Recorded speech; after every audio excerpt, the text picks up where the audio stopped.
Well, good morning everybody and welcome to Harewood on behalf of BARC Yorkshire Centre. My name's Steve Wilkinson, I'm your commentator today. Conditions have improved in leaps and bounds throughout the morning. We're currently running second practice and coming out of Farmhouse Bend, Phil James in the Porsche Cayman. We do have quite a few changes to the programme that I'm aware of. There may be more in the pipeline.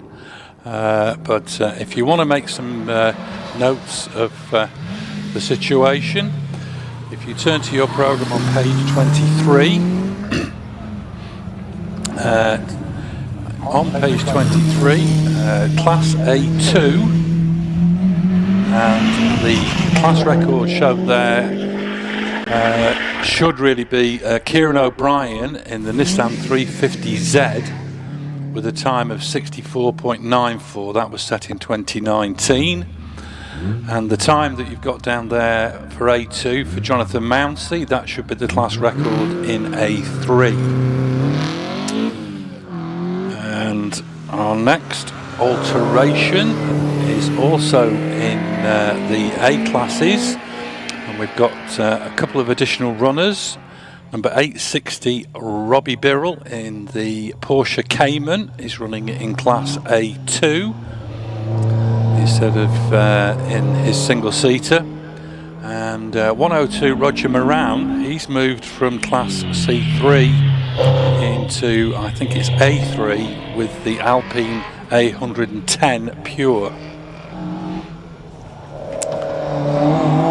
The next alteration that I've got is on page 29, and in Class I we have an additional runner, and that is car number 702, Lindsay Summers.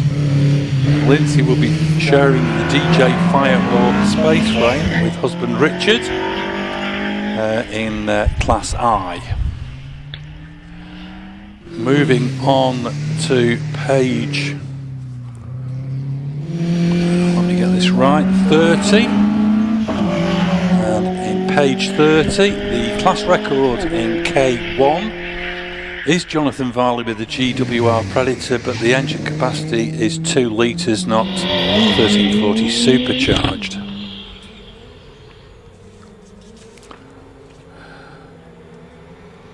Next alteration is on page 31, and that involves 702, Lindsay Summers not driving the Firestorm, but in the Firehawk.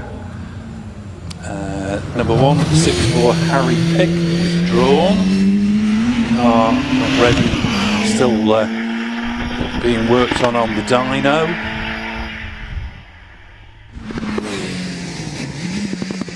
And just an additional note for the people here, on page 32, the Yorkshire Centre members class is a mixed class, so there is no class record, and in fact positions in the class are established by utilising the Harewood Championship bogey time system. So that's how the class is,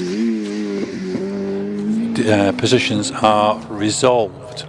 So that's all the clerical work out of the way. Currently I'm looking on the live feed at Hayden Spedding going into an out of Orchard in the Jaguar E-Type. Hayden been campaigning this car for more years than either he or I would care to remember. And Hayden holds a couple of class records with this car here at Harewood. So very, very competitive driver and still a competitive car. Hayden heading towards the top through the finish. He's followed on track by Jonathan Williamson in the Porsche 911 Carrera. Jonathan all the way up from Taunton. We used to see Jonathan quite often at Wiscombe Park and at Oddicombe. I visited the southwest. He's up through Quarry and over the finishing line.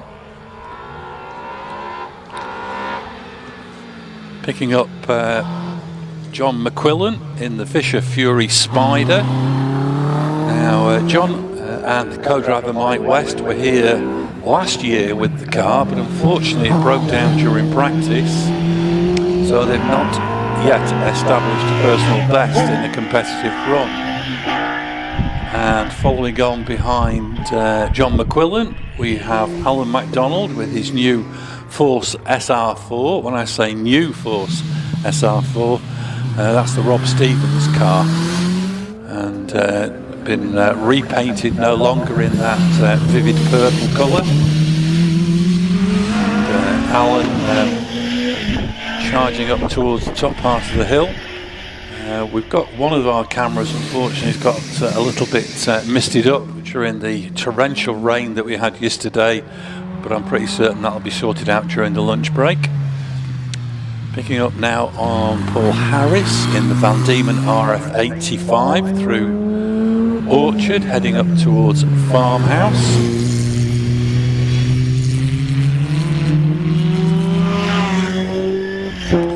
Paul shares the car with his son James, who we'll be seeing a little bit later. Harewood regulars, and going quicker and quicker each meeting. Now sitting on the line, I think this has got to be Neil Coles in the OMS 28, the Hayabusa engine. Going to see on the live stream, we're going to see a complete run for Neil, already through Clark's, dropping down the hill into S's. Winds his way through the S's, now into Chippies. Out of Chippies, up into Country Corner.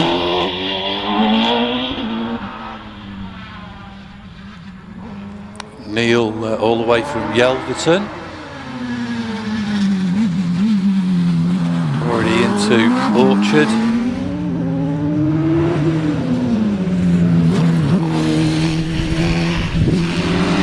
Neil through Farmhouse Bend. Charging up towards the top part of the hill. See him now into the final corner and over the finish line at Quarry.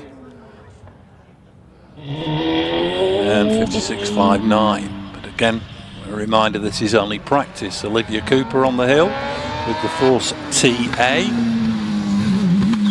Shares the car with husband Liam.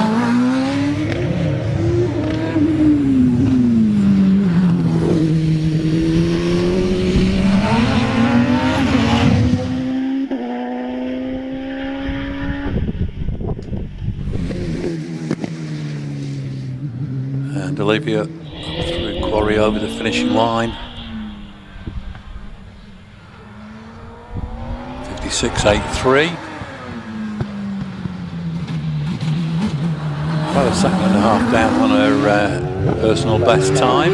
Colin Warburton now into Farmhouse Bend, GR59.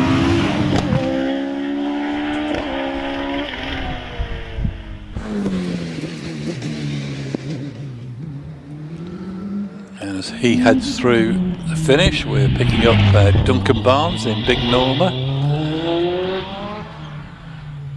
The 2 litre Honda engine has now been stretched to 2.1 litres and is now turbocharged. Duncan won the class yesterday in the Harewood Championship meeting.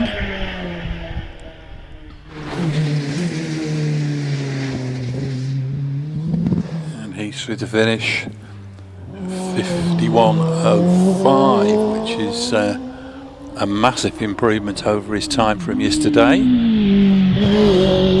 Gavin McLaren on the hill with his OMS 2000M.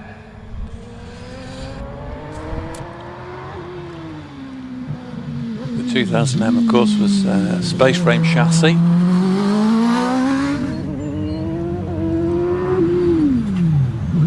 Gavin runs this car without any rear bodywork. Just has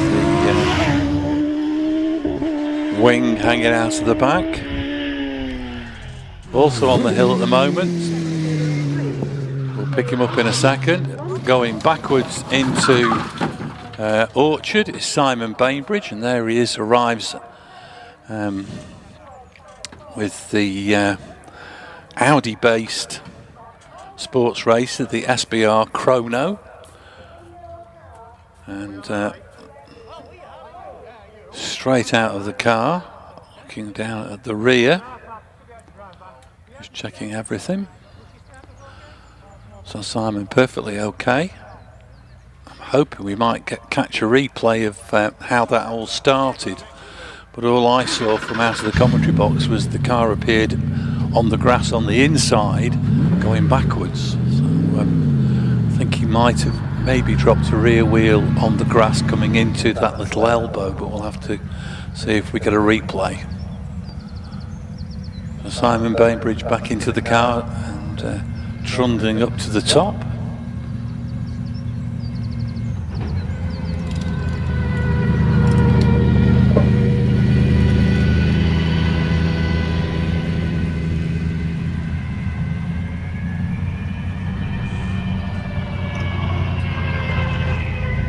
Like he's done any damage to the car.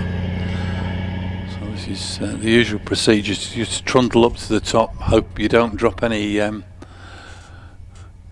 the countryside on the track as you go, and then you clear all that out and ready for the timed runs a little bit later. So Simon heading to the top.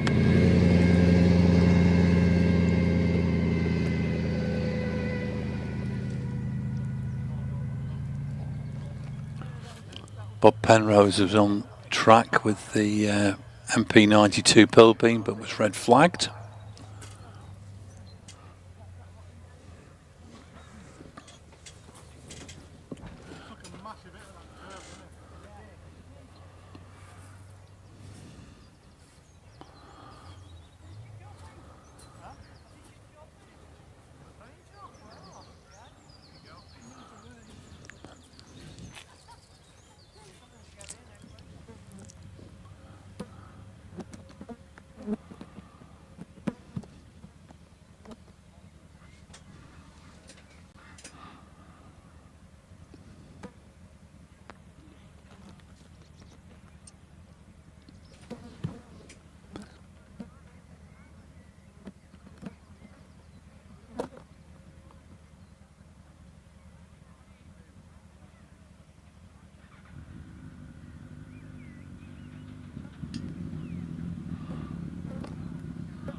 Practice back underway with Tom Morgan in the Empire Evo 3.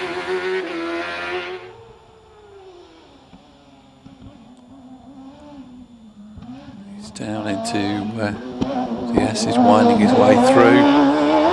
In Class I, all the cars bar one running the Suzuki GSXR engine. And that one car is the OMS 28 shared by Ben Hamer and Will Kerr. They're running a 750 turbocharged Kawasaki unit.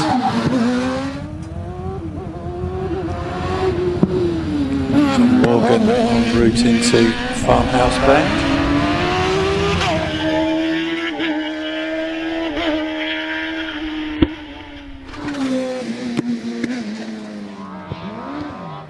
And over the finish. Looking out now for Harewood regular Tracy Wise with the little Jedi.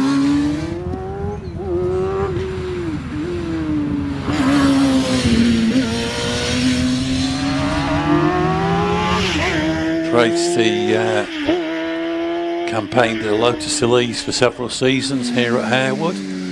Switched over to single seaters this year and has been going quicker and quicker as she acclimatises. Now we've got that Kawasaki turbocharged OMS on the hill with Will Kerr behind the wheel, already into and out of Orchard. They were having electrical issues yesterday with I think the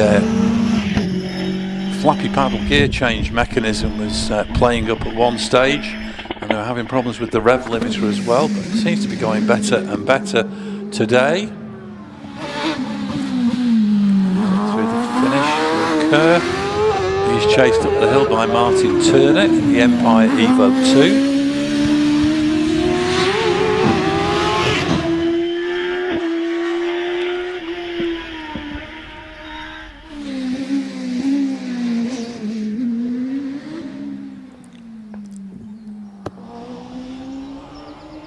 Picking up Robin Wood as he heads up into Country Corner in the Force PT, another of the Harewood regulars with his brother Anthony sharing this car.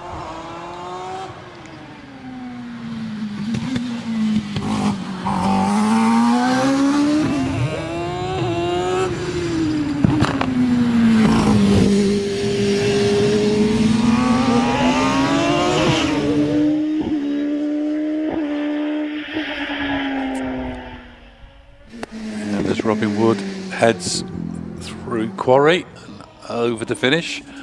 We're picking up Emma Rayson in the Empire 00 down in the S's and into Chippies. Emma over Guernsey.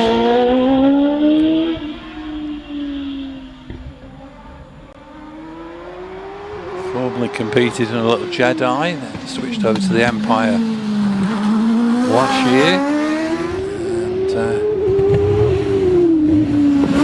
better and better this season.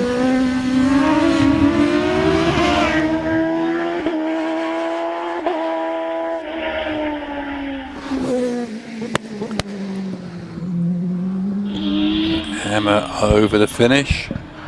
We've now picked up on the live stream Richard Summers in the DJ Firehawk.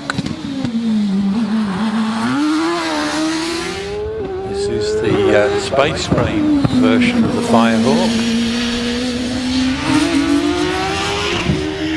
We've seen in various people's hands the last few years. Richard up through the finish. He's chased by Tom Weaver, one of the ever-growing batch of young drivers coming into the British Hillclimb Championship.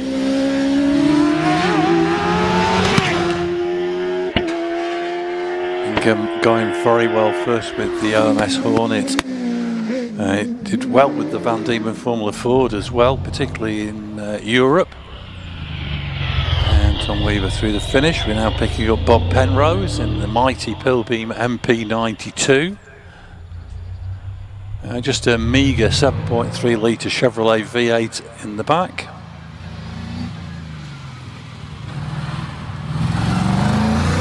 Giving a smidge over 700 brake horsepower.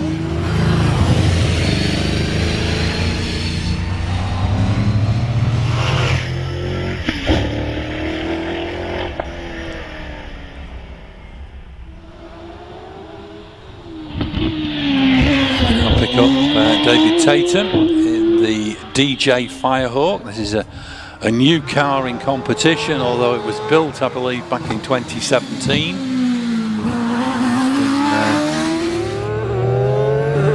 Waiting for a new customer ever since. And David's brother is competing in the old OMS Hornet today at Shelsley Walsh. We now have Laura Wardle on track with the Porsche 911 Carrera that she shares with Jonathan Williamson.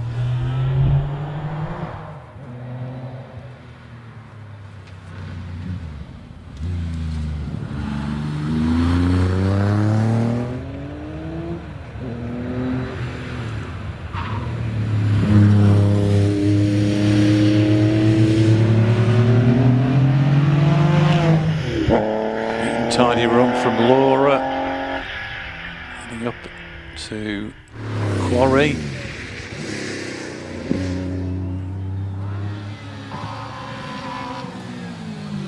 We now pick up Mike West and the Fisher Fury Spider.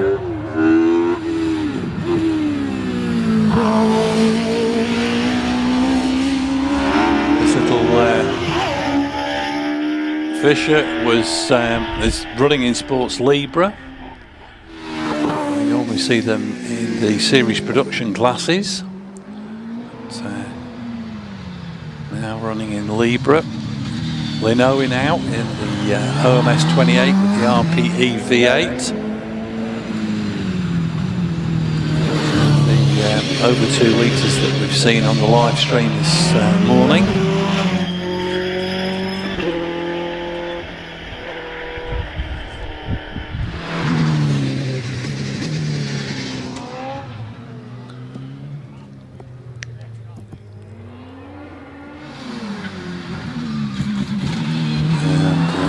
Followed by Nicola Minguez in the Gould GR55B.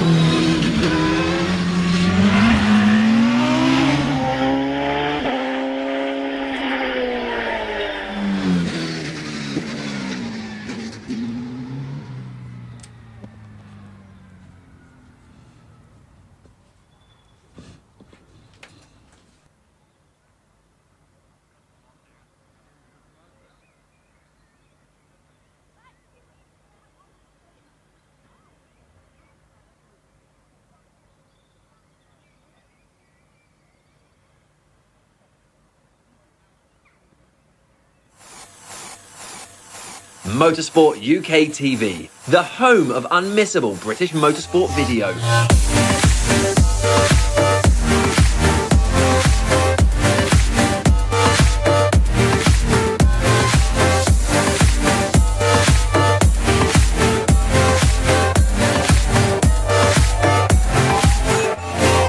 Bringing you all the action from the British Championships.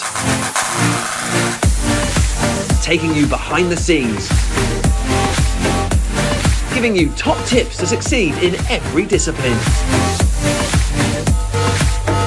Showcasing the best equipment. And much, much more. Visit motorsportuk.tv today and make sure you never miss a moment.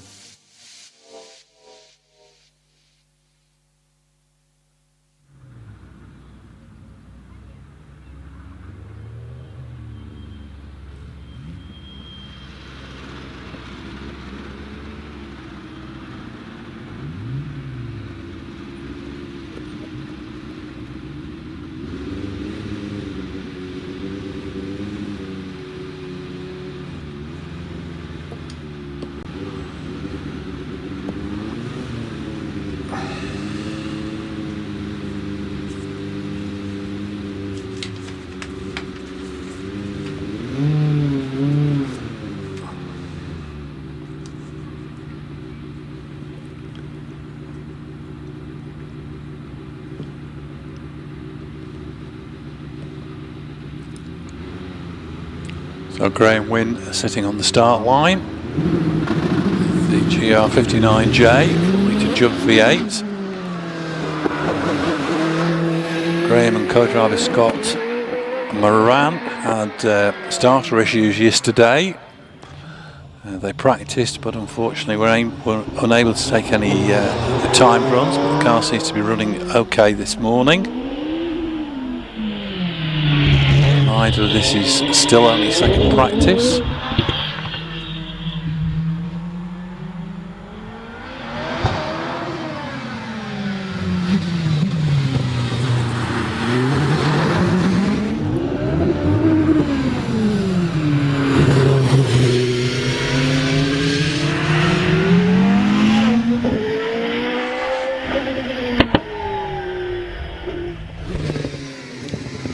Graham win up and over the finishing line, picking up Caroline Ryder in the 1986 Van Diemen Formula Ford.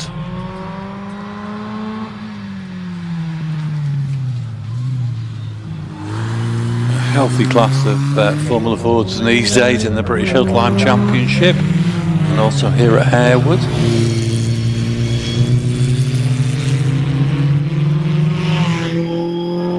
Caroline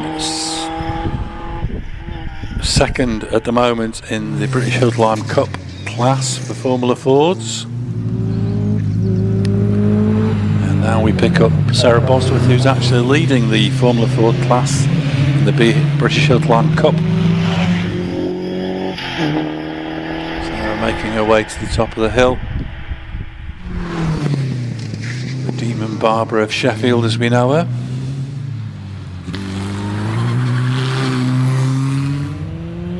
Jimmy Harris now heading towards Farmhouse Bend with the 85 Van Diemen.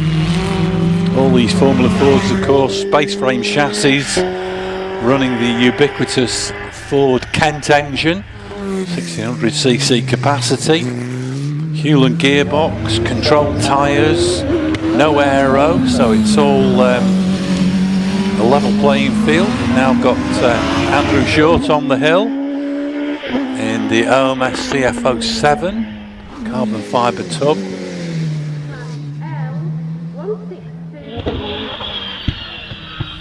And we now pick up Sean Gould on his second practice run, the GR59B. Sean had a rotational delay in practice yesterday. And was one of only two of the over 2 litre drivers to take a run at the hill in the wet on our third set of timed runs, which got interrupted by a torrential downpour. Rob Spedding on the hill at the moment in the Vector from 1993, Formula Ford of course.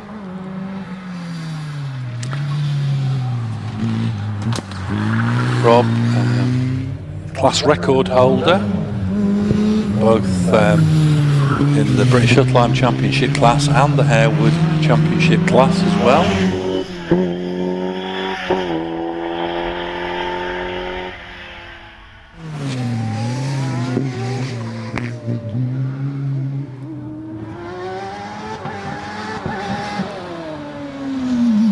We now pick up William Luffridge in the Empire Evo 3.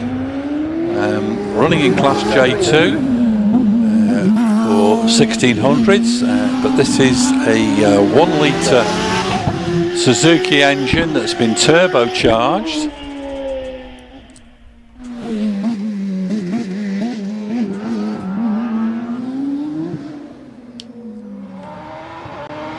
William knocking big chunks off his time over the day yesterday and again this morning. Alex Coles into Farmhouse.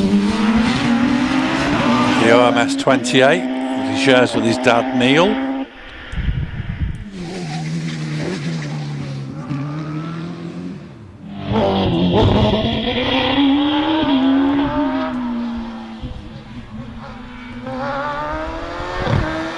Now pick up Darren Gumbley in the Force TA. Had a great weekend at Craig Anklet. One of his best ever top 10 championship position. And he's through the finish. Looking down to the bottom of the hill where Robert Capper, he's heading up towards Country Corner in the Empire Wraith. Beautiful design by William Towett. Super aerodynamic.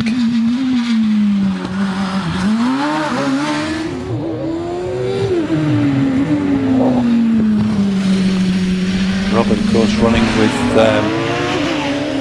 GSXR Suzuki engine in it. A couple of people have run these in with the 1.6 litre Hayabusa. I'll pick up Liam Cooper in the Force TA.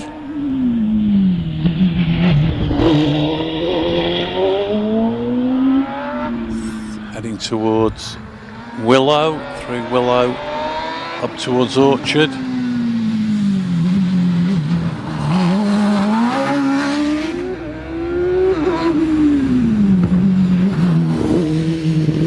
Round Farmhouse.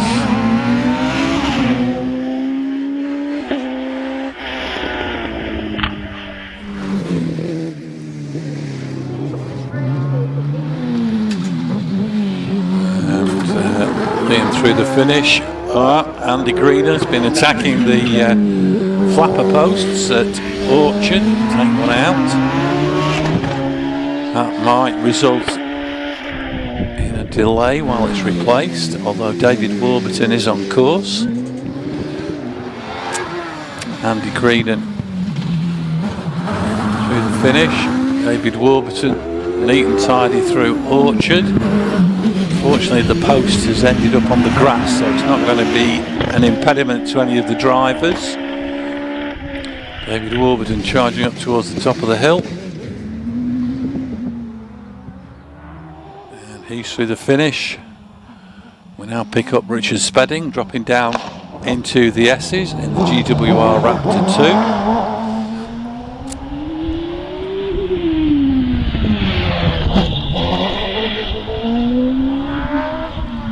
Richard, class winner yesterday.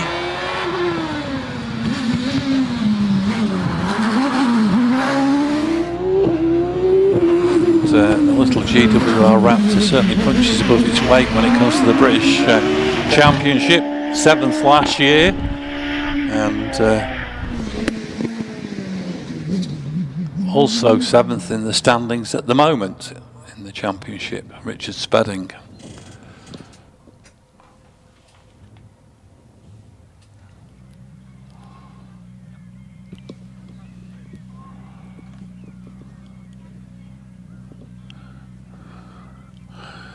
Tom Ridinger signing in from Munster in France, as he did yesterday. So nice to have you back here, Tom.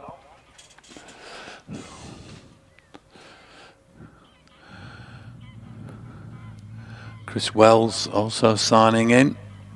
He's on the Isle of Wight. I'm assuming he is anyway.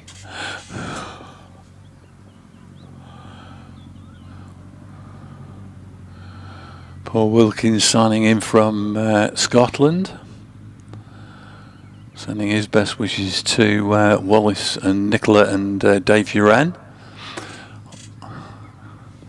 And Shane Reynolds watching the live coverage from Brisbane.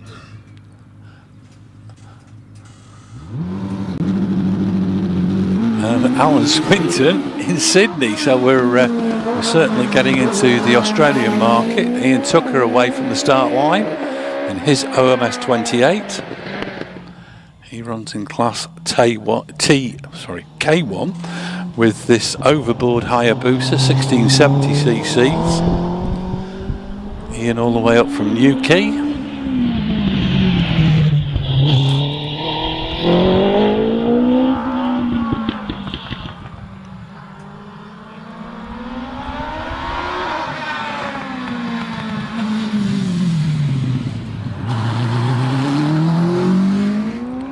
Safe through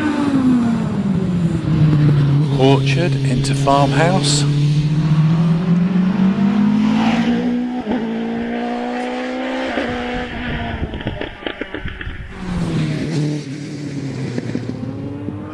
Ian up through the finish. He's followed on track by Lee Griffiths in a similarly powered OMS 28.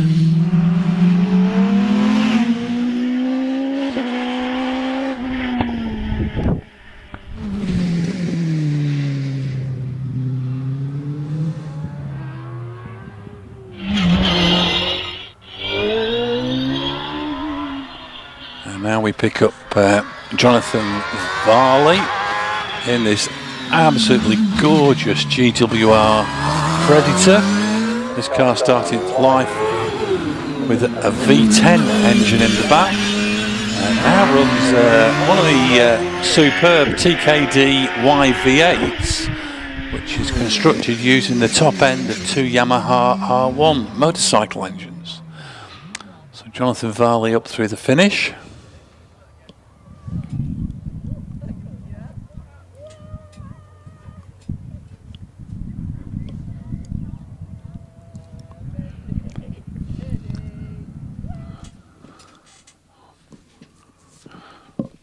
Ooh. We're suddenly zooming in to Great Britain on Google Earth on the live feed,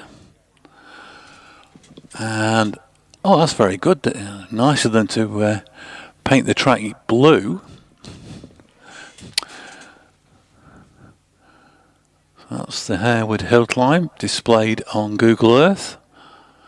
It used to be a working farm, and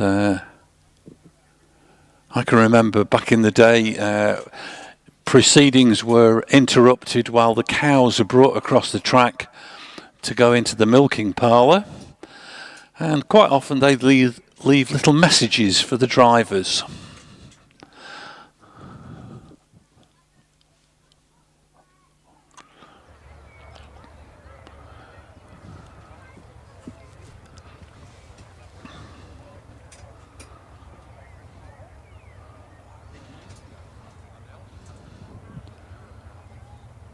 So we're looking at the moment at the farmhouse, and three of the marshals off to the left, and I recognise one of the gentlemen there who I've seen many a time at Doon and at Bowness, and I think even at Kames. So he's a long way from his home base down here marshalling at Harewood. Great way to get into closer touch with motorsport, to become a marshal. And if you're interested, I think we've got some details on page 36 of the programme, how you can get involved in being a marshal. We're always pleased to get new volunteers, and as I say, you do get to see different parts of the track, and you get to help run these fantastic events here at Harewood and at other venues. Eric Humphreys, he's in Portland. Very good. I can remember Eric, I think it was a Westfield he used to compete in, and then a Ralt RT3 single-seater that was modified by Steve Owen.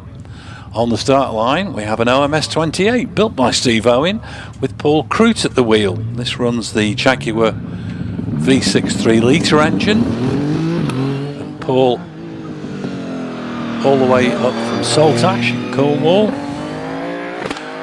I once made the mistake of saying that Saltash was in Devon. I never heard the end of it. So it's definitely in Cornwall. So Paul rounding Chippies past the old start area up into Country Corner, which used to be a tremendously challenging corner on cold tyres, as you may imagine. Paul now heading up into Little Elbow before Orchard, powering his way up through the canyon of buildings into Farmhouse.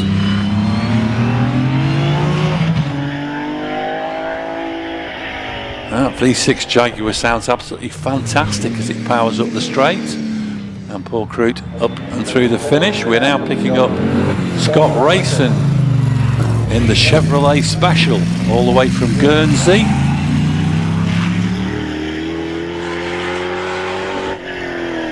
Wow. 6.5 litres of Chevrolet V8. Sounds absolutely wonderful. Heading up into Orchard at the moment, Steve Owen in the OMS 28 with the RPE V8 engine in the back. The RPE based on two Hayabusas.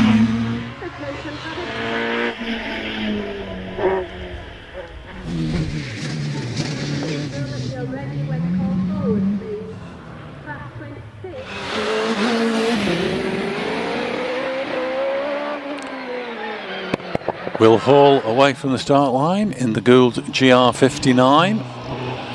The Judd 4-litre V8 in the back. A whole new learning curve for Will Hall this season with the new car. He has driven a GR59 previously, but this has got a completely different suspension setup, engine management system, so he said it's like starting back at square one. Will Hall into Farmhouse, sweeping through Farmhouse Bend, charging up towards Quarry, sparking as he goes up the straight, and through Quarry and over the finish. On the hill at the moment, heading down towards the S's, Dave Uren in the Gould GR55B. This runs the Nicholson McLaren engines 3.5 litre V8.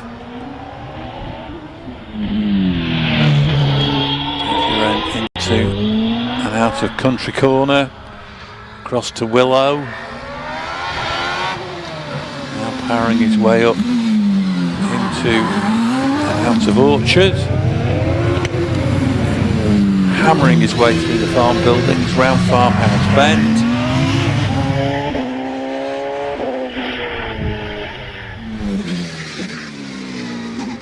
Dave Uren across the finish. We now pick up Matt Ryder in another of the 59s, running the 4-litre Judd. This is the car that Matt shares with Sean Gould. Matt going exceedingly well this season, currently third in the British Hillclimb Cup class for the over 2 litres. Picking up now Trevor Willis. Trevor Willis in the OMS 28 with the RPE V8. Car now resplendent in Porsche Oyster Blue.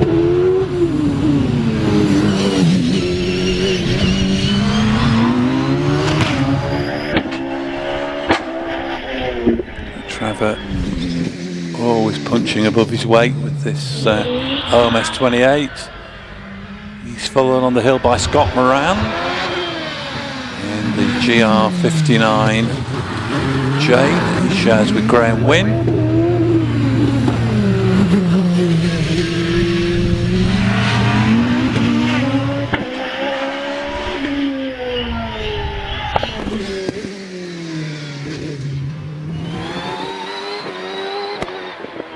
Now we see Alex Summers plummeting down into the S's with the DJ Firestorm.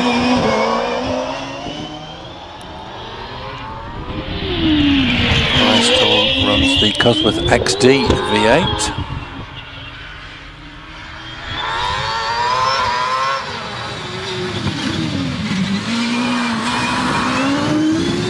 Alex charging up towards Farmhouse Bend.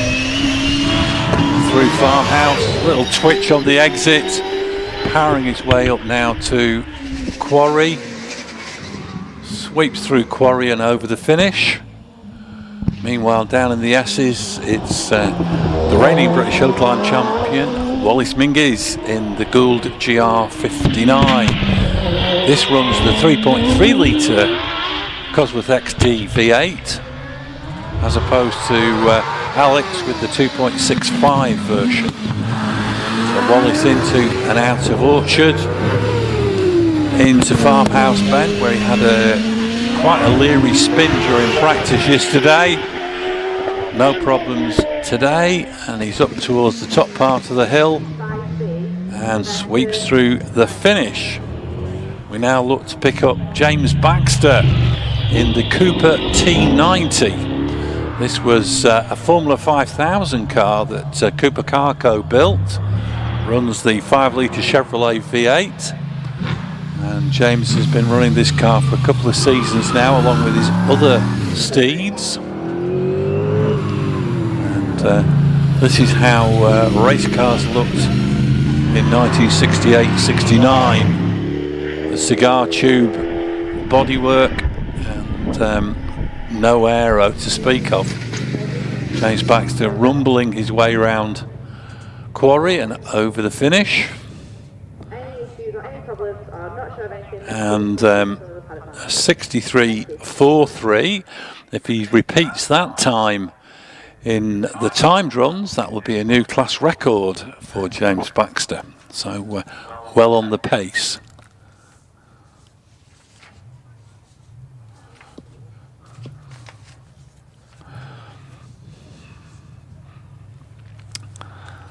So today at Harewood we have rounds 5 and 6 of the Motorsport UK British Hillclimb Championship presented by Avon Tyres, and rounds 3 and 4 of the Motorsport UK British Hillclimb Championship Cup presented by Footman James. The event is also a round of the Pirelli Ferrari Hillclimb Championship, and it's the Ferraris that we'll be seeing next. Again, as I said before, this is still practice, so they're trying to get it right at the moment, ready for the timed runs which will be following on. Hopefully we should get a full set of timed runs. What's the time at the moment? 11:30ish, so we should get a full set of timed runs and a top 12 run-off before lunch, and then after the lunch break we'll do it all again. In fact, we've got one of the shared cars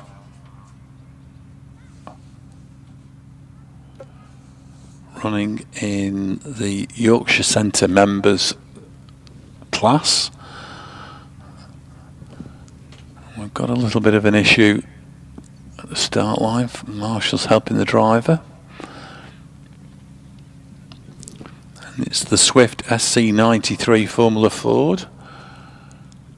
And I'm not quite sure whether it's Paul or Sam at the wheel. We'll have to wait and see.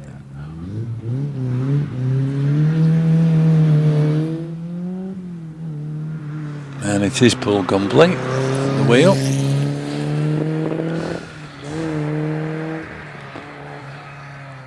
So we'll see his son Sam a little bit later. Paul down into the S's.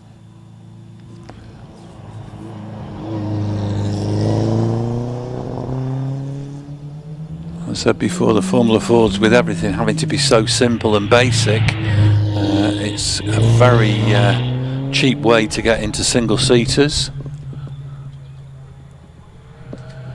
And huge amount of fun. I drove a Crossley Formula Ford way back. It was great fun, and very, very competitive little class. So Paul Gumbley heading up into Farmhouse Bend.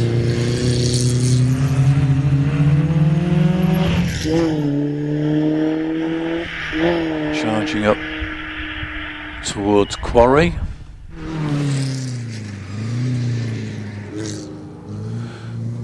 And through the final corner. And we now pick up Chris Hitchman in the first of the Ferraris. This is an F430 F1. Chris from Lichfield.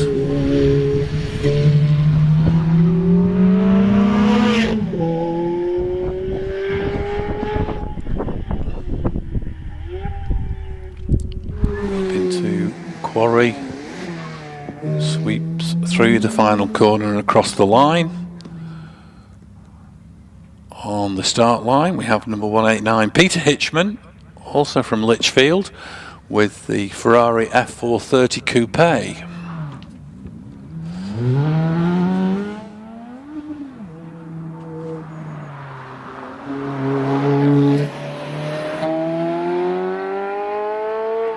So Peter Hitchman on his way down towards the S's.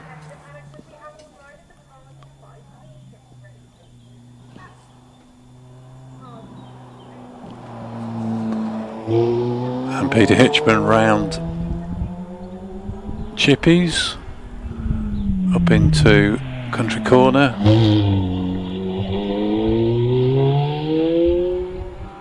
All the cars in the Ferrari class have to be driven to the events, so they're all 100% road legal, no sticky tyres, no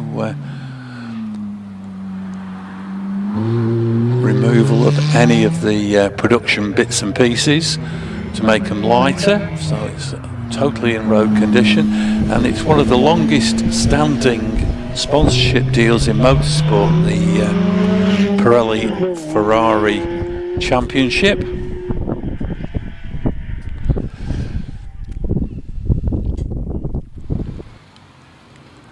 Now pick up, I think that's 190. Steve Nunney in the Ferrari 348 TS.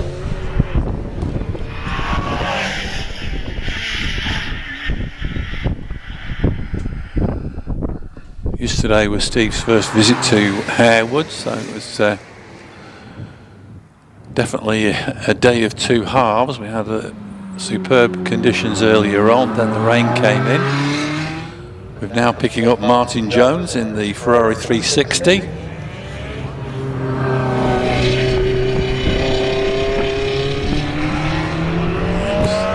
The power coming out of Farmhouse.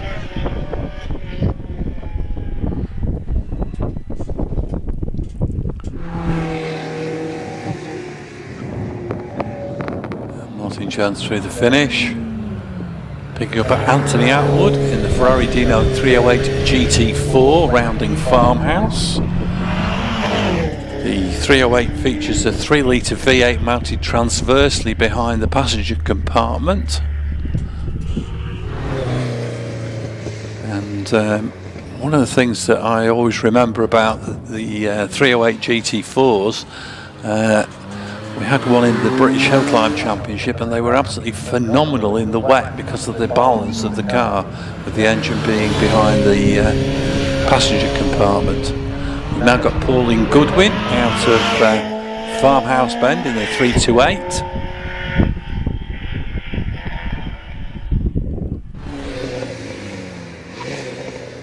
Pauline dab the brakes as she goes through Quarry and over the finish. Looking to pick up Brian Jackson in the 308 GTB.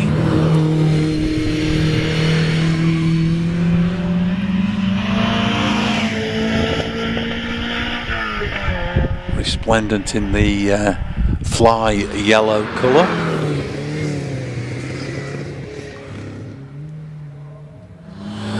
We're now looking to pick up John Kennedy in the Ferrari California. The 360.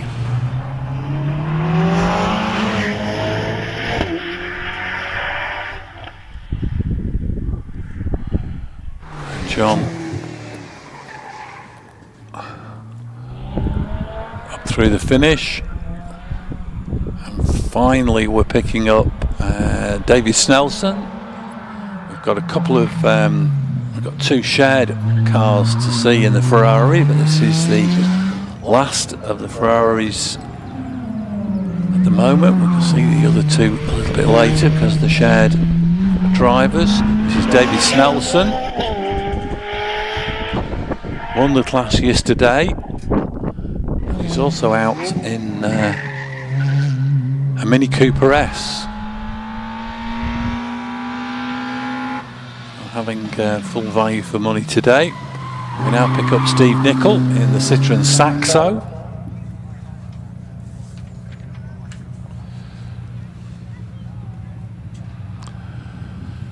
Steve from Hartlepool, and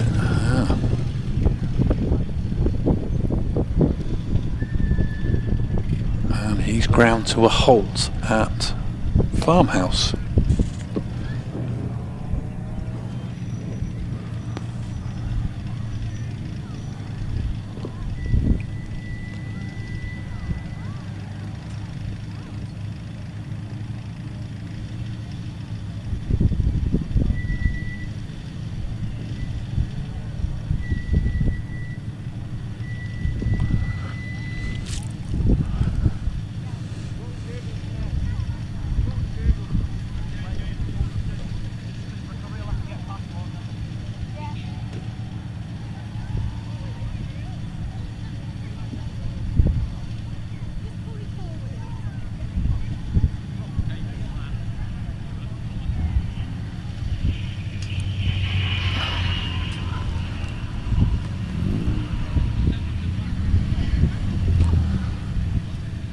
And in fact, we've got the snatch recovery vehicle coming to Steve Nichols' help. I think we're going to get the MG ZR of Harry Maxwell out of the way.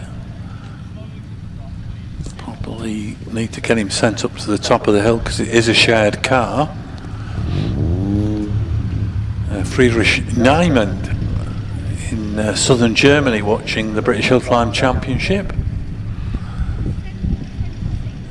Getting these little messages popping up.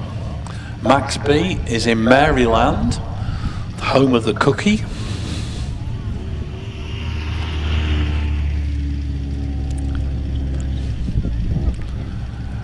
And Erich Lausch in Hanover. And Adrian Passman, he was watching yesterday. He's in the Channel Islands on Jersey.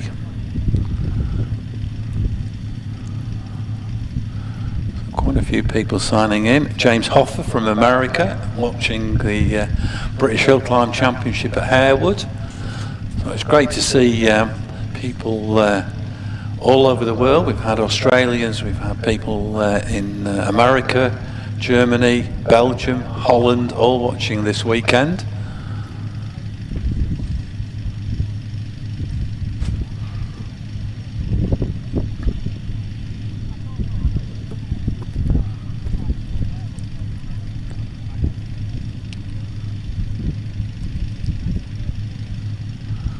Oh, Jozo 70, he's in Harrogate.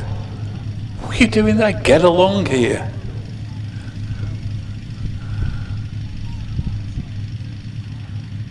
Hunter Motorsport Media is watching from, quote, another hill climb in Scotland. I'm not quite sure where that is, actually. Oh, morning Sprinty, says John Beard, a friend of mine on Midland Rescue. Known John for decades. Used to compete in a Peugeot, if memory serves me right, as well. And Michael Kennedy is in Australia, in the town of Ballarat.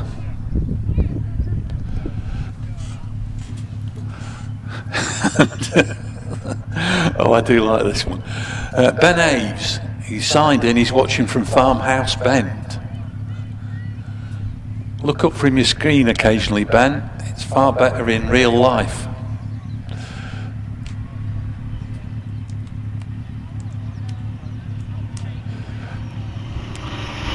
Snatch recovery taking the stricken Saxo up to the top of the hill. Hopefully it'll be fixable and we'll see both Steve Nicholl and his co-driver back out in the car later.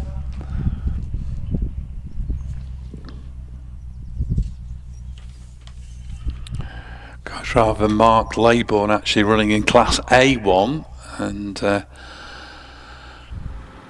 Stephen Nicholl in the Yorkshire Centre members class.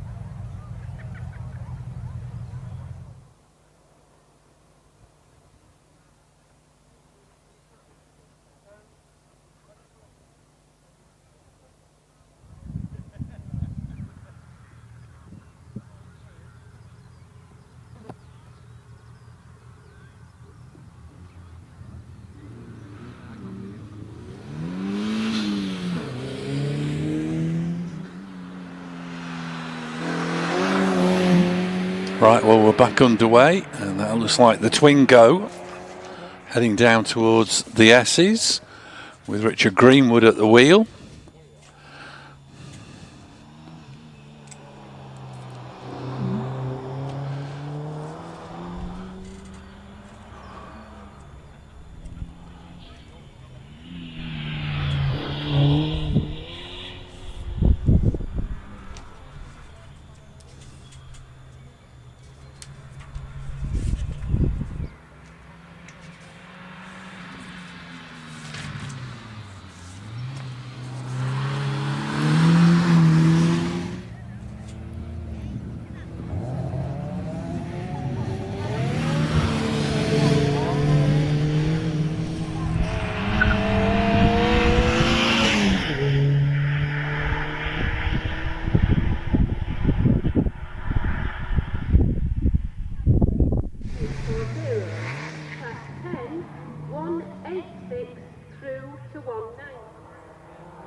Right, ladies and gentlemen, well, while the last group of cars are taking their second practice runs, I've now had the official bulletin, changes to proceedings, so I've got some additional non-starters, so I'll run through the whole lot again while we're still holding our second set of practice runs.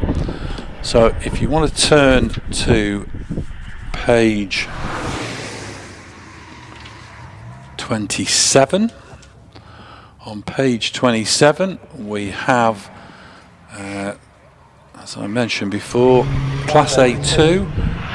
The class record is to Kieran O'Brien in a 250Z at 64.94, not Jonathan Mounsey. A3's class record is Jonathan Mounsey.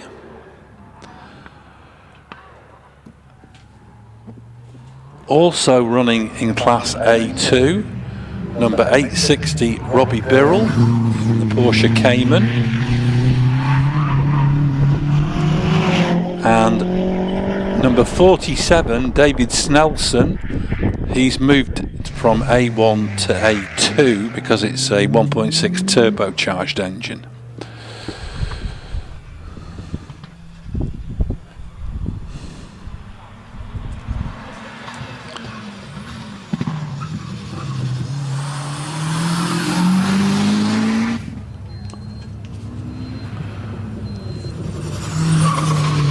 We have an extra runner, I think. I have to just double check, make sure we've not got him elsewhere in the programme. Yeah, I think we've got an extra runner also in Class C3. That's on page 28. The extra runner is number 101, Hayden Spedding in the Jaguar E-Type.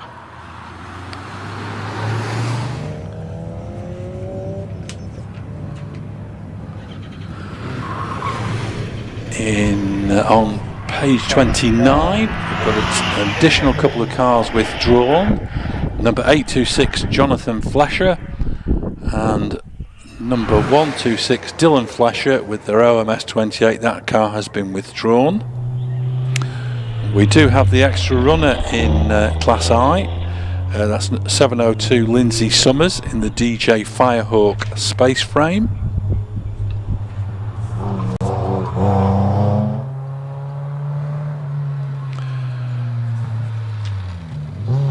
On to page 30, and in K1 the class record holder is Jonathan Varley with the GWR Predator, but the engine capacity is 2 litres, not 1340 supercharged.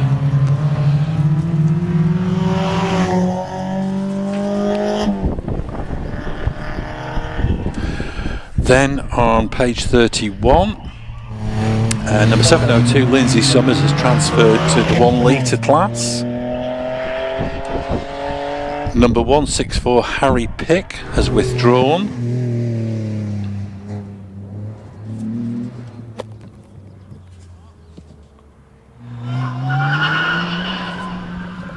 And as I said before, Class 26, there is no class record for 26 because it's a mixed class of cars from various road going and modified classes.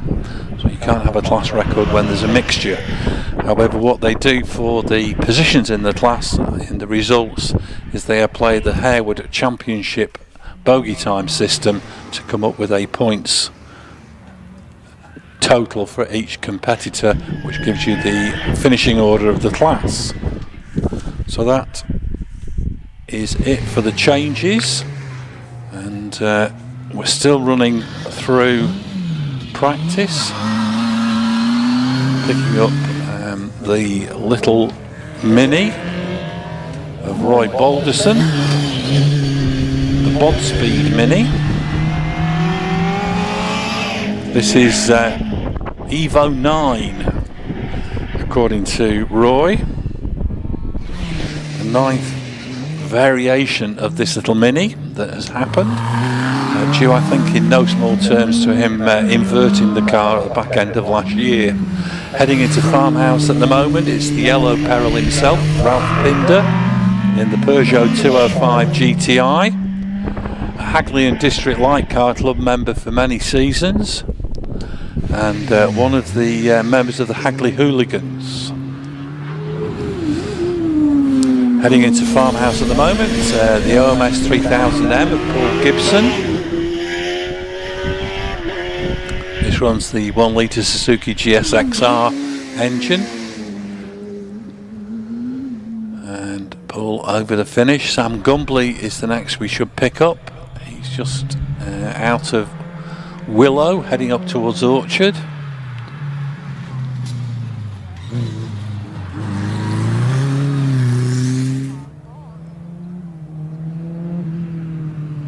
Sam into Farmhouse Bend with the little 1993 Swift Formula Ford.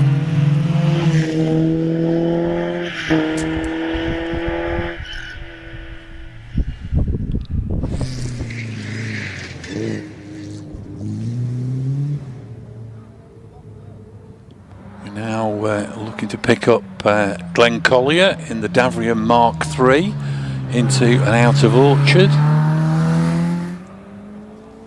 Glenn from Leeds usually runs this car in the historic classes 6A.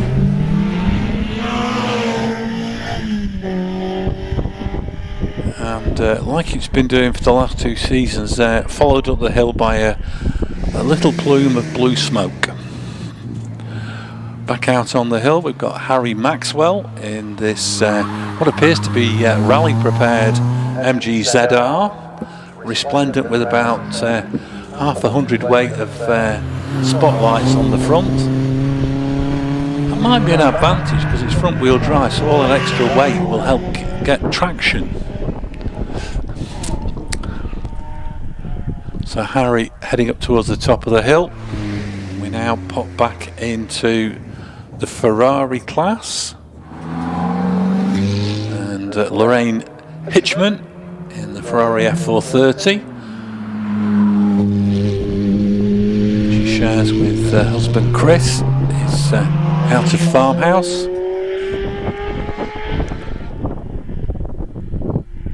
Up towards the top part of the hill.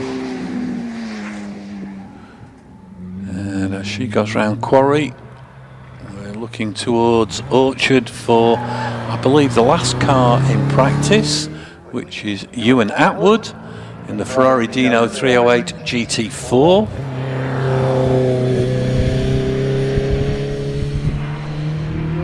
Sweeping round Farmhouse Bend, heading up towards the top part of the hill and Quarry, which I always think is almost like 2 or 3 corners combined, Quarry. And Ewan over the finish. So I believe that concludes practice for the day. And we're just now waiting for the start of our first set of timed runs.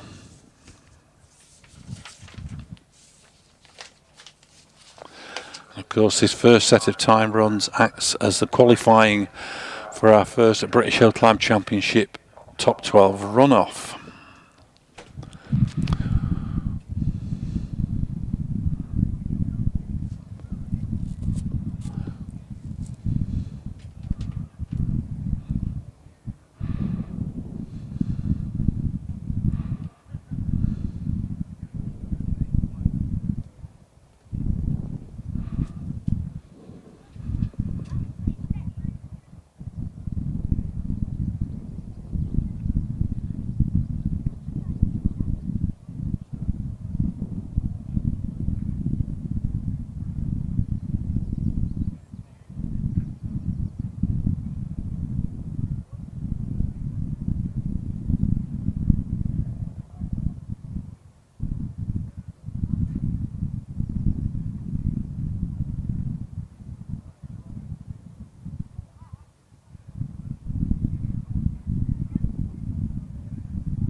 another company signing Imperator Design from Sardinia, watching our live feed. And from WPVW in Australia, good luck to all competitors today. I'm watching tonight. That's with great interest, as Wayne Penrose is coming over in July to watch the British Hillclimb Championship here at Harewood. So we'll look forward to seeing you here, Wayne.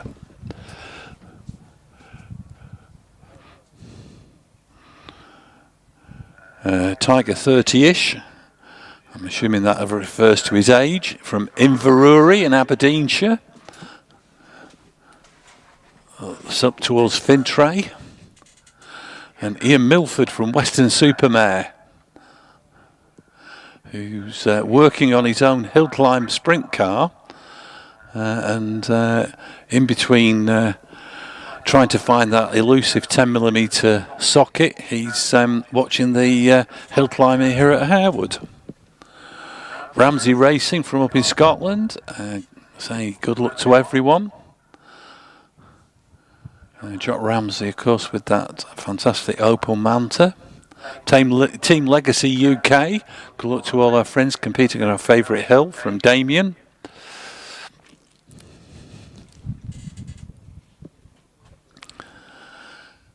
And that looks like Ben down in Taunton.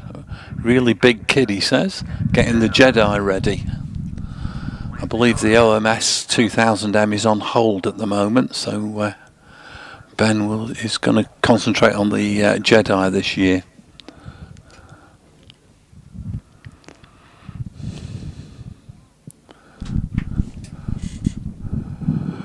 Steve Forrest, I'm pretty certain Steve was with us yesterday. He's over in Guernsey, so I'm sure he'll be supporting the Racens.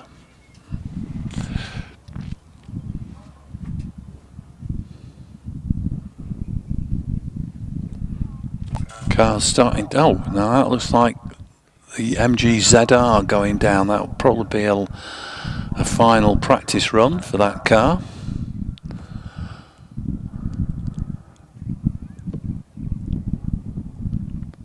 I think that was the car that was red flagged when the Saxo broke down. So that's going to take its final practice run. So we do have a practice run to come, it would appear.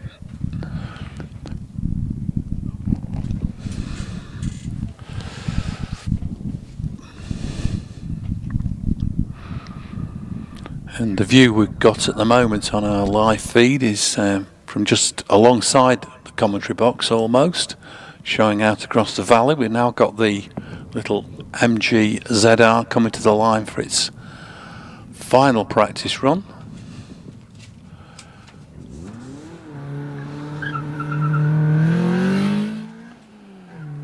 Should be Scott Maxwell. Yes, it is Scott Maxwell in the ZR with the massive spotlights on the front end. So sweeping through the S's.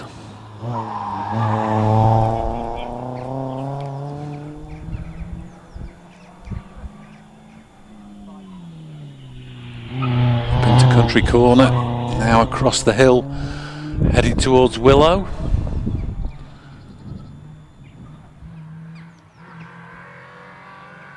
Out of Willow, heading to that nasty little elbow just before Orchard that has caught quite a few people out already this weekend.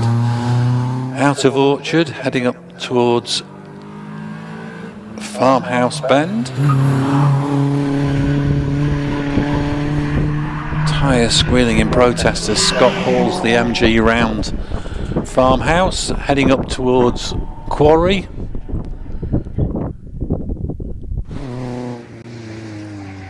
And up and through Quarry over the finish.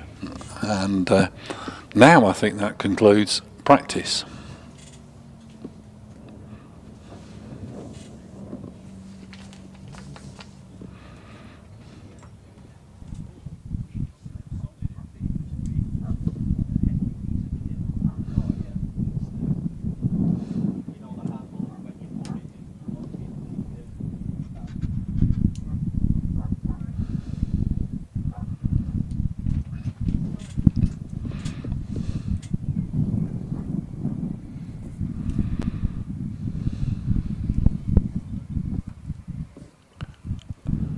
Now we've got a couple of cars going down, and I think again this might be some more additional practice runs, because one of the Ferraris has gone down, and there's also that Swift Formula Ford, so maybe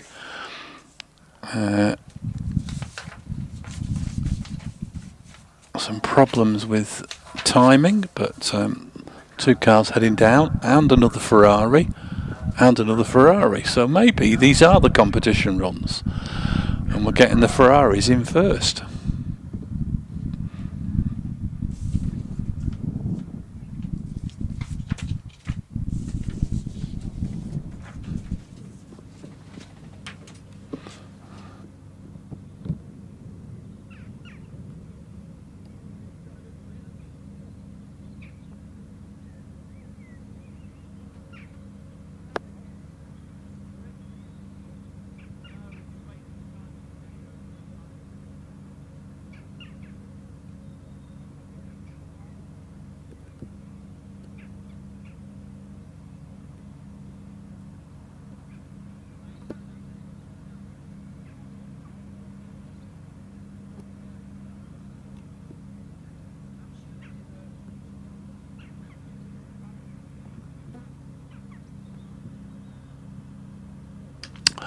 Right, well, we're going to get the Ferraris and the Yorkshire Centre members' classes to do one set of timed runs, and at that point we're going to break for lunch. And when we come back after the lunch break, we'll swing straight into the first set of timed runs for all the British Hillclimb Championship contenders, both in the top 12 and the Cup, and the meeting will then proceed through to the finish after the lunch break. So these are going to be the timed runs, and first car sitting on the start line is Paul Gumbley, and I'm just wondering if Scott Maxwell's run was his first timed run.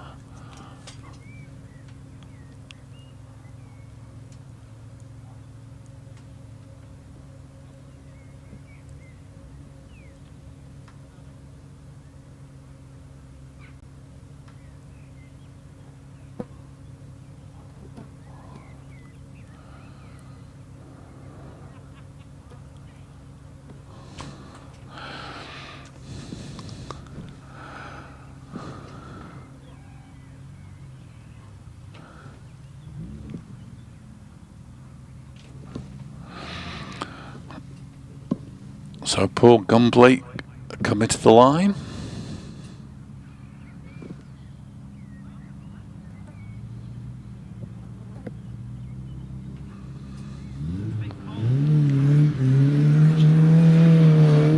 And Paul away with the 1993 Swift Formula Ford 1600 through Clark's, already dropping down towards the S's.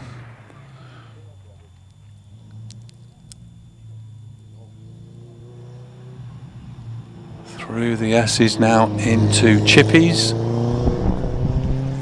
Paul from Harewood shares the car with his son Sam. Paul now heading across the hill towards Willow.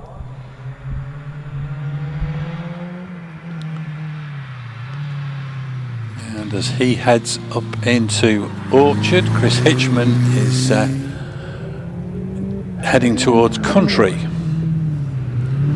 Paul Gumbley round Farmhouse Bend.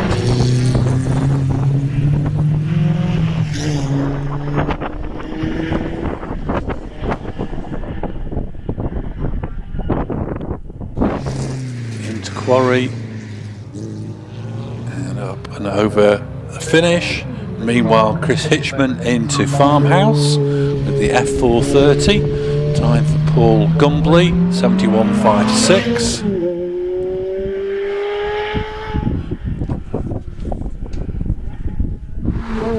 Chris Hitchman, meanwhile, charging up into Quarry, and he's over the finish, 71.14. We now pick up Peter Hitchman in the 430 Coupe.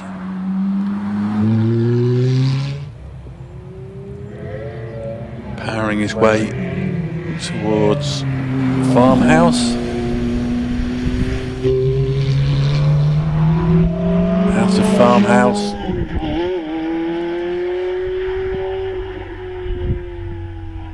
Sounding wonderful as it accelerates up towards Quarry. And Peter Hitchman just round Quarry and squirts across the finish line with a clock stopping at 81.72. Picking up Steve Nunney now in the 348 TS, heading into Farmhouse.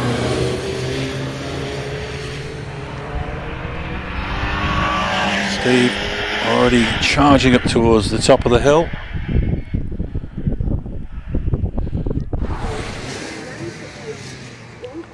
Steve through the final corner and sets a new personal best, 75.65. Martin Jones into Farmhouse Bend with the F360.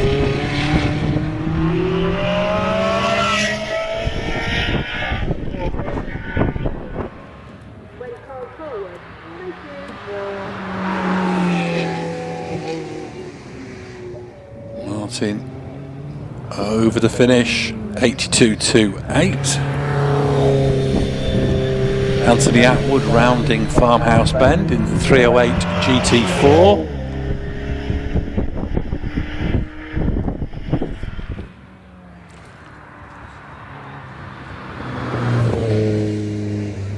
Into Quarry, takes a very wide line through the corner and across the finish, 79.96. Pauline Goodwin away from the start. Pauline was third in the class yesterday with the 328.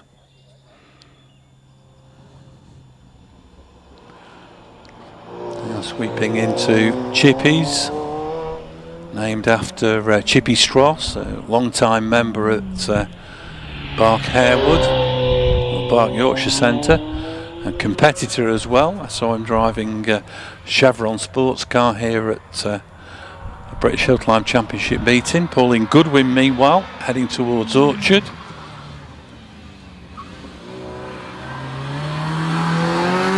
The long-time competitor in the Pirelli Ferrari Hillclimb Challenge.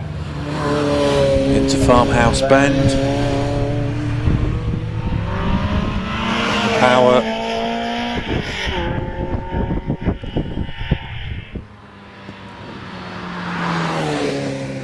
Pauline heads around Quarry. Brian Jackson heads towards Farmhouse.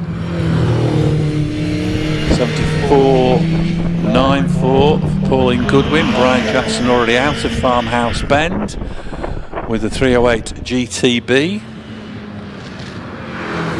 He was second in class yesterday. And Brian sweeps through the final corner, stops the clock 72.30. John Kennedy now in the Ferrari California T.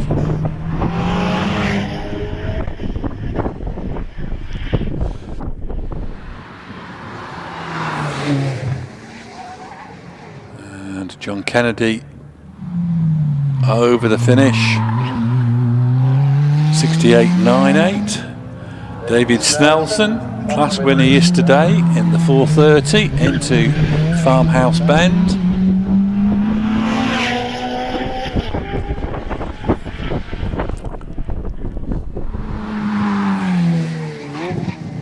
David, little tap of the brakes as he goes through Quarry and over the finish, 67.06. That takes him into the lead of the class.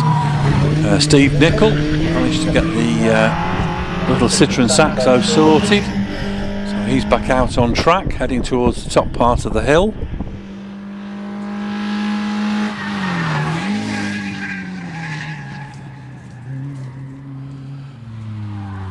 Stephen Nicol over the finish, 72.96. Harry Maxwell now in this MG ZR with the plethora of spotlights on the front end around Farmhouse Bend. Heading up to Quarry. He's followed by James Izzard in the Mazda MX-5 rounding Farmhouse. Harry Maxwell through the finish, 80.31. James Izzard competing with his new MX-5 for the first time. Meanwhile, Richard Greenwood has spun to a halt at Orchard. James Izzard's time, 79.83. Richard Greenwood has rolled back onto the track. And Shane Jowett, who was following in the Honda Civic, is being waved towards the return road behind the farm buildings.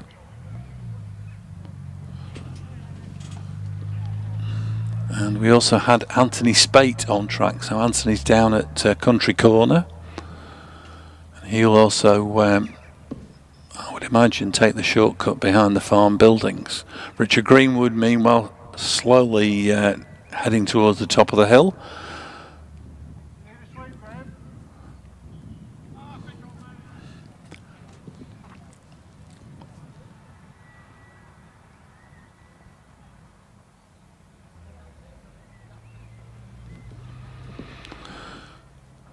So Anthony Spate has been waved through the shortcut, so he'll pop back into the queue and should be reasonably soon onto the start line. A little bit of kicking of stones going on, so a little bit of debris dragged back onto the track by Richard Greenwood.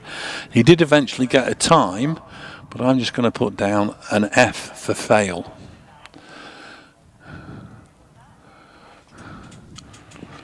.39.43 it says on the screen, which is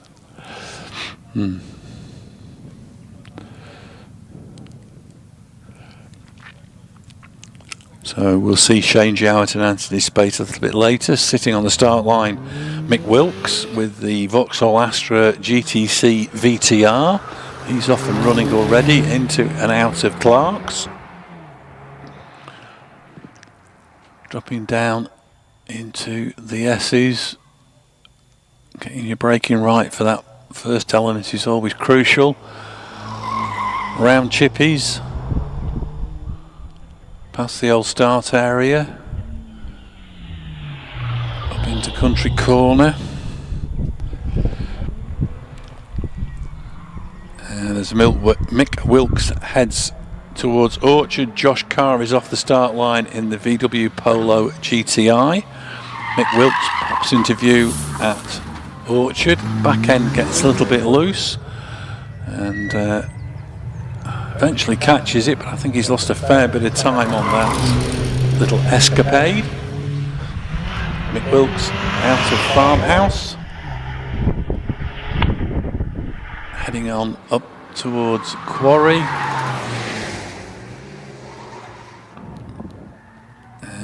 Mick Wilkes over the finish, 73.13, 3 seconds slower than he was yesterday. Josh Carr, meanwhile, in the decently quick VW Polo GTI, 1.8 litre turbocharged engine, comes hurtling up into Quarry, huge dab of the brakes, and over the finish line, 64.44, gets to within 2/10 of his PB. Carl Jackson now in the turbocharged Honda S2000, powering his way up towards the top of the hill.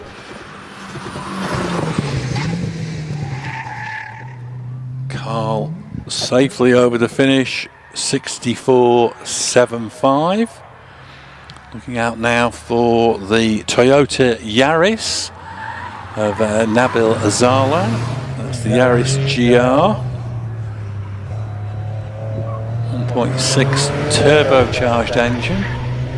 New car for Nabil. He competed in the April meeting in his Seat, but looks like he's going to be in the the Yaris for the rest of the season. And Nabil over the finish, 71.13. John Reed now heading towards Farmhouse Bend with the MEV Exoset. This runs a 2-litre Mazda MX-5 engine and gearbox. John made his competition debut here at Harewood with this car back in April. He's followed by John Heseltine in the Stratos replica, the Listabel STR. John Reed through the finish with a new personal best, 78.91. John Heseltine, meanwhile, goes agricultural at the top of the hill, and I think that might bring out a red flag. Clock is still ticking away, but he seemed to go straight on at Quarry. And in fact, the red flags are out. Peter Vincent going slowly towards the top of the hill. So we might hopefully get a replay of that on the live stream.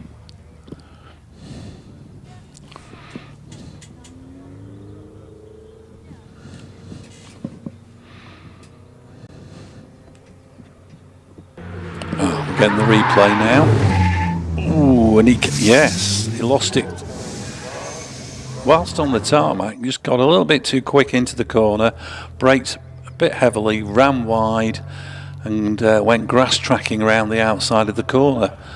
And I suspect failed to trigger the finish line clock, which is why it's come down as a fail.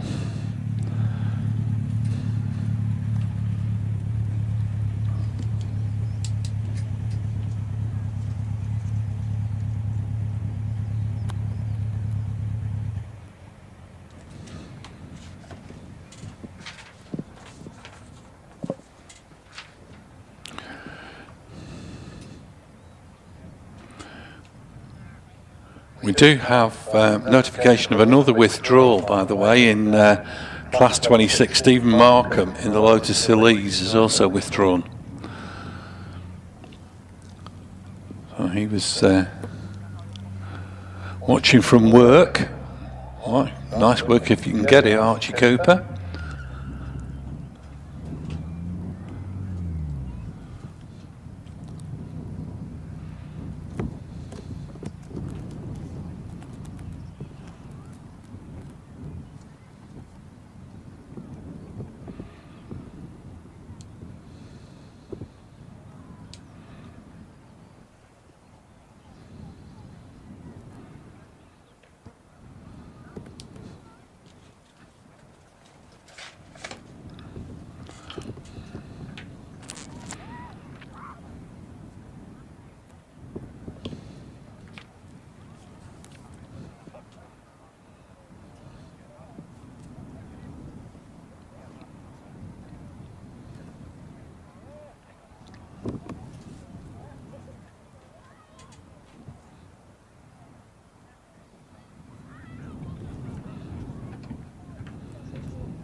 Right, well, we're back underway with Shane Jowett in the Honda Civic Type R. This is a rerun for Shane.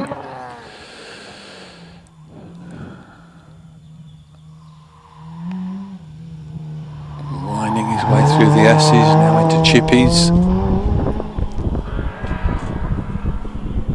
Heading up into Country Corner.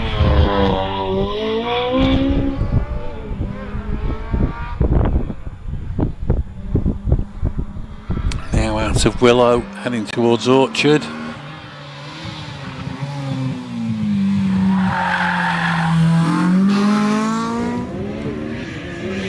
Lurching a little bit through Orchard, now up into Farmhouse Bend.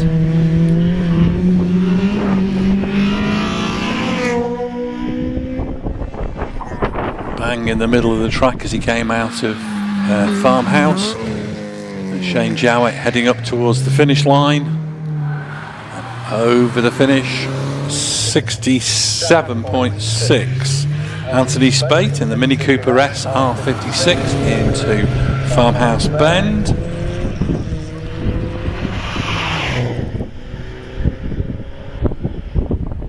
Anthony powering his way up to the top.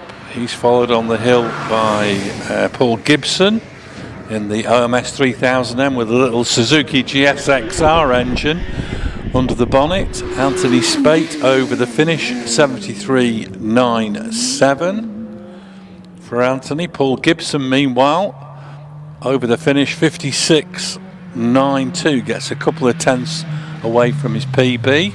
He's followed on the hill by Sam Gumbley in the Formula Ford Swift from 1993. Sam already heading into Farmhouse Bend, sweeping through Farmhouse, heading up towards Quarry, and over the finishing line for Sam Gumbley, 67.51. Glenn Collier in the little Davrian Mark III heading into Farmhouse Bend.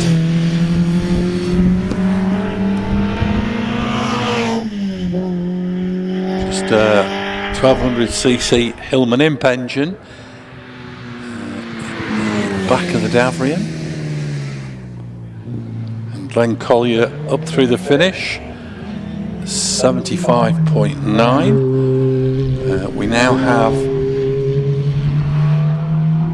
think this is Lorraine Hitchman, number 886 in the Ferrari F430.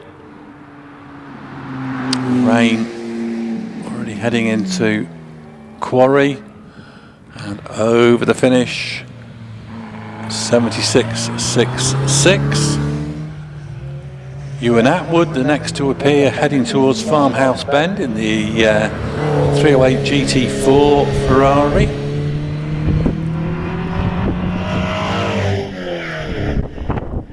And as he heads up towards the top part of the hill, he's being chased up the hill by Roy Balderson in the Bod Speed Mini.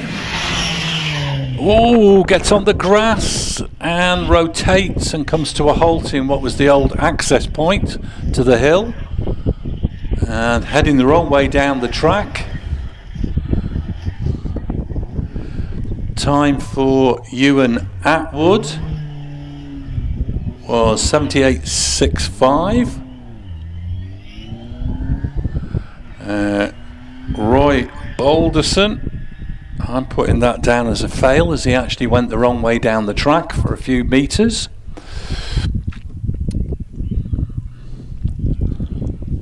The clock is still ticking, and it stops at 93.53. But there we go, getting the replay on. Just got one wheel on the grass on the exit of Farmhouse, and that dragged him into the spin. Ralph Pinder heading towards the top of the hill. He'll get a rerun. We should also be seeing Peter Vincent for a rerun.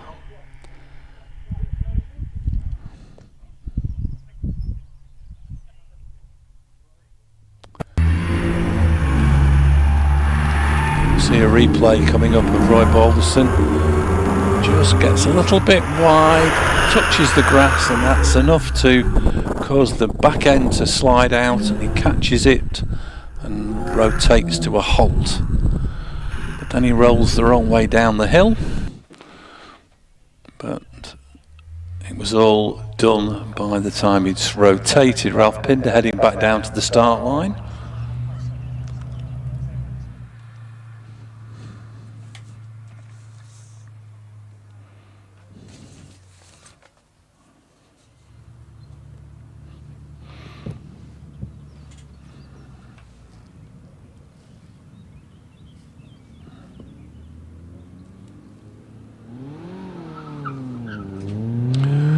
Off and running at the moment is the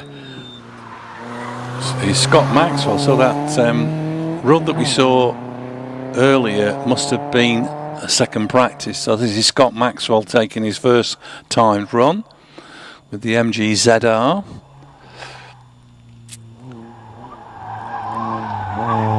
Winding his way around chippies. Peter Vincent is off and running with his Vauxhall VX220 for a rerun after he got red flagged when John Heseltine went AWOL at Quarry. Scott Maxwell, meanwhile, heading out of Willow towards Orchard.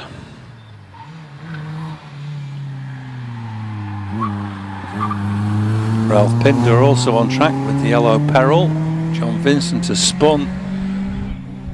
Vincent has spun coming out of Country Corner on his rerun, but he's got going again, so now I think there's a red flag for Ralph Pinder. Scott Maxwell, meanwhile, oblivious to all what is going on behind him. He's heading towards the top of the hill, and he's heading through the finish, and he stops the clock 78.59.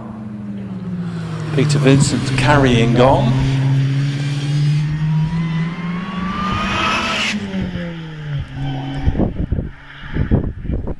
After his rotational delay coming out of Country Corner. And finally gets over the finish line 83.25.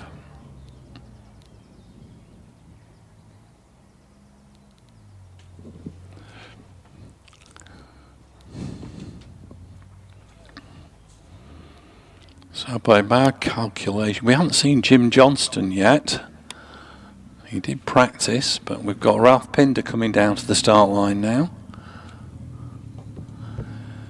in the Peugeot 205 GTI.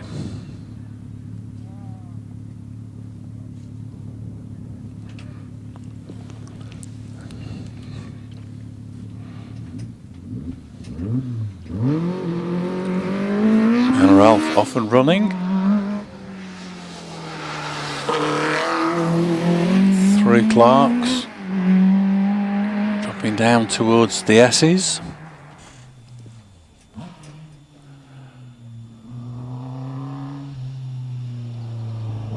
Threading his way through the S's now into chippies.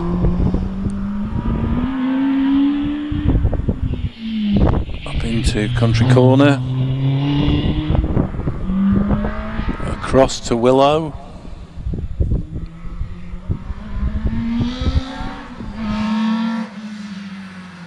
Through the little elbow before Orchard, into Orchard Corner.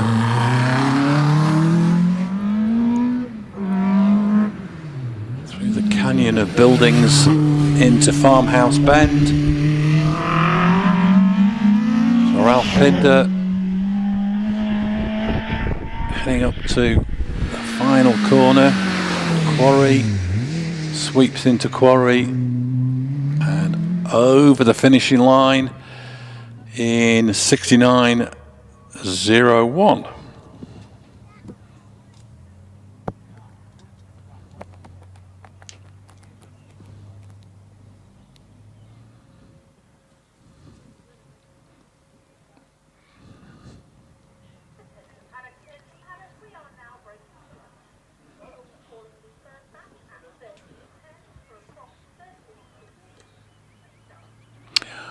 Right, so for those of you trackside, we're going to restart at about 1:15.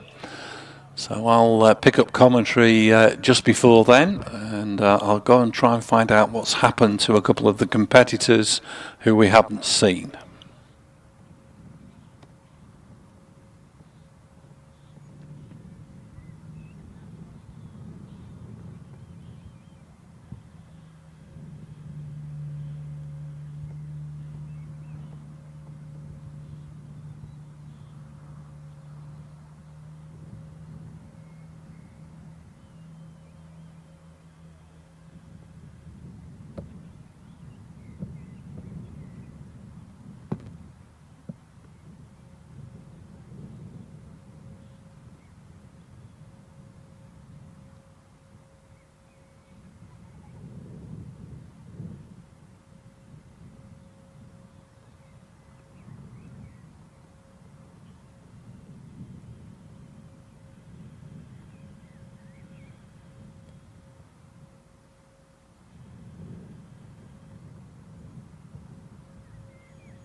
Even on the main battery on this, I was like saying, like, put it on charge when I'm with it in the garage. Like, well,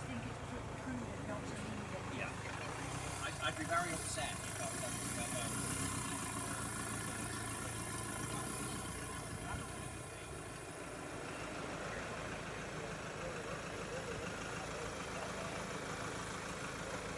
I think he's possibly trying to reverse onto the bit that's not really boggy. He got stuck yesterday. He had to get pushed out.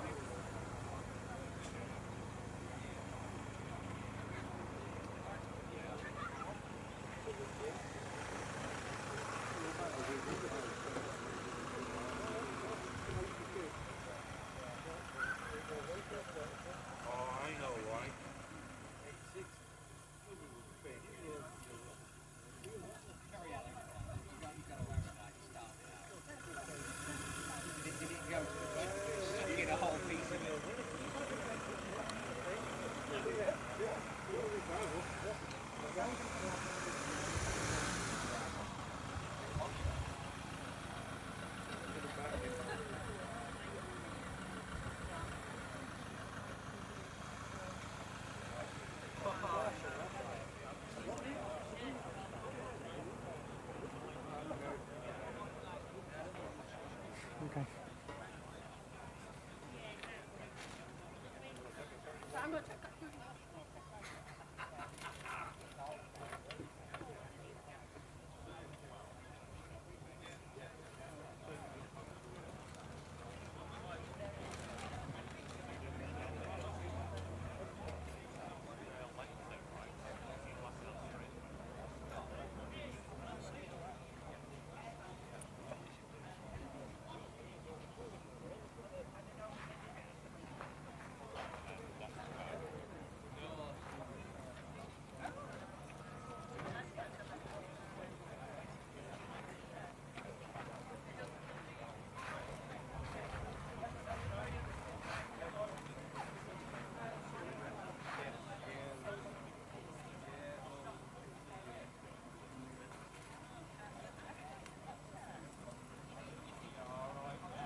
I wonder how bad you think a mini was if you got a mini now.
Want to go straight back, you're not going to get the swing. You're going to need that 10. We've got to go straight back. If you put that board so it's straight back. Back in a straight line.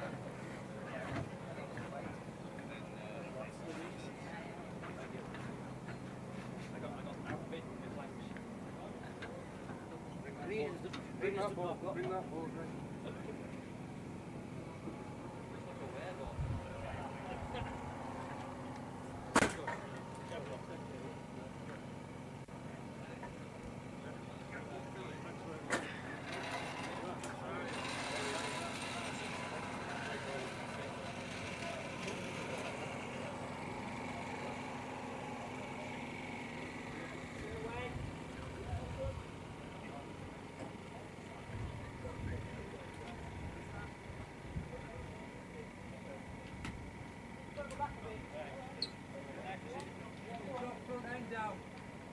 Drop the front end down a bit.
Is it, yeah?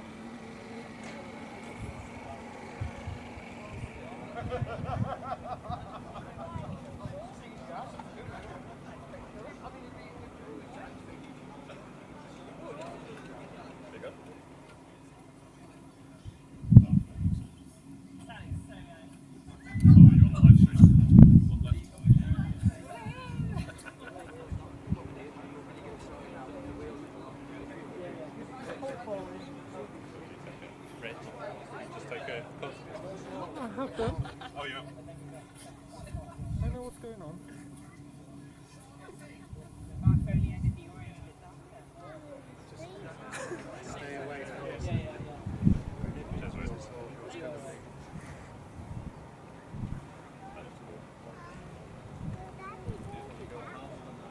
Fingers crossed.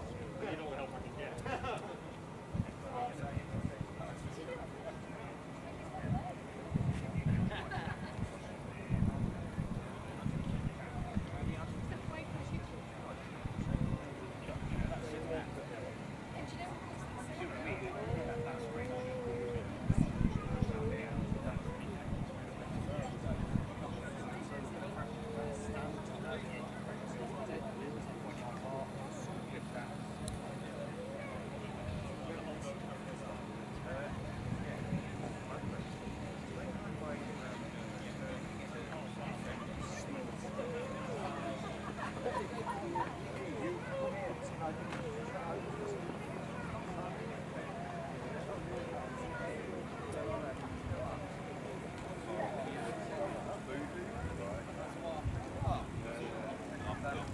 Well, the other side of the tire, is that hot? Wait, it's not.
Yeah, Knockhill's not bad actually.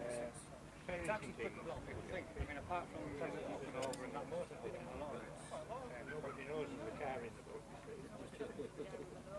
Even though it's got let's go, yeah. Yeah, that would be the car. They won't think. They'll be used to seeing them on the news. So is that the new one? Rather than have the car inside, it's got to be on the trail.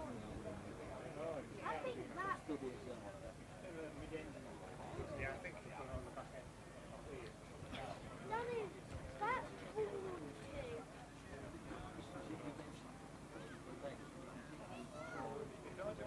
Short. Yeah, anyway.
So when I started this, out of it, you know what I mean? Yeah. Have you got an extension, Peter? Well, you've had this a long time. Oh, wow.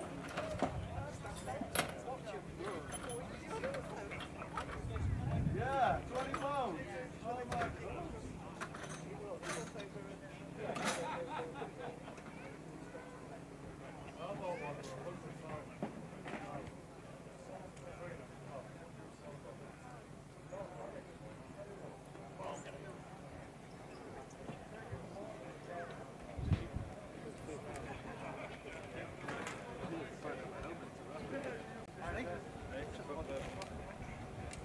That's what helped us today.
Shapes are a bit divisive when you first arrive.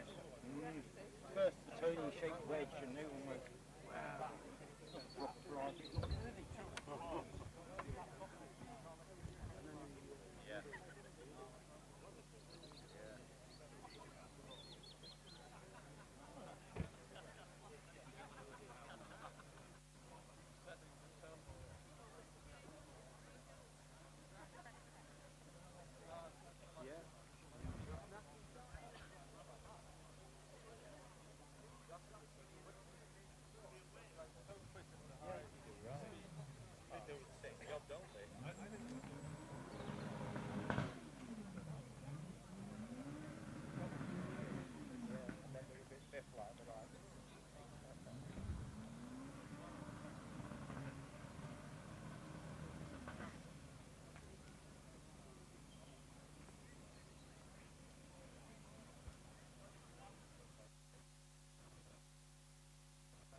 Because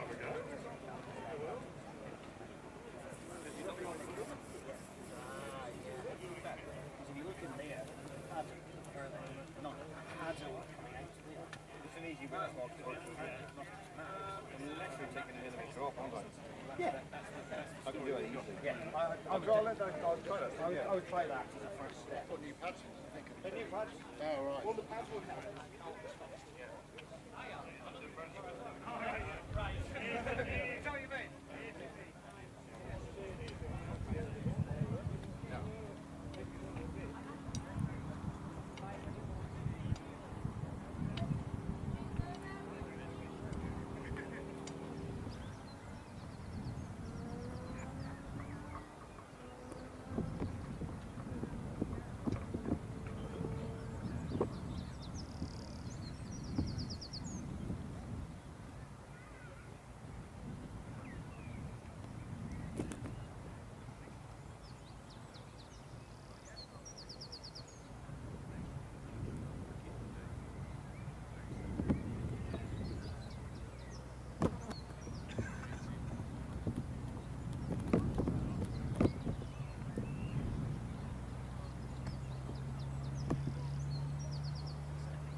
Well, good afternoon, ladies and gentlemen. We're about to recommence the meeting, and leading off will be number 823, Robert Penrose, in the Pilbeam MP92, running in Class G. We have a group of shared cars to start with.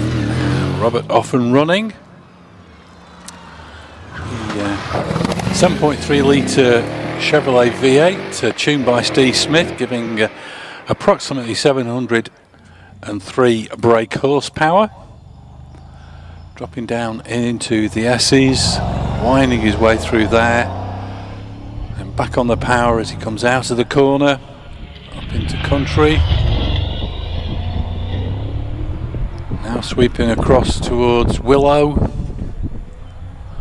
out of Willow, en route to Orchard.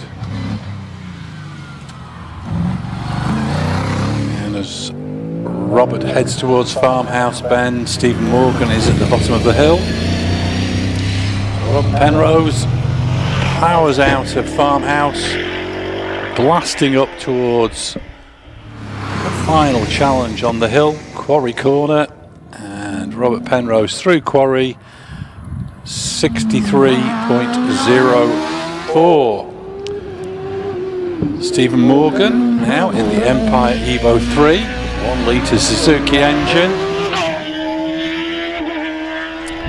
We'll see his son Tom in the car a little bit later. And Stephen already charging through Quarry and over the finishing line in a new personal best, 58.04. On the start line, Ben Hamer with the OMS 28. This one powered by a 748cc turbocharged Kawasaki engine. Ben through Clark's, dropping down towards the S's. This is a new car this year for Ben and Will.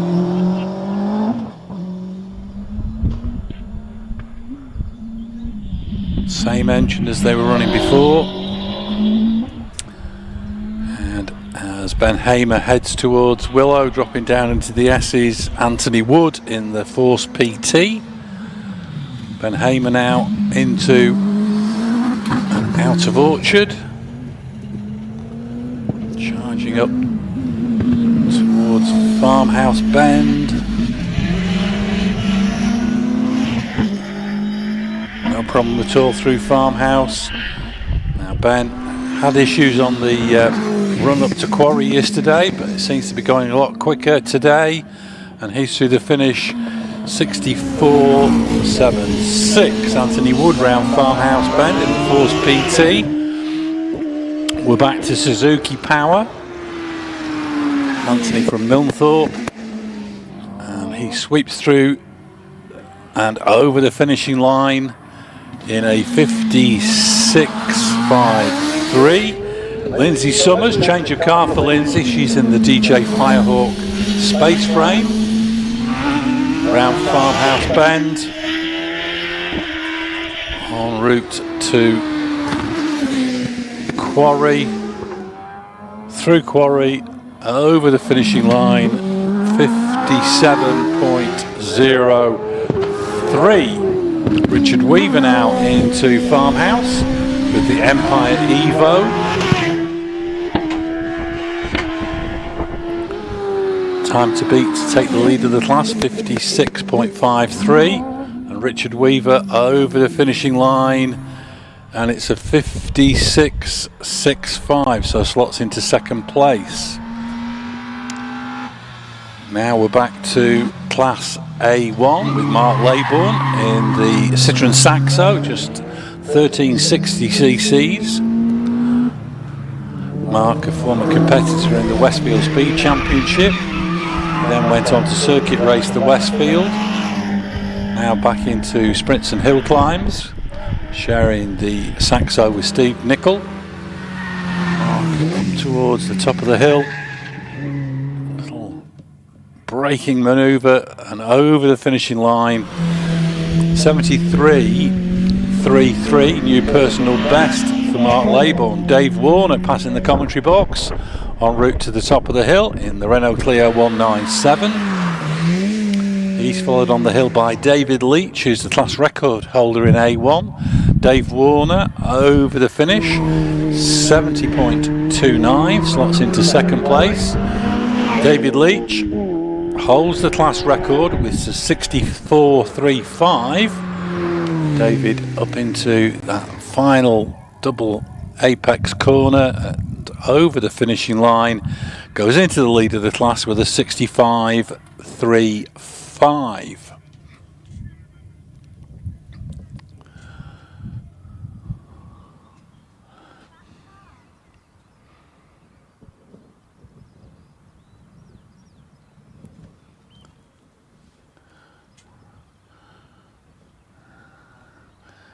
And we don't seem to have any customers down at the start line.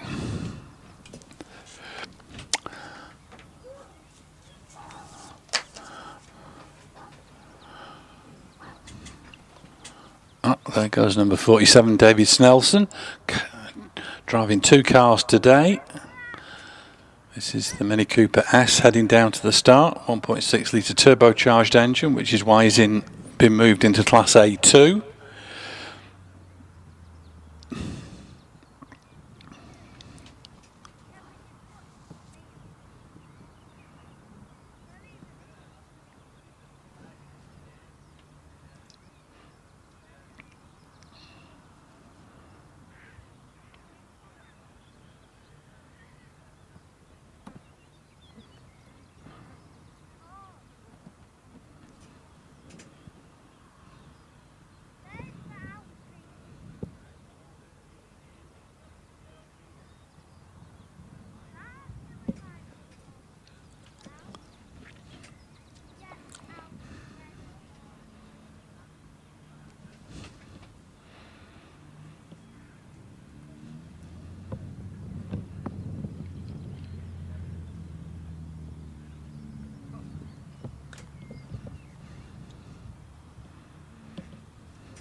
David Snelson arrived down in the start area.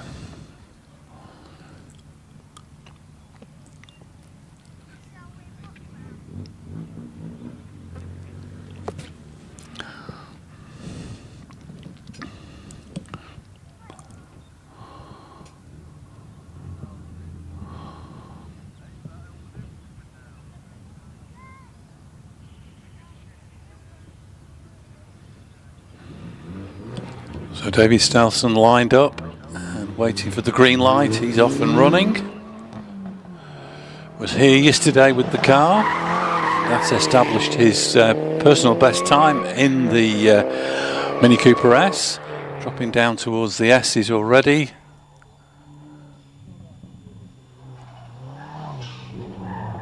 On the way into Chippies. Powering his way up into Country Corner, and as he goes round Country Corner, Robbie Birrell in the Porsche Cayman is away from the start line. This is a change of car and therefore class for Robbie. Meanwhile, David Snelson heading into Orchard. Nice tight line through Orchard, heading up into Farmhouse Bend. David, of course, also competing here today in his Ferrari. Leading that Ferrari class as well. Into the final corner, a little bit of cadence braking, and over the finishing line, 69.07 new PB for David Snelson. Robbie Birrell in the Cayman. Heading up towards the top of the hill. 63.18 was his personal best set yesterday, and 63.69 isn't a personal best, but it's a new class record for Robbie Birrell.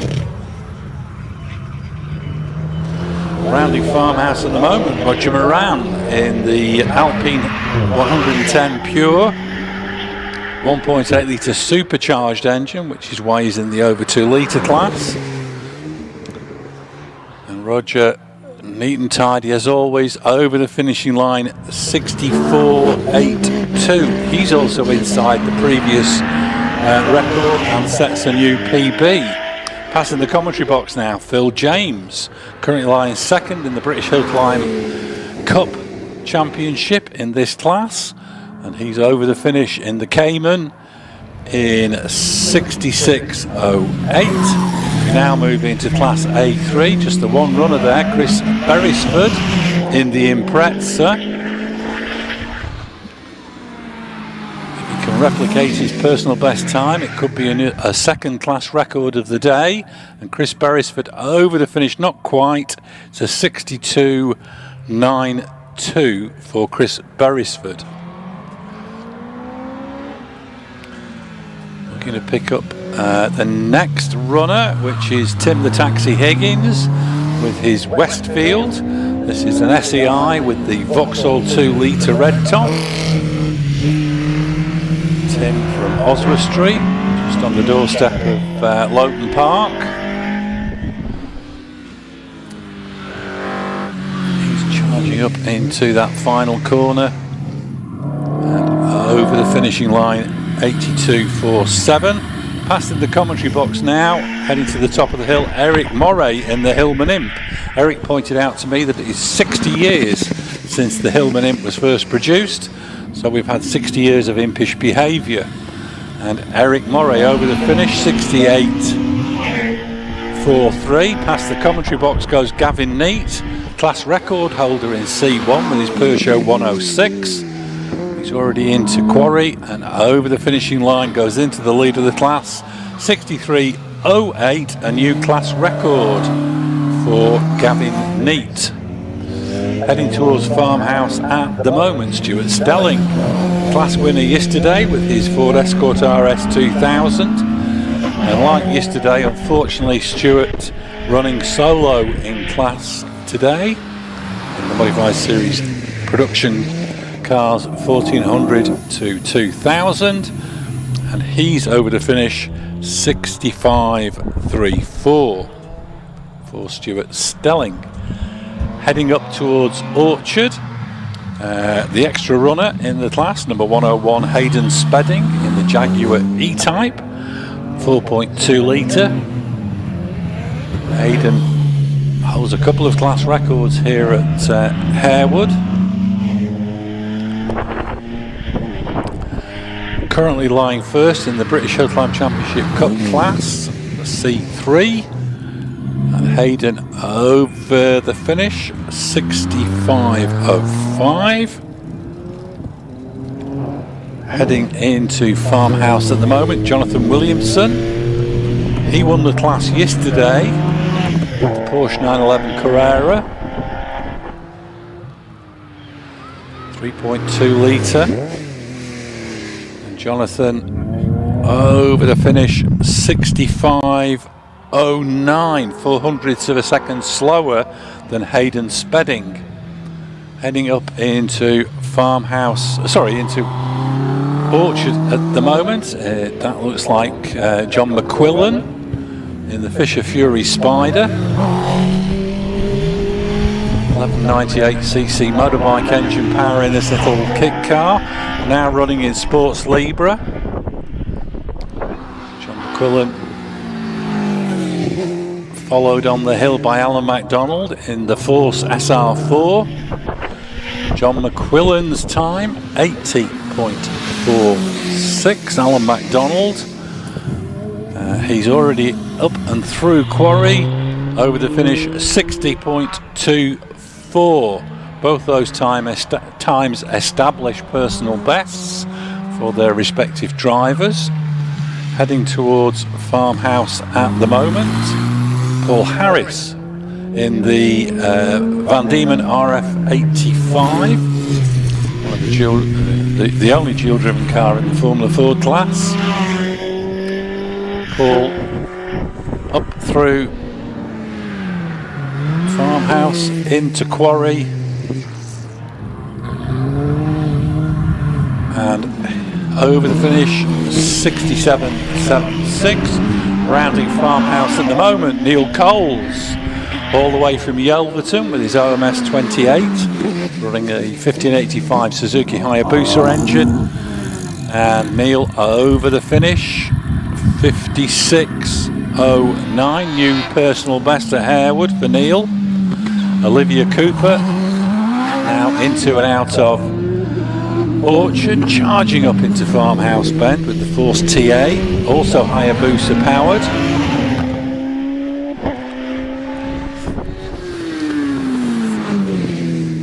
Olivia sweeps through the final corner over the finishing line with a new personal best, 55.03.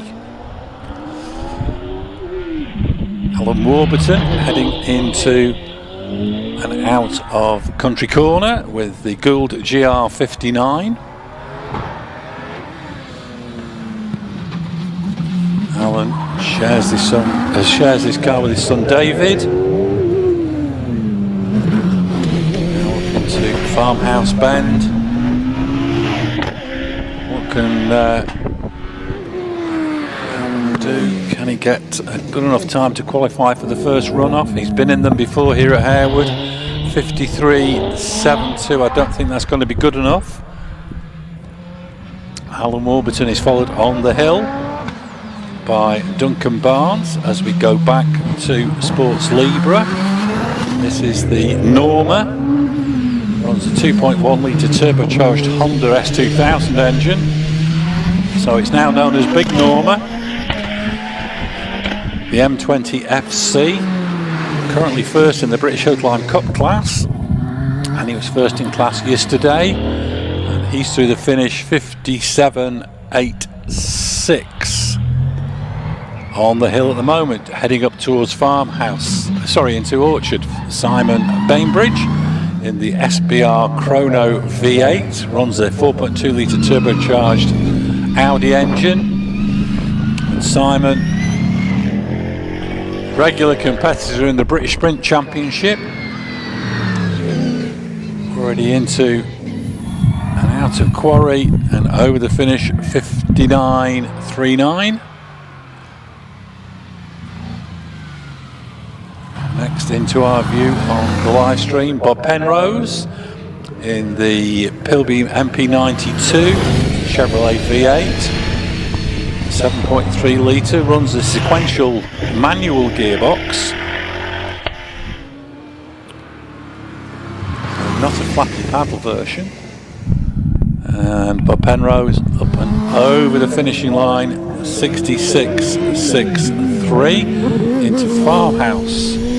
It's Gavin McLaren in the OMS 2000M, Suzuki powered. Gavin into and out of Quarry, 59.87 for Gavin McLaren, the new personal best. On the hill, heading towards Orchard, Tom Morgan in the Empire Evo 3.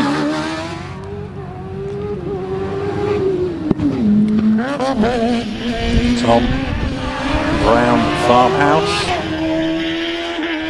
was very competitive driving a Formula Ford 1600 previously, and now transferred into this Empire and over the finish with a new personal best, 55.34. Tracy Wise into Farmhouse, a Harewood regular from Thirsk in the Little Jedi. First season in single-seaters for Tracy. Campaigned a very, very rapid Mod Prod Elise prior to that, and over the finish with a new personal best, 58.11. On the start line, Will Kerr in the OMS 28, the only car in the class not powered by a Suzuki, and he made a little bit of a bog at the start there, did Will, sort of moved forward and stopped momentarily. Anyway, he's off and running now, dropping down towards the S's. This runs the 750 turbocharged Kawasaki engine. Winds his way through the S's, round Chippies, up into Country, over to Willow, powering his way up towards Orchard. Sweeps through Orchard. And as he heads towards Farmhouse Bend, Martin Turner drops down towards the S's. So Will Kerr out of Farmhouse, flying up the straight towards Quarry. Martin Turner meanwhile heading up into and out of country. 61.6 for Will Kerr. Martin Turner meanwhile heading into Orchard in the Empire Evo 2.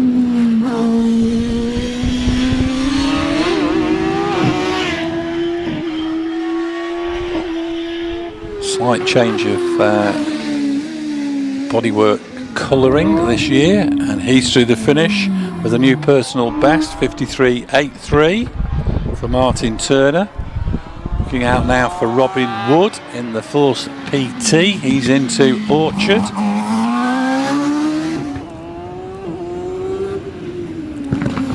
Robin from Hexham, a regular here at Harewood for the last couple of seasons with this Force PT, which quite a lot of you, I'm pretty sure, will recognise from the colour scheme. And Robin over the finishing line with a new personal best, 54.23.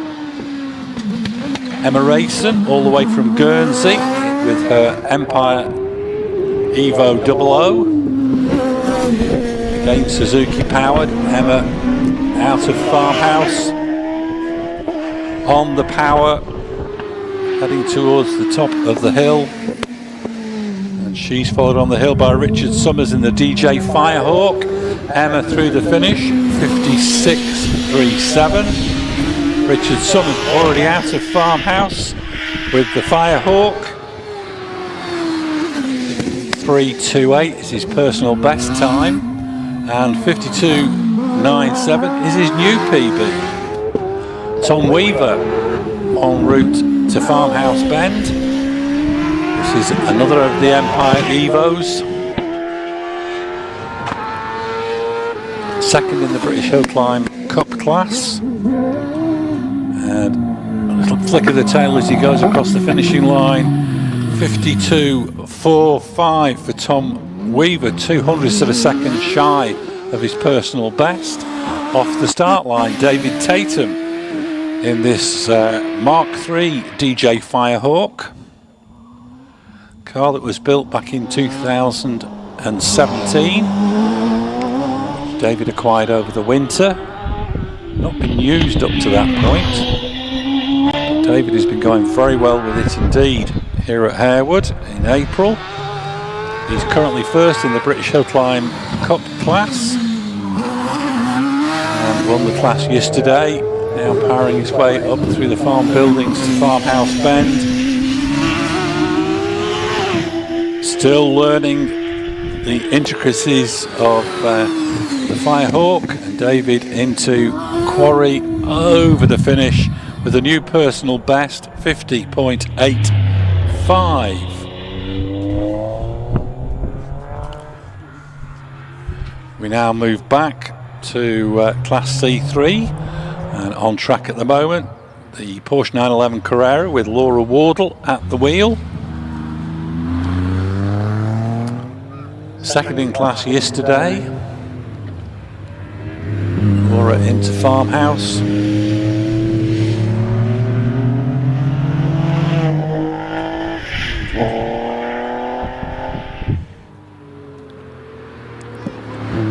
Been to Quarry and over the finish, 70.15 for Laura Wardle. Into Farmhouse at the moment, Mike West in the Fisher Fury Spider, now running in Sports Libra. Mike is second overall in the British Hillclimb Championship Cup class, Class F, and he's over the finish, 69.43, slots into second place. Now looking out for the first of our dual driven over 2 litre cars. That's Lynn Owen at the wheel of the OMS 28. This runs a 2.7 litre RPE V8. Lynn shares the car with husband Steve. Lynn up into Quarry and over the finish line, 60.36.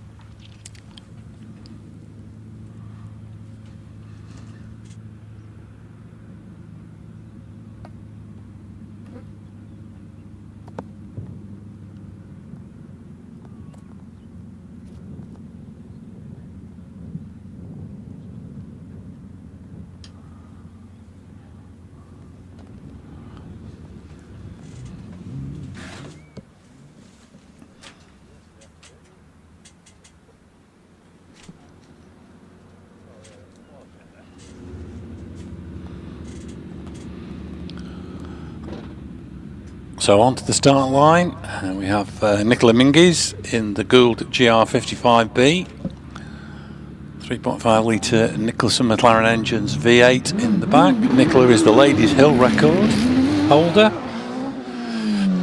She's off the line into and out of Clark's, dropping down into the S's. Round in Chippies, now powering up to Country Corner, over to Willow,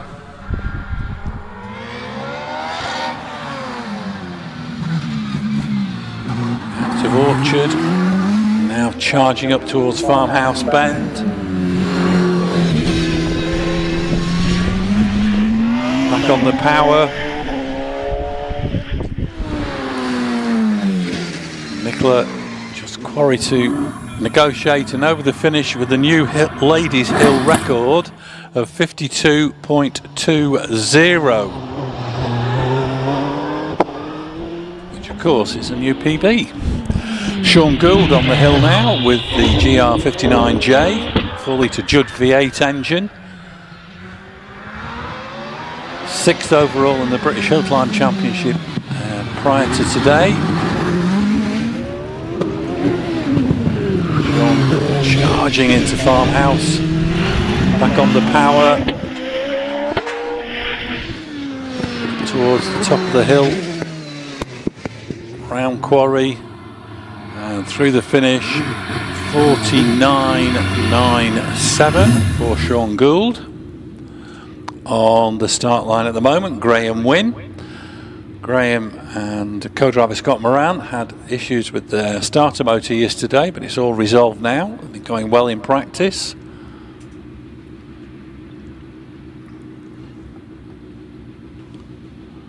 So Graham waiting for the green light.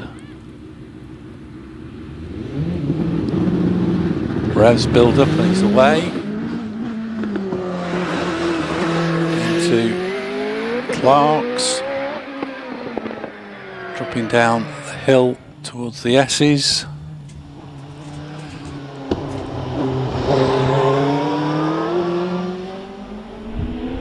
Now heading up into Country Corner.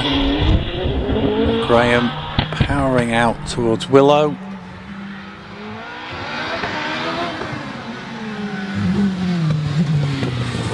Sweeping through Orchard Bend.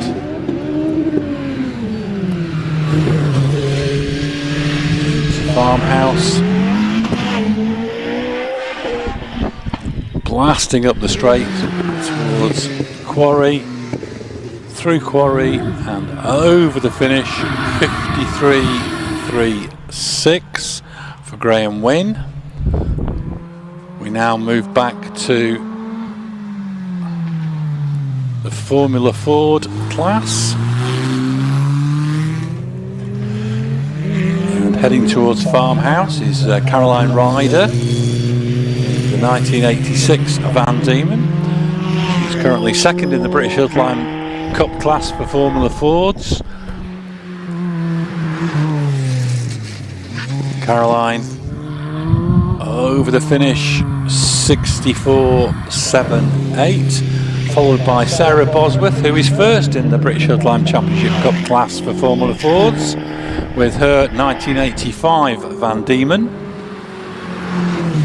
So Sarah into the final corner and over the finish, 63.74, goes into the lead of the class. James Harris into Farmhouse Bend, heading up towards the top of the hill. If he's close to his personal best, he could take the lead. And Jimmy over the finish, and 62.46 goes into the lead of the class. And that just leaves Rob Spedding in the class record holding Vector from 1993. Rob round Farmhouse already. Class record holder not only in the British Hillclimb Championship class here at Harewood, but also in the Harewood Championship class, and he's over the finish, 61.78, and he takes over the lead from Jimmy Harris. Heading towards Farmhouse at the moment, Andrew Short in the OMS CF07, all the way from Exeter. And Andrew already into that final corner and over the finish, 61.79. That establishes his personal best for Harewood. He's followed by William Luffridge from Ballymoney with the Empire Evo 3. This runs a 1 litre Suzuki engine that's been turbocharged, which just pops it into class J2. And William over the finish, 60.95, which is a new PB for William. Alex Cole, in the meanwhile, has come to a halt in the S's. Hopefully we might get a replay of that on the live feed.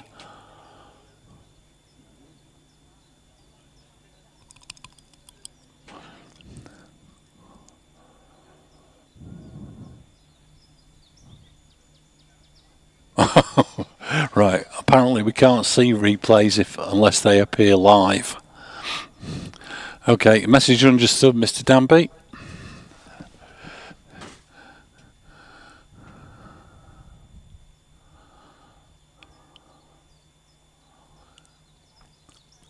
So they're all looking at the back of the car. Maybe, I don't know, possibly a damaged drive shaft or broken suspension. I'm not sure, but they're inspecting the rear of the car quite closely. Alex is out of the car, removed the helmet, and that is going to unfortunately be a fail.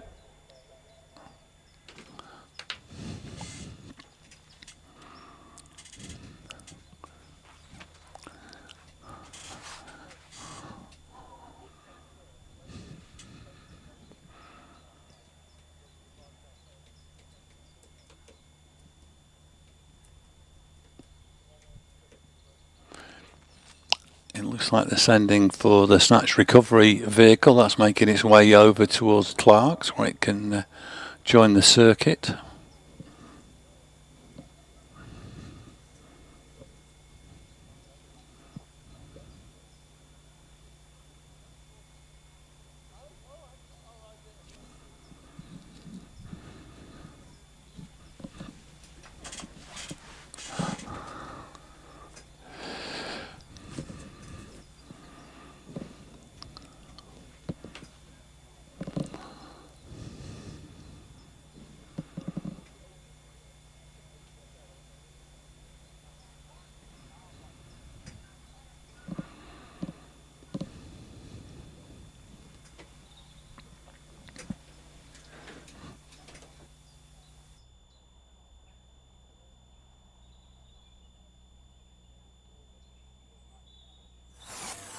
Motorsport UK TV, the home of unmissable British motorsport videos.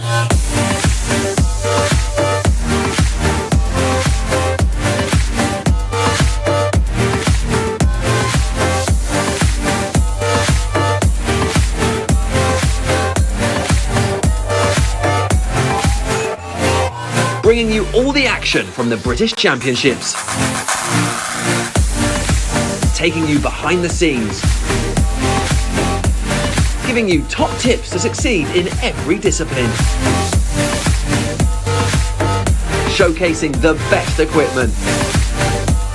And much, much more. Visit motorsportuk.tv today and make sure you never miss a moment.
It looks like they're having to get the flatbed. So William Hames, thanks for the coverage. Wish me and Dad could be there. I'm assuming that Dad will be Paul Hames. So it looks like there may be some sort of suspension issue or damage to the rear of the car that's not allowing it to be towed. So it'll be winched onto the flatbed to be recovered back to the paddock.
Paul Wilkins has just posted Duncan Barnes' car is looking so good. Well, it was going very quickly as well. And little Honda engine working overtime in the rear.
A little factoid been put up there by HillClimb.TV. Scott Moran has scored 3,999 British Championship points.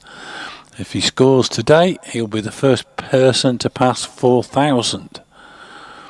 Of course, he's multiple Hillclimb champion. Mind you, I can remember him when he first started driving a little Delta Imp.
Right, well, we're just getting on the live feed a replay of Nicola Mingy's new Ladies Hill record.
The HIAB has now lifted the stricken OMS 28 up in the air, and they're going to now deposit that on the flatbed.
Right, well, the flatbed now making its way back up the wrong way up the track.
And the flatbed has now returned to its position behind the farm buildings, on just adjacent to the access road that runs around the back. The Hiab is making its way back, only going very, very slowly at the moment. Now the flatbed has used that little access road in the wrong direction, as it were, to get back onto the track, and it's now going to take the stricken OMS back up to the paddock. So you never know, we may well see Neil and Alex later in the day if it's fixable.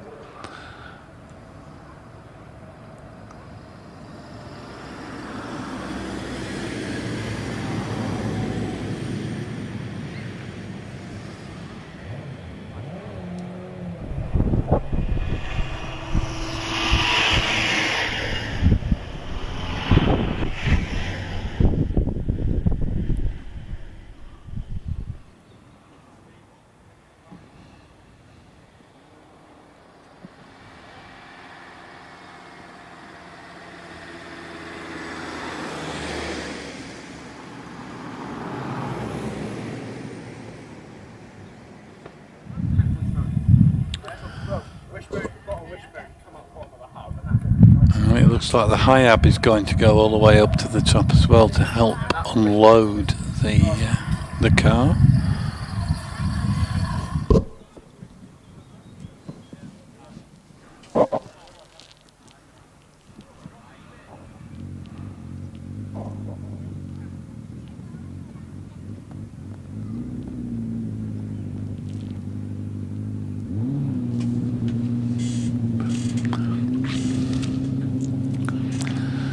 Meanwhile, down at the start line, Darren Gumbley is sitting there contemplating his navel.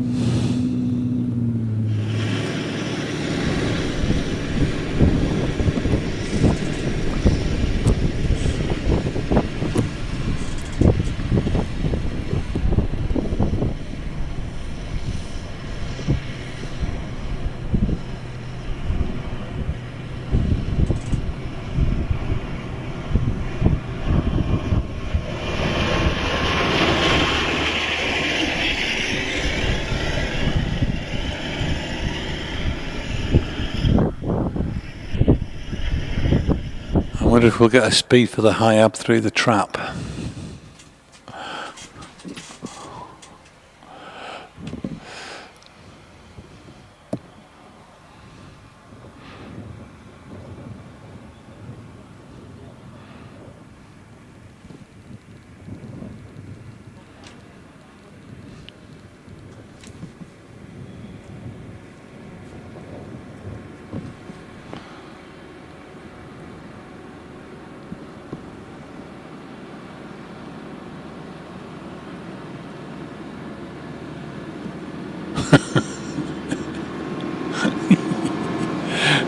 Yeah, the captions come up on the live feed, and it's Stephen Darley at the wheel of the Hiab, and he's determined to get another class record.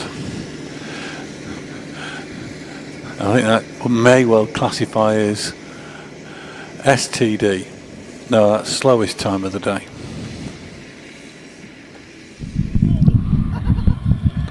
Oh, and he's just getting around Quarry and charging ever so slowly towards the finish line. And he's there, yes! Raises his hand in glee. And now he's on the flat, he's really speeding up. Crikey. Must have got to at least 7 miles an hour.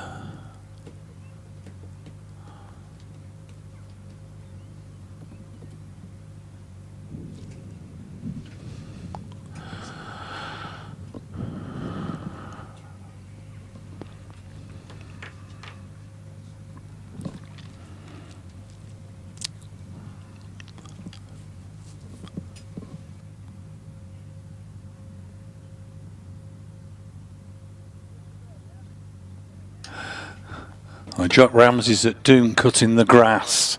He does a fabulous job over there. The place is always immaculate thanks to Jock and his sons.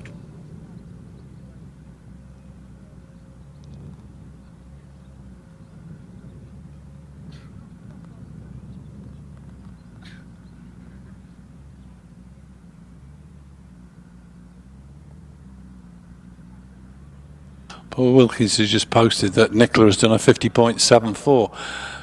She may well have done in practice, but that unfortunately doesn't count to for the ladies' hill record. Has to be done in a competition run. Same for PBs. Anyway, they've now got Darren Gumbley officially lined up, so we're about to get back underway. And Darren launches off the line into Clark's, dropping down towards the S's, sweeps through the S's, now up towards Country Corner, out of Country and across to Willow.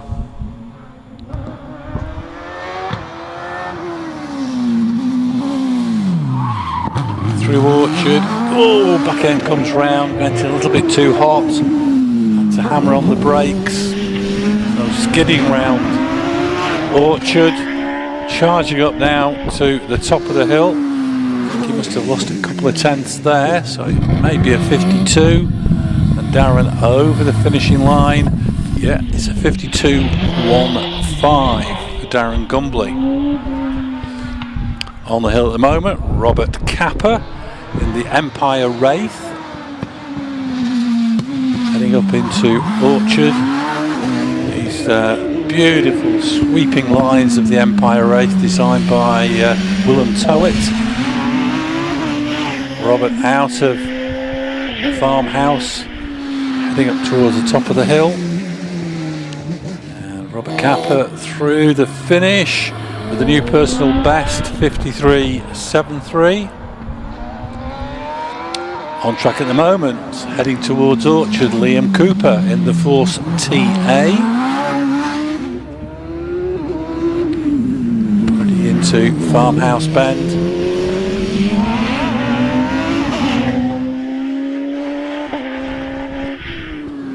So Liam just Quarry to negotiate over the finish with a 55.56, about half a second away from his PB. Andy Greenan into Farmhouse with the Empire Evo 3.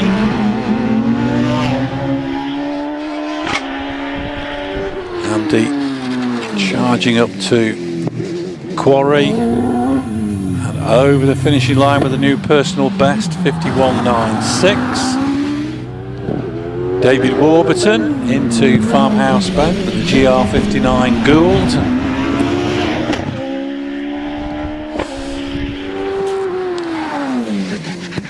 Absolutely hammering it into Quarry and over the fishing line, 50.56 for David Warburton. That takes him into the lead of the class. What can Richard Spedding do? He is the class record holder.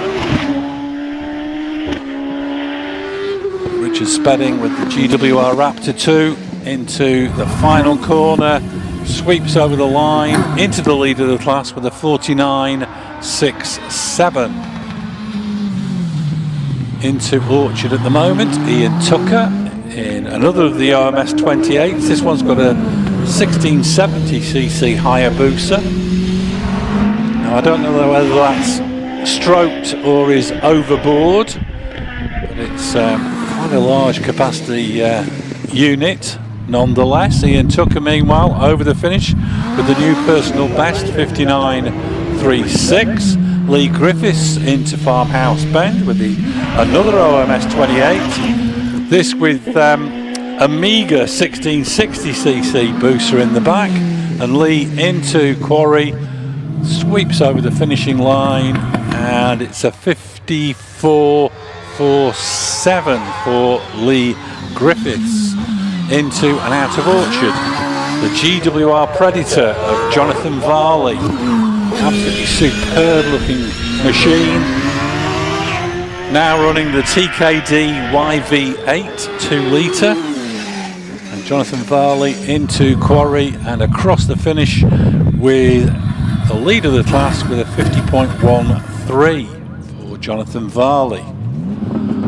On the start line we have Paul Croot all the way from Saltash in Cornwall with the OMS 28 3 litre V6 Jaguar engine. Sounds absolutely glorious on full power heading up Quarry Straight, so I'll keep quiet when he's on that part of the track.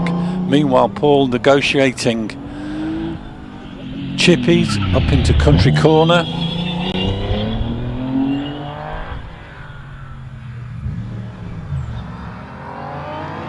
Paul now accelerating up towards Orchard, and the bellowing V8 Chevrolet of Scott Rayson heads down to the S's. Paul Croot meanwhile into and out of Farmhouse Bend.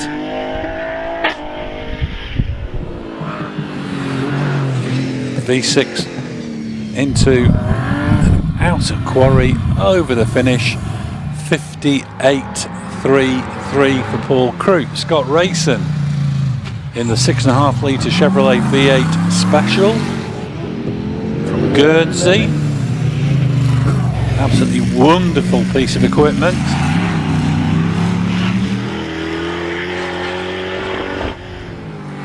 And Scott bellowing his way up towards Quarry.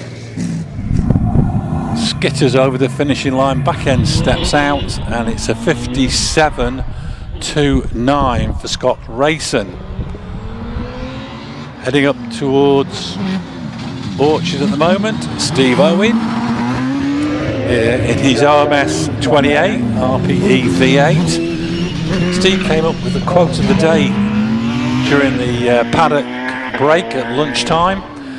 If I wanted to use metric, I would have moved to France, which I think is pretty sanguine of Steve. And he's over the finish with a 53.75.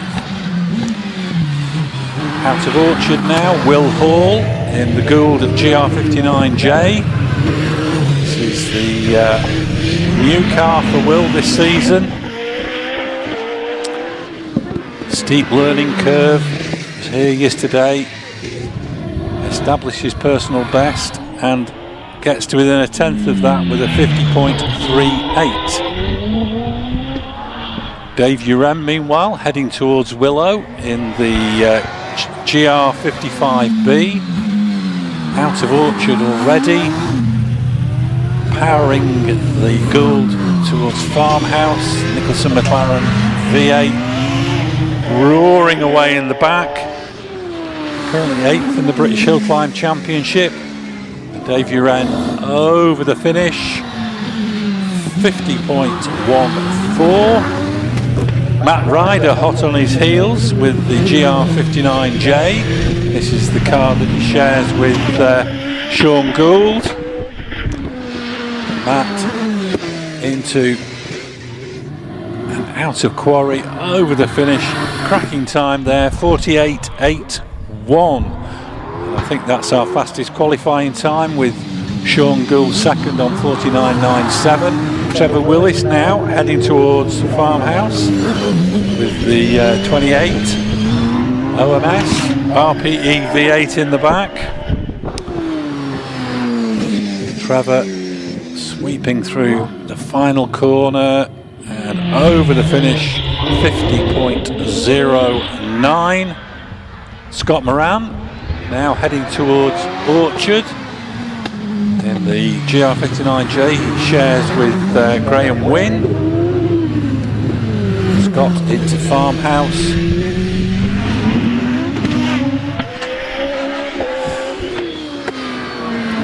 Second in the British Hillclimb Championship Cup class for the over 2 litres, and he's over the finishing line 47.99. And 47.99 is our fastest qualifying time. Alex Summers has ground to a halt on the way up towards Country Corner. So that, unfortunately, is looking like a fail for Alex Summers. He's getting out of the car.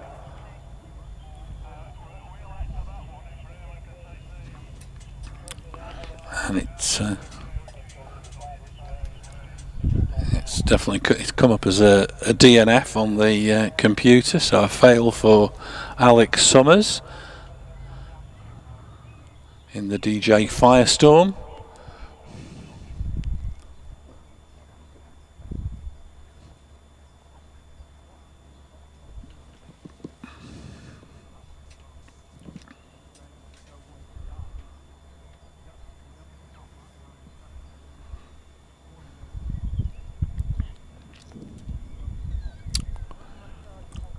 And there's a snatch recovery vehicle en route to the Firestorm.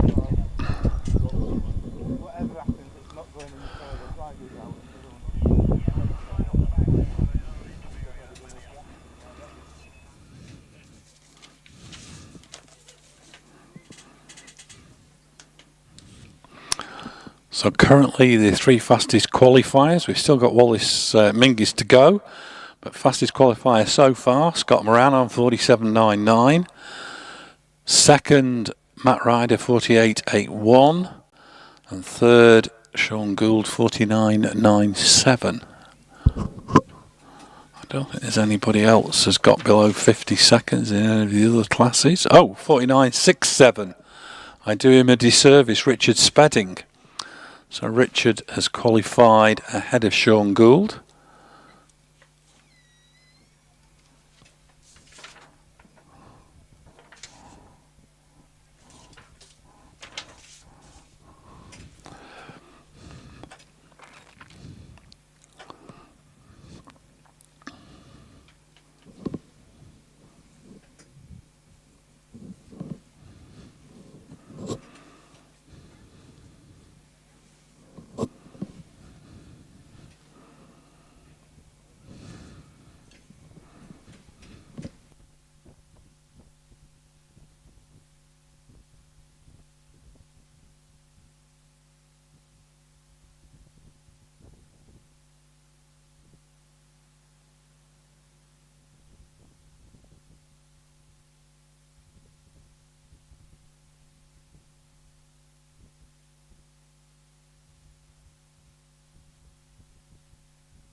That looks like the nose cone off Alex Cole's OMS 28 being taken back up to the paddock. Meanwhile, we're just about to get Alex Summers mobile behind the snatch recovery.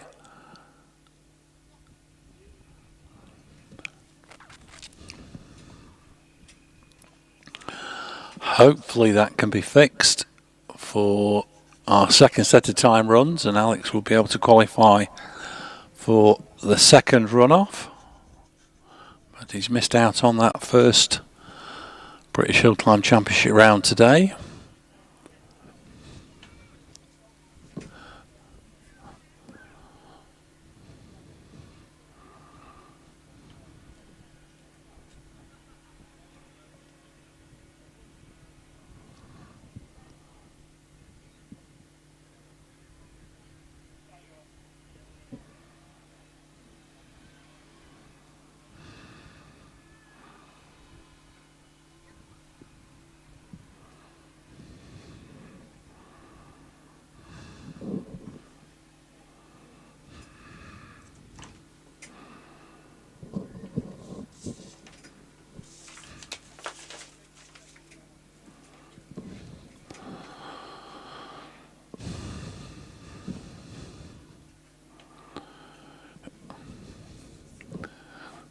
Meanwhile, on the start line, Wallace Mingus patiently waits, getting a little bit of shade from the brolly.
Right, so we're about to get back underway.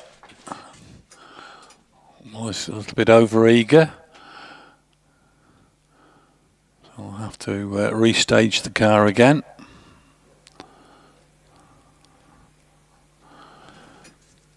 So the car being lined up.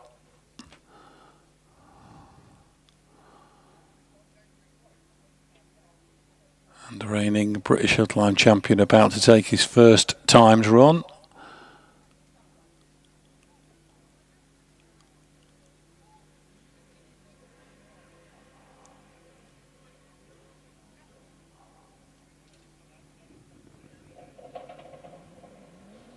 And he's off and running into Clark's.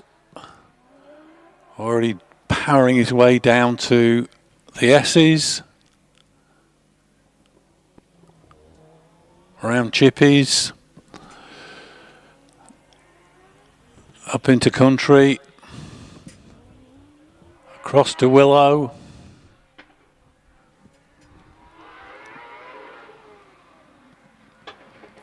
into Orchard, clips the last of the posts on the inside, now into Farmhouse, powering his way up Quarry Straight. 47.99 to beat to go into the lead of the class. And Wallace Mingus across the line at 48.83, only good enough for third place. On the hill at the moment, James Baxter in the Cooper Chevrolet V8 T90, a Formula 5000 car from 1969.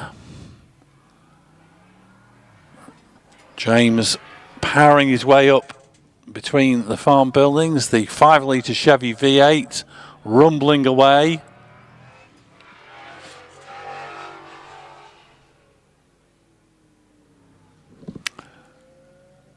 And James over the finish, 61.84, new personal best, new class record for Class M.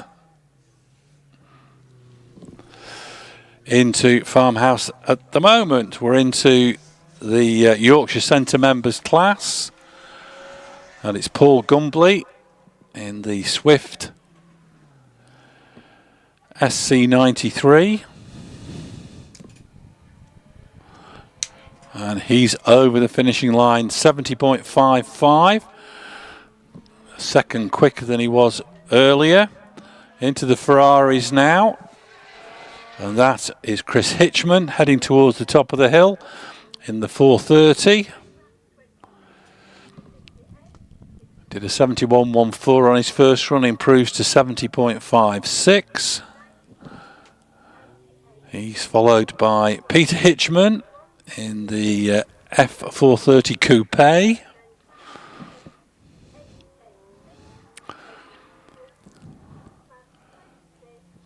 Peter heading into Orchard.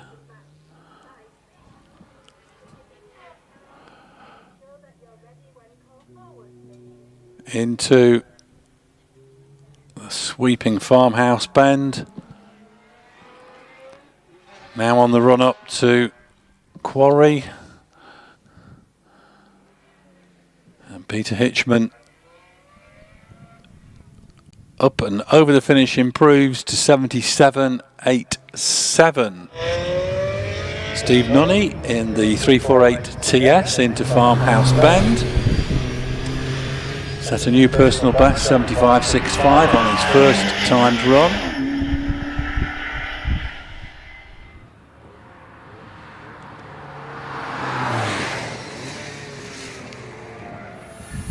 Steve up and through the finish, slightly slower than earlier, 76.28. Martin Jones, meanwhile, heading towards Orchard in the 3.5 litre 360.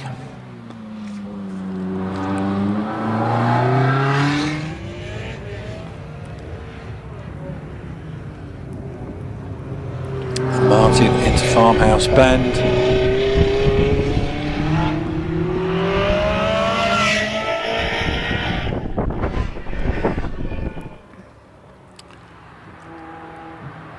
Up into Quarry. And Martin Jones over the finishing line. Improves to 81.81. Rounding Farmhouse at the moment, Anthony Atwood in the Ferrari Dino 308 GT4. Just broke into the 79-second barrier on his first run up the hill. It looks like he's going to improve this time. He does to 78.61 for Anthony Atwood. Pauline Goodwin into Farmhouse with the 328. Pauline did a 74.94 on her first run.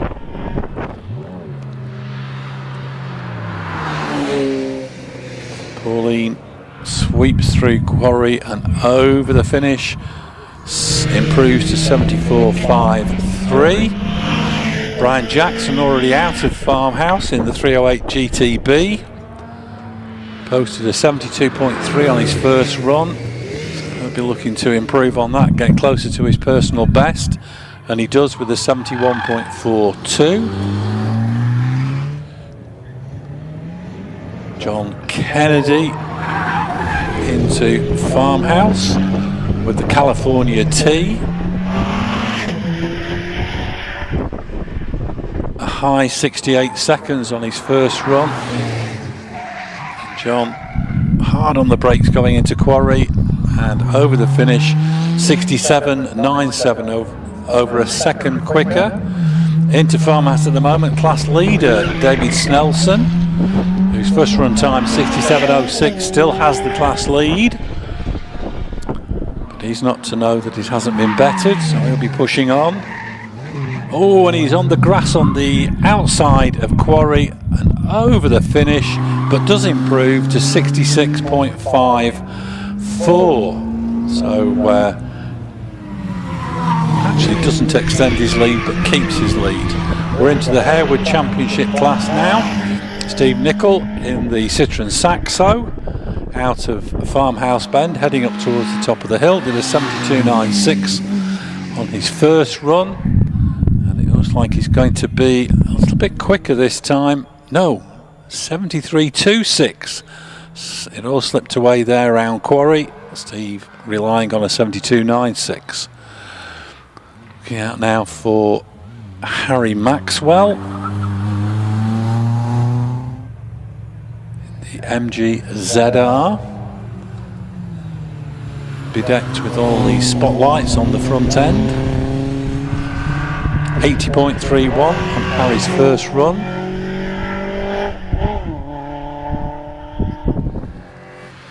As he heads up towards the top of the hill, James Izzard in the MX-5 heads towards Farmhouse.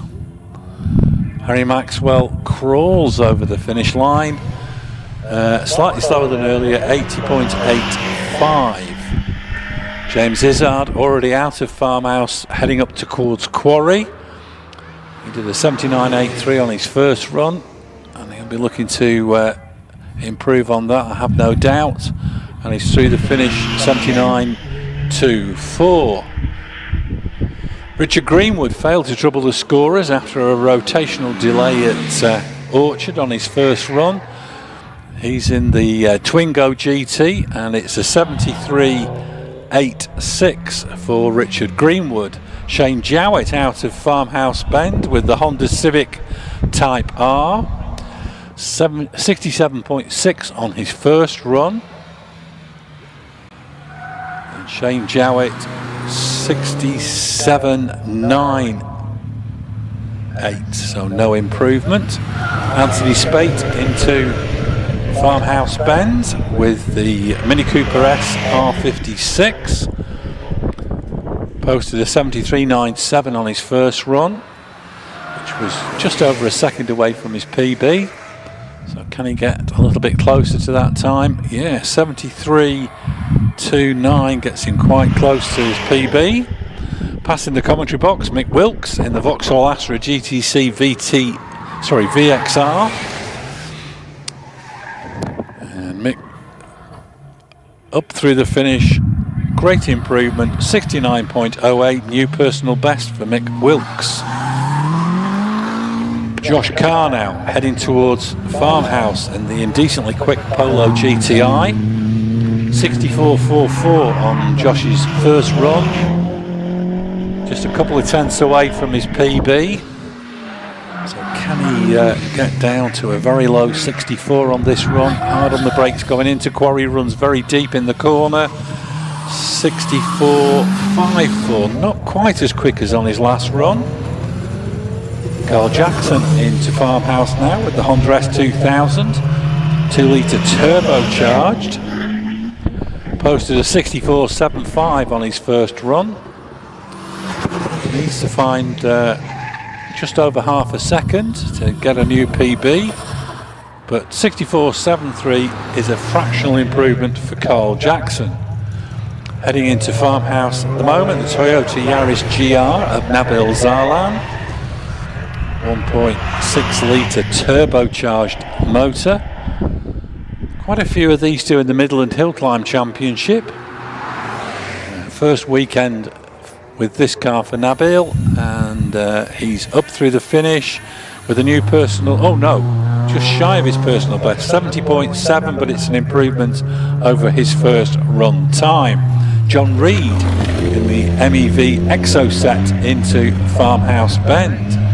This uses a 2-litre MX-5 engine and gearbox, and he's being chased up the hill by John Heseltine, who again failed to trouble the scorers on his first run when he had an excursion at Quarry.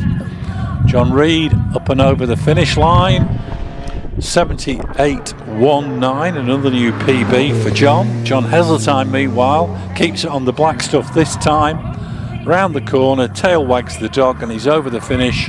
68.05 for John Heseltine. Peter Vincent past the commentary box with the VX 220. He had a spin at Country Corner on his first timed run, so this is going to be a huge improvement with a 65.16 for Peter Vincent. Into Farmhouse at the moment, Roy Bod Balderson in the Morris Mini Bod Speed. Had that rotational delay coming out of Farmhouse on his first run, but he was out checking the tracking during the lunch break. Gets it to the top of the hill with a 69.53. Ralph Pinder now heading towards the top in the yellow Peril Peugeot 205. He's followed by Paul Gibson in the OMS 3000M. Ralph Pinder over the finish, 68.53, so a handy improvement for Ralph. Paul Gibson charging up towards the top of the hill.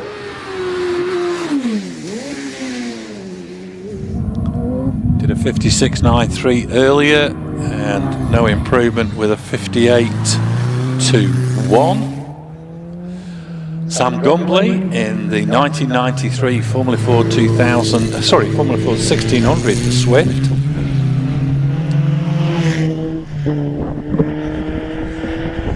Sam got within a couple of tenths of his PB on his first run with a 67.51, and this has drifted out to 68.42, so no improvement for Sam Gumbley. Looking out now for Glenn Collier with the Davrian Mark III. Glenn, property developer from Leeds. Heading up towards the top of the hill, 75.9 on his first run. And Glenn up through the finish, improves to 74.57. Into Farmhouse at the moment, Lorraine Hitchman in the 430 Ferrari. 76.66 on her first run before the lunch break. Lorraine already into Quarry. Quick dab of the brakes and over the finish, improves to 73.9. Ewan Atwood, last of the Ferraris. Dino 308 GT4. Ewan did a 78.65 on his first run. This is looking like it's going to be a little bit quicker. It's a 76.49 for Ewan Atwood. Back to the Harewood class for Scott Maxwell in the MG ZR 1.8. Scott, first run was a 78.59, which established his new PB. Can he make inroads into that? He's going to be very close. It does improve to 78.2. And I think that is the end of our batches, because Richard Jones has withdrawn and Jim Johnston has retired with a misfire. So I think that's it. Now, what we need is the running order for the first of our top 12s. Hopefully that's going to pop up on the live feed any second now.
So the first car in our runoff will be number 705, Sean Gould, who qualified on a 49.97. He's down at the start area at the moment. I haven't got any details of who else has qualified, but I think Sean is the only, Sean's car is the only dual-driven car to get into the runoff. So he'll go first. David Tatum is going down towards the start, but there was also another car went before him. So we've got quite a few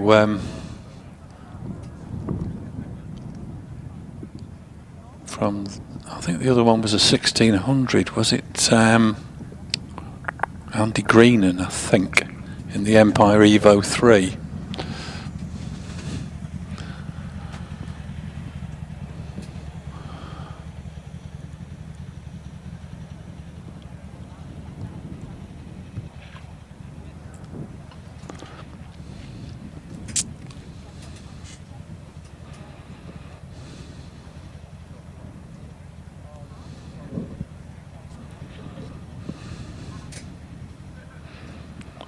David Warburton going down to the start area.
Right, we have the running order at the moment. Andy Greenan will be next.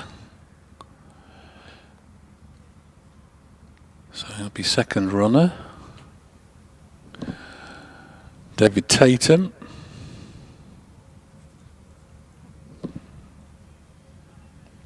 David Warburton.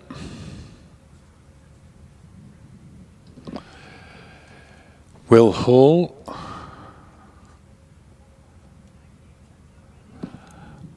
Then Dave Uren, Jonathan Varley,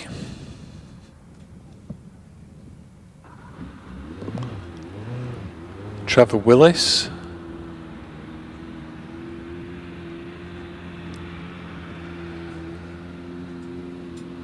Richard Spedding. Onto the start line at the moment, Sean Gould, and it's Wallace, Matt Ryder and Scott Moran, fastest qualifier.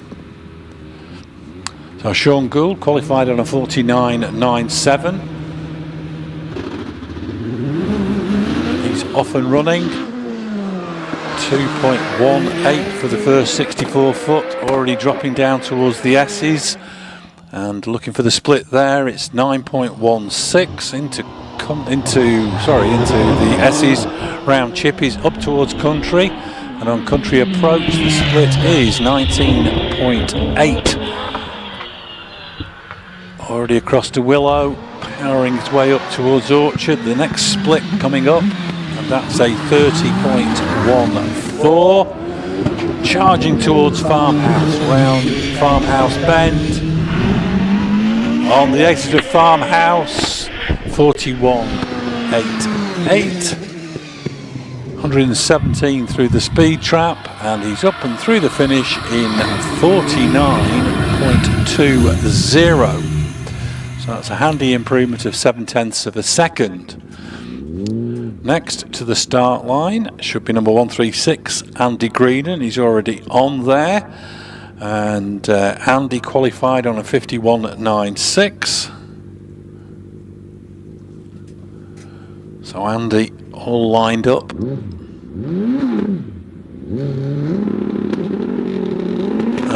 away he goes. 2.1 for the launch, so quickest at that point. Dropping down into the S's where it's 9.4, so he's already behind Sean's time. Winding his way through the S's and round Chippies up towards Country. Now heading towards Willow. 21.23 at Country in. Up towards Orchard. 32.3 on the approach to Orchard into Farmhouse Bend. Sweeps through Farmhouse. Gets the power down. 44.76 on the exit. 108 indicated through the speed trap. And over the finish for Andy Greenham. 53.08. So that's a little bit slower than he was before, about just over a second slower. I think he lost a little bit of time rounding Chippies. The back end seemed to step out. Next we have David Tatum.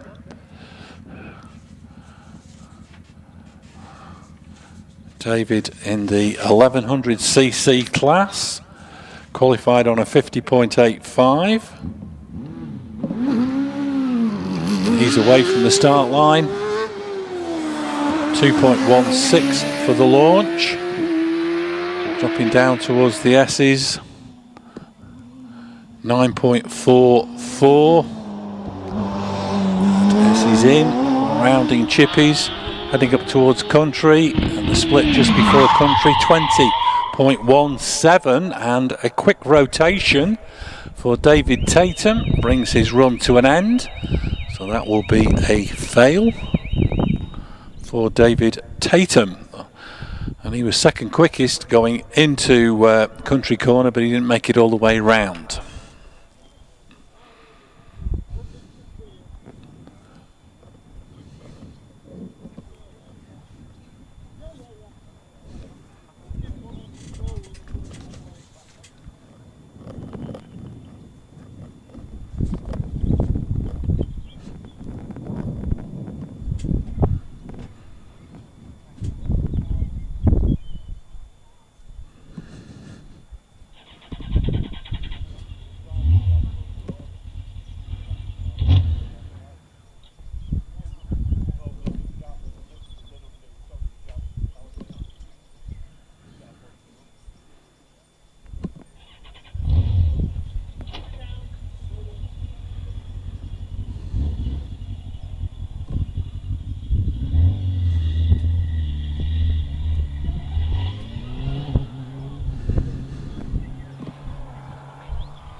So we're back to the start line. And number 9, David Warburton on the start, qualified on a 50.56.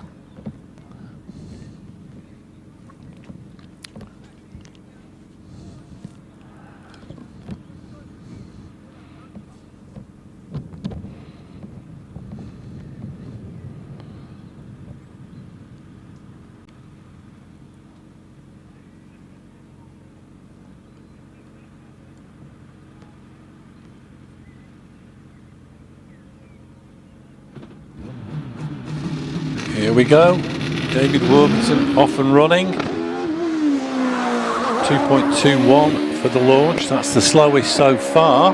Dropping down into the S's. And he's made up a bit of time, 9.34, second quickest at that point. Round Chippies. Heading up towards Country Corner. 19.92, again second quickest at that point. Through Willow, heading up towards Orchard. The split just before Orchard, coming up at 30.4. So again, the second quickest to that point. Up into Farmhouse Bend. Sweeps round Farmhouse, charging up past the corner, 42.46, again second quickest, 108 through the speed trap, and over the finishing line, 50.18 goes second, which means that he's bound to score at least 1 point.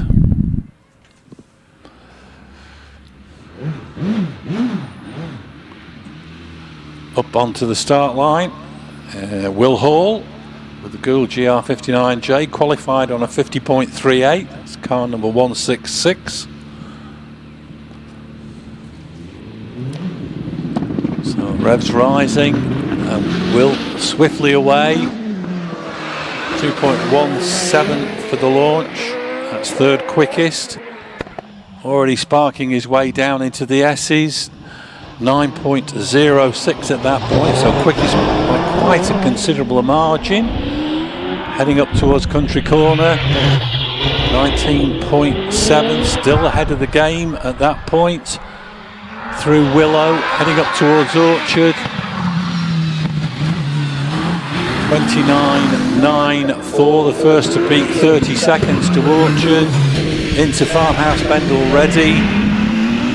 Will Hall powering his way up towards Quarry, 41.77 on the exit, a tenth of a second up. Big lock-up going round Quarry, and over the finish in 49.30. He did 118 through the speed trap as well, but 49.30 only good enough for second place.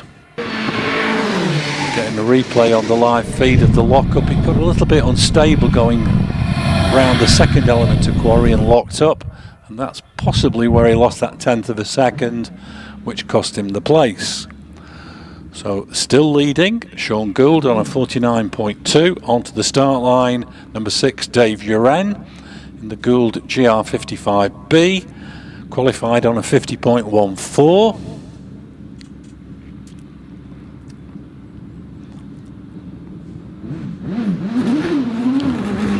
Dave off and running.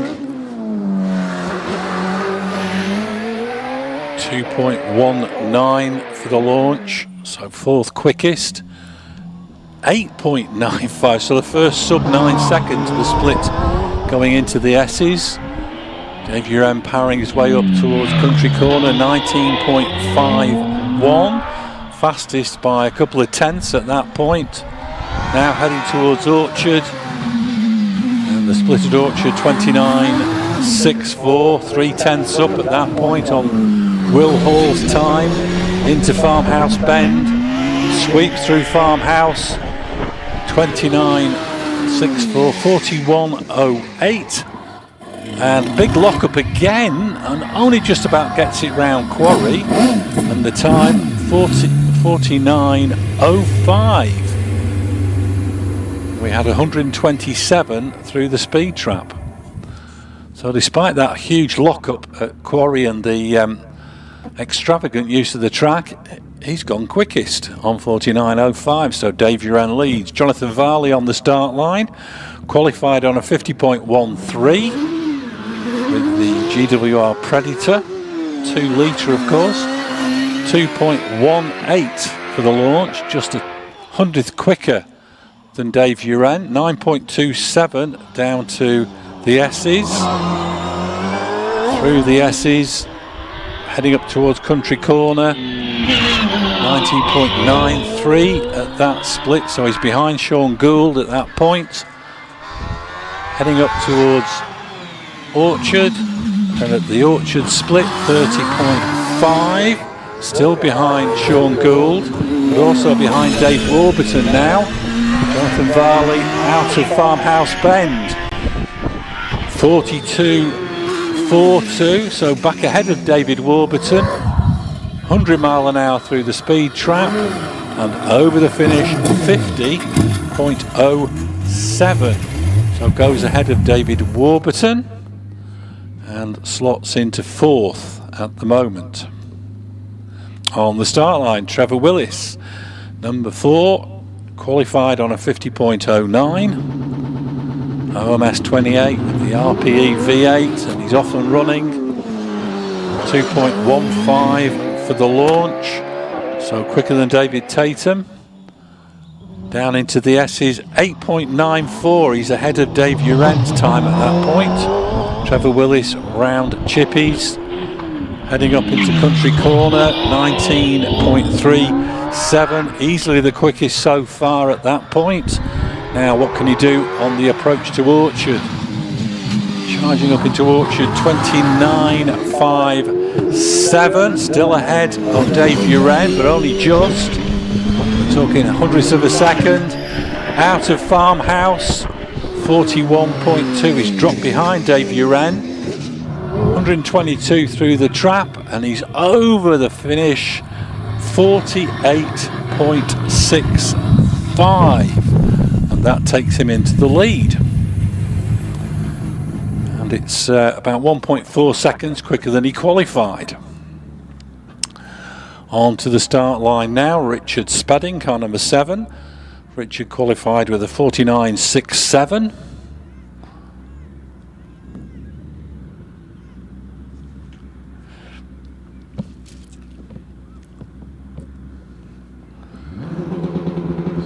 Revs building up, and he's away from the start. 2.1 for the launch, so equals Andy Greenan. Dropping down into the S's, 9.06. Equal Will Hall at that point. Round Chippies up towards Country Corner, 19.68 at that split, ahead of Will Hall now. Through Willow, heading up towards Orchard. Richard Spedding, 30.11, so ahead of David Warburton at that point. Into Farmhouse Bend, powers round Farmhouse, 41.73, ahead of Will Hall again. Into Quarry, 106 through the speed trap and over the finish in 49.32. So slots in just behind Will Hall, which puts him in 4th. Sorry, 5th, because Sean Gould is ahead of Will Hall as well, so he's 5th. On to the start line, our 3rd fastest qualifier, Wallace Mingies, in the Gould GR59, qualified on a 48.83. But he has been in the 46s before here at Harewood. And Wallace is off and running. 2.19 for the launch, so the equal of Dave Uren, dropping down into the S's. 9.02. So ahead of Rich Spedding. Round Chippies, heading up towards Country Corner, 19.39, behind Trevor Willis at that point. Now out of Willow, heading up towards Orchard, and 29.5. He's ahead of Dave Uren.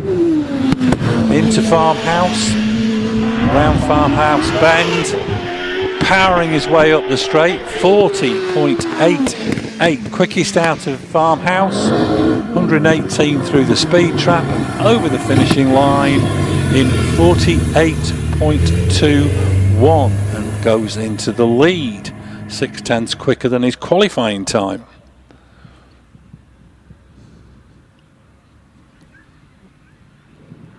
So just 2 cars to go. Next is number 5, Matt Ryder.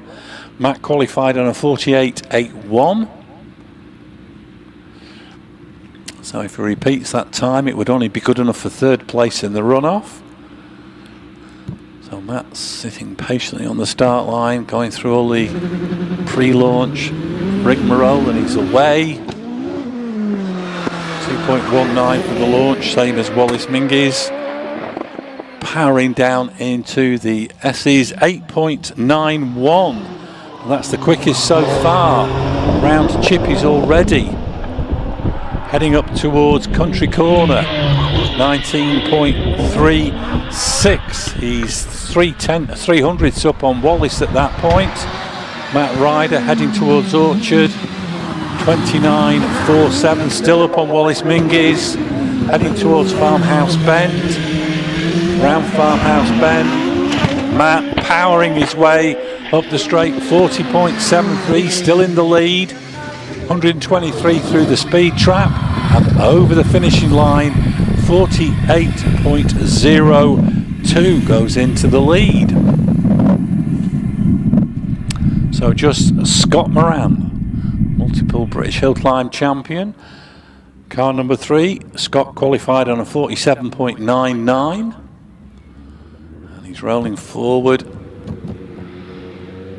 in the Gould 59J that he shares with Graham Wynne.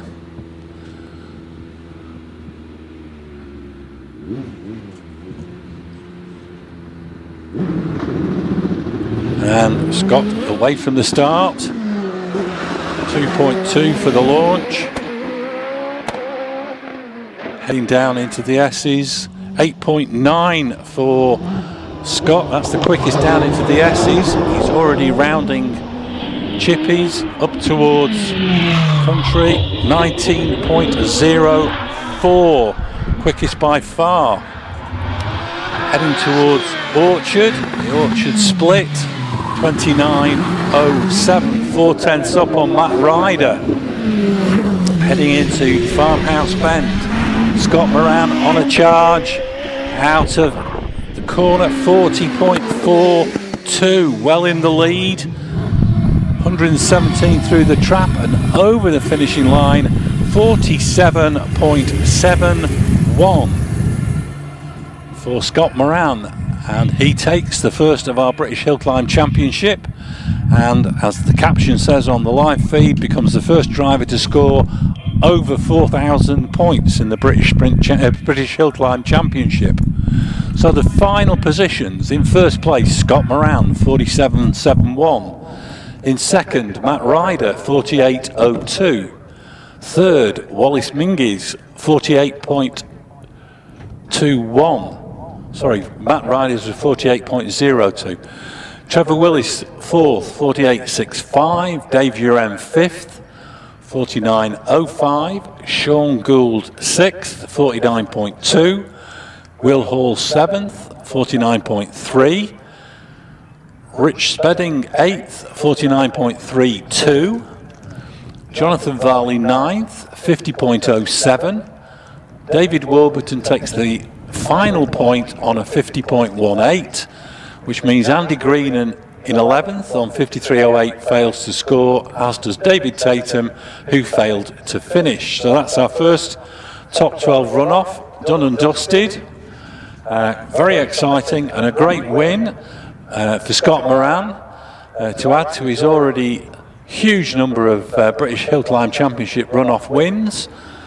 And I'm sure there'll be a little bit of celebration, but not until the meeting's over.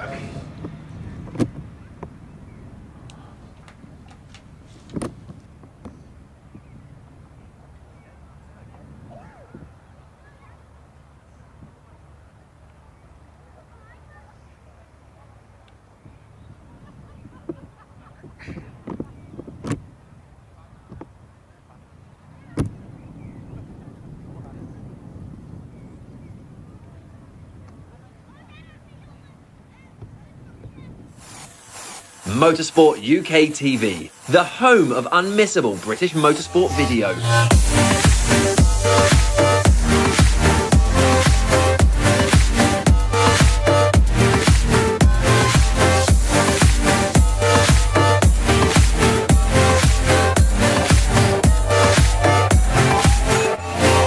Bringing you all the action from the British Championships. Taking you behind the scenes. Giving you top tips to succeed in every discipline. showcasing the best equipment and much more.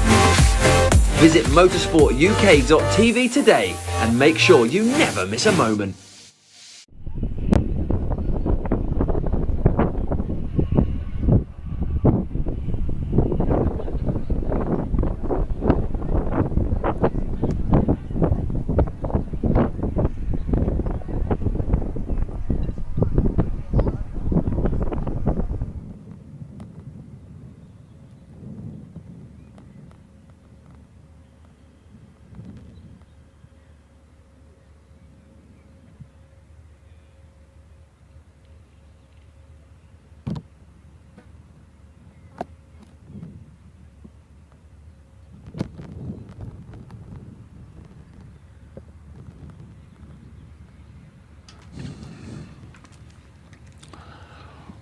Right, well, we're about to start our second set of British Hillclimb Championship class runs, at the end of which we'll have the qualification. This will be the qualification for the second top 12 runoff, then we'll have that runoff at the end of the day. So on to the start line at the moment. It's Robert Penrose in the Pilbeam MP92.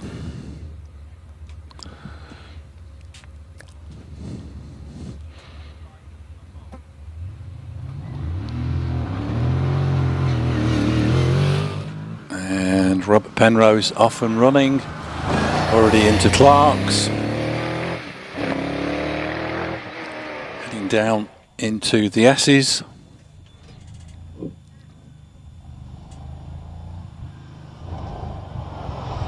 Sweeping round Chippies.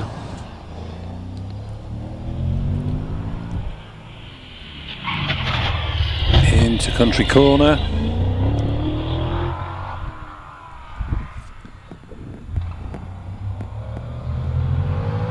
Now en route to Orchard.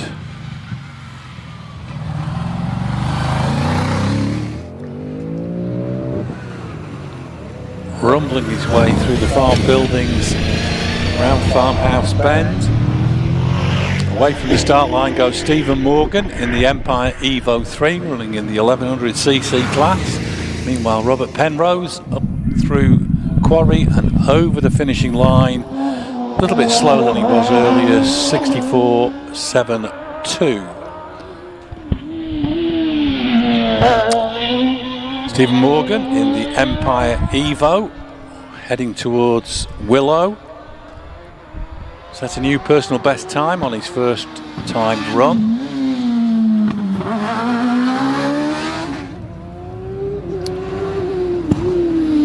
Stephen into Farmhouse.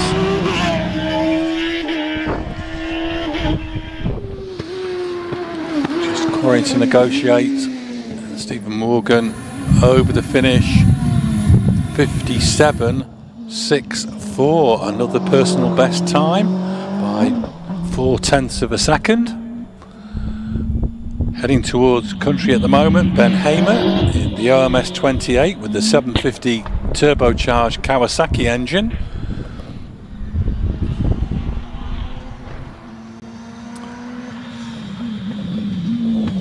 Ben Hamer into and out of Orchard. Meanwhile, Anthony Wood is down at Chippies in the Force PT.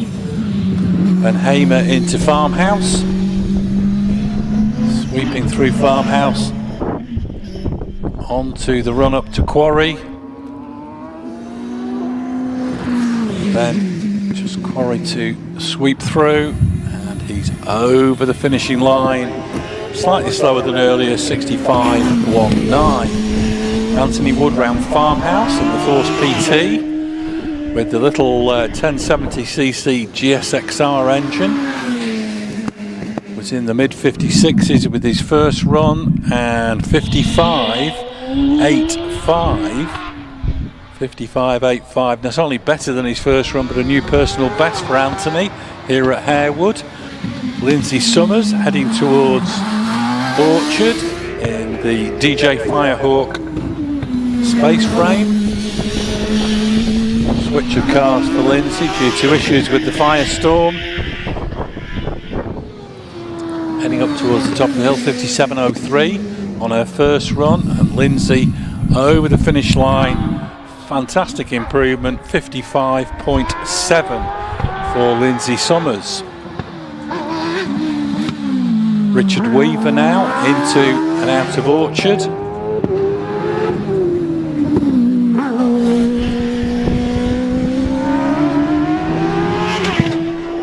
Richard taking the Empire Evo up towards the top of the hill with just 0.14 of a second away from his PB on his first run, and 56.65 is exactly the same time he did on his first timed run. So total consistency from Richard Weaver.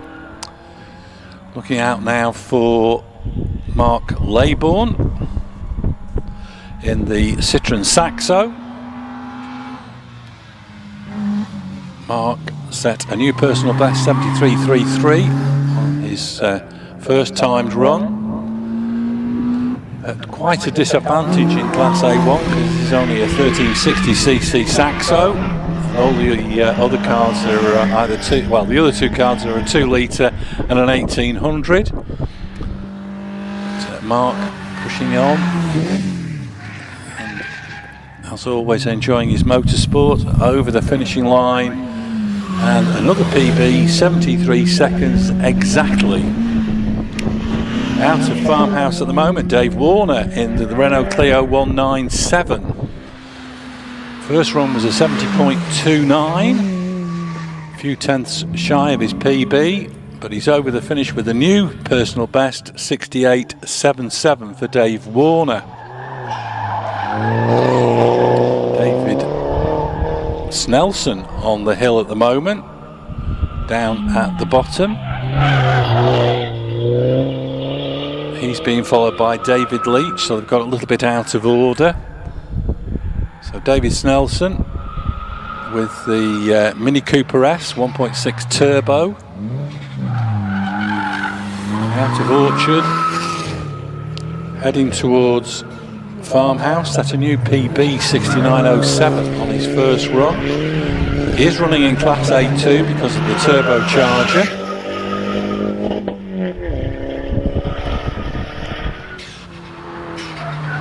He's followed by David Leach in the Lotus Elise, running in Class A1.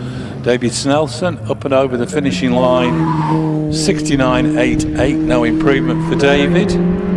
David Leach, meanwhile, already out of Farmhouse, 65.35 on his first run, which was a second away from his class record, and he's up and over the finish with a 64.92.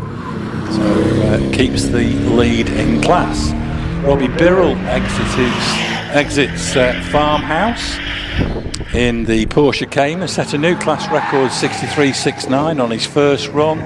Ooh, very heavy braking going into Quarry, and it's a 62.97 for Robbie Birrell, and another class record for the man from Ramsbottom.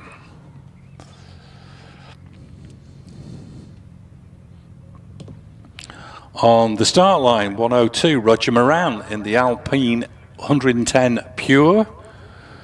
1.8 supercharged engine running in Class A2. Roger, of course, British Hillclimb champion.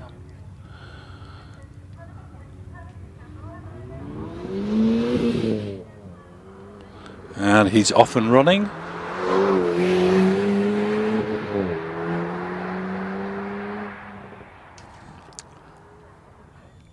So Roger Moran down in the S's.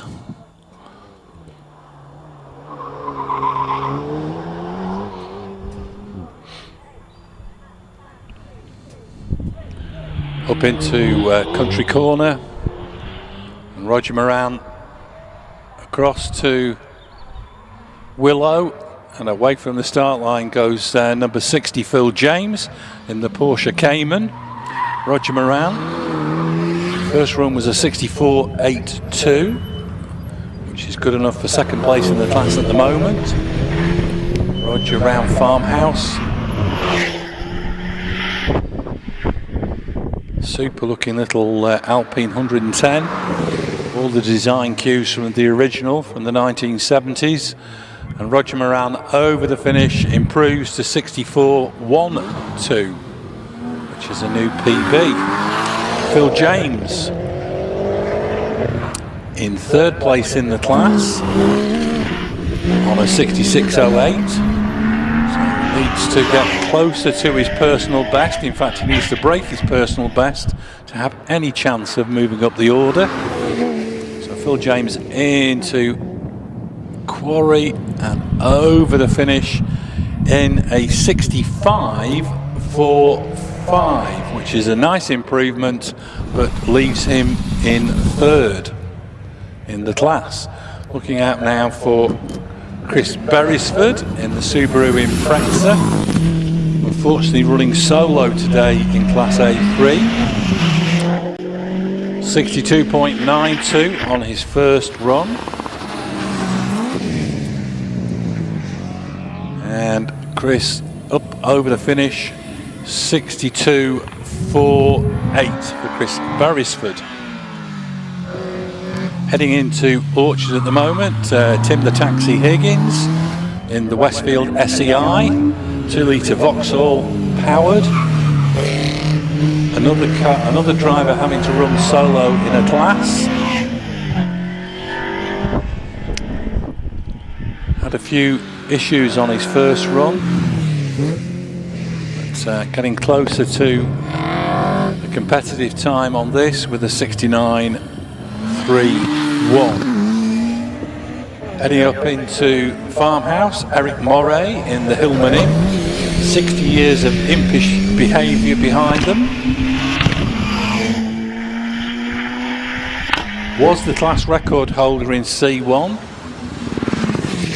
And now up through the finish, improves to 66.1, but stays in second place. Gavin Neate, who broke the class record on his first run with a 63.08 in the little Peugeot 106, charging up into Quarry.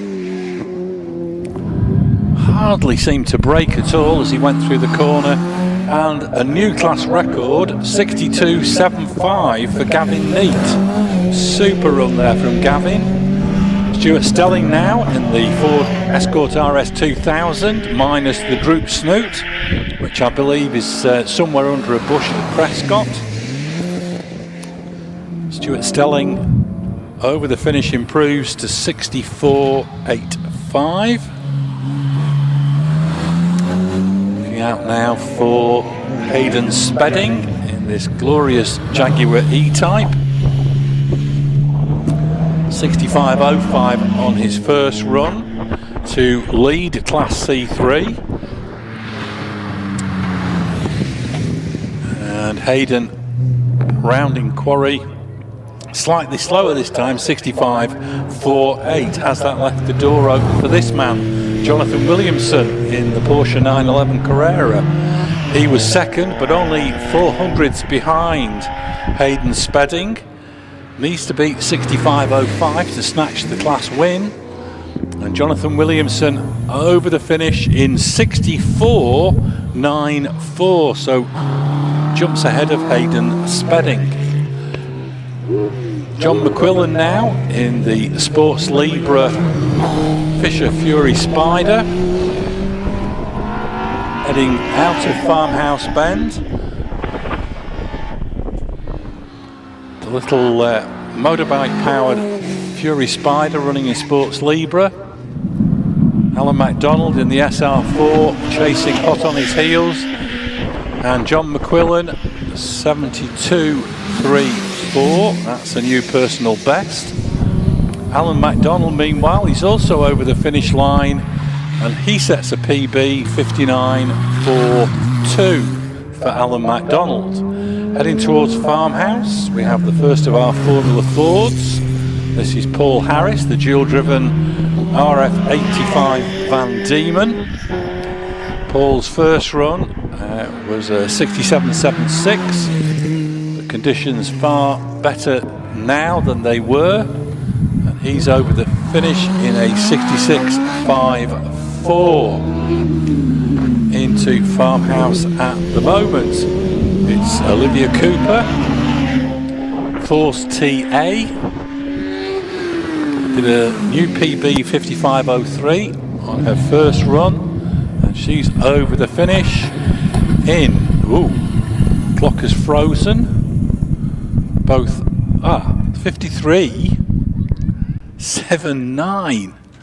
What a super improvement there for Olivia Cooper. And that gets her to within 1.5 seconds of the ladies' hill record. Alan Warburton on the hill now, car number 709, the Gould GR59 with the Hayabusa engine.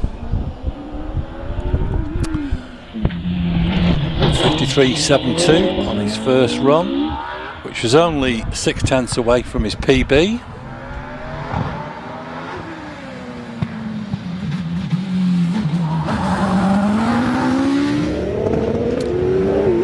So Alan Warburton heading towards Farmhouse.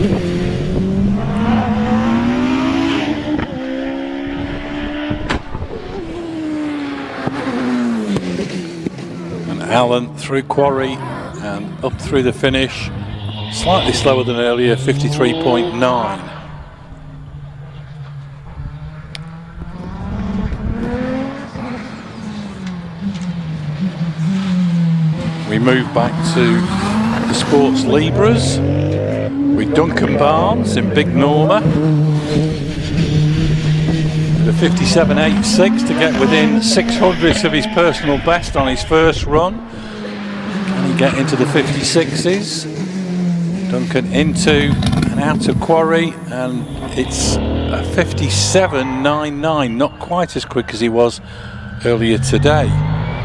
Simon Bainbridge now heading up towards Orchard, which he gets round successfully for the second time today. Simon into the Farmhouse bend, 59.39 on his first run.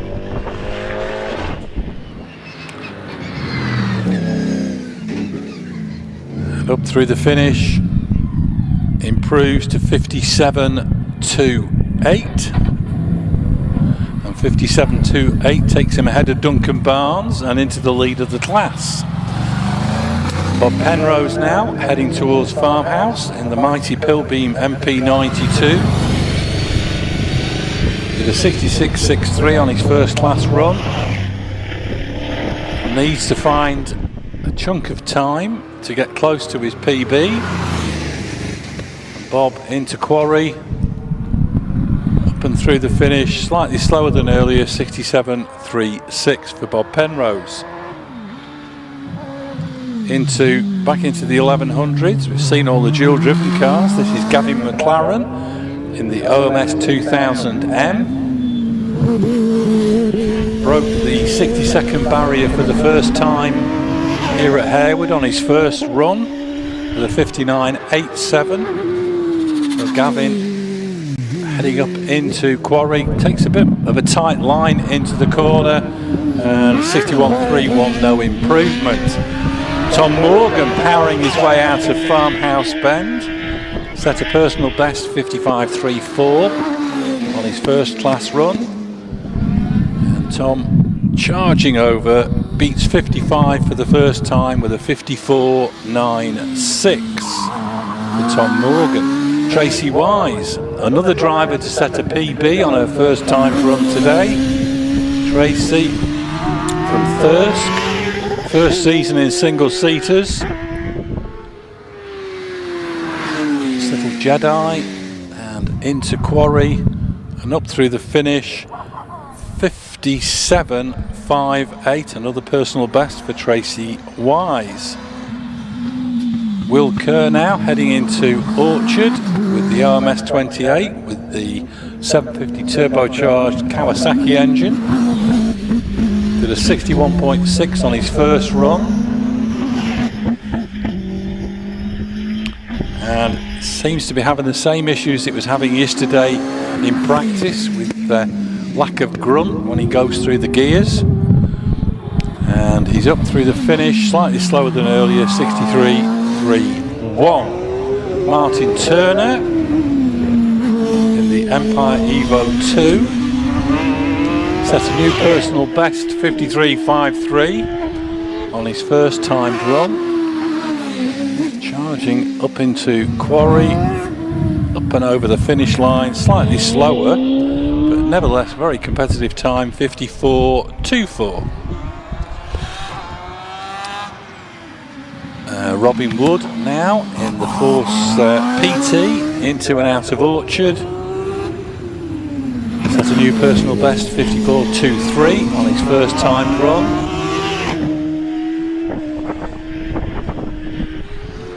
So can he improve on that? Can he get into the 53s? The answer is no. It's drifted out to 55.0, so no improvement for Robin Wood. Looking out now for Emma Rayson. She's into Orchard. Emma's first run was a 56.37. So she needs to find about 1.4 seconds to set a new personal best. Emma charging up towards quarry. Nice and neat and tidy over the finish. Slightly slower than earlier, 57.92 for Emma Rayson. Richard Sonners in the DJ Firehawk space frame broke 53 seconds for the first time in this car on his first run and improves with a new personal best, 52.76. Tom Weaver slides out of Orchard, powering his way up into Farmhouse Bend. Bobbles as he comes out of the corner, got to within 200ths of his PB on his first timed run. Can he improve on that time? 52.82, no improvement for Tom Weaver. Well, David Tatum's got further than he did in the top 12. He's into Orchard already, charging up towards Farmhouse Bend. Qualified for the first run off with a 50.85. So can he get into the second run off as well? David sweeps through the final corner with a 51.55. So it isn't an improvement, but it might just get him into the second run off. Laura Wardle now heading into Orchard with the Porsche 911 Carrera. Co-driver Jonathan Williamson leads the class with a 64.94.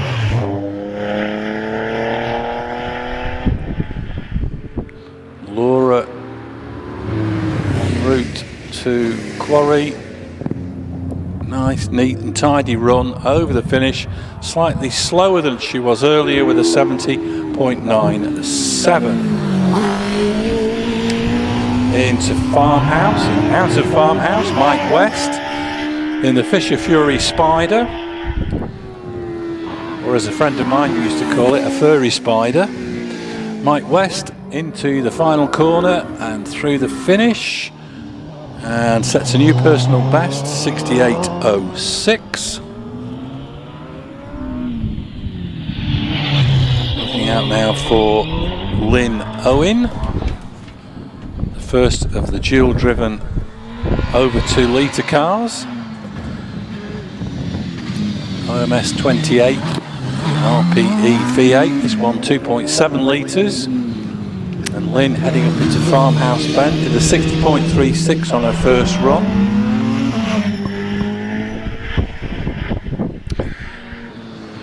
Can she break 60 seconds? Oh, look, it's looking likely, and she's over the finish in 58.71. Handy improvement there for Lynn Owen.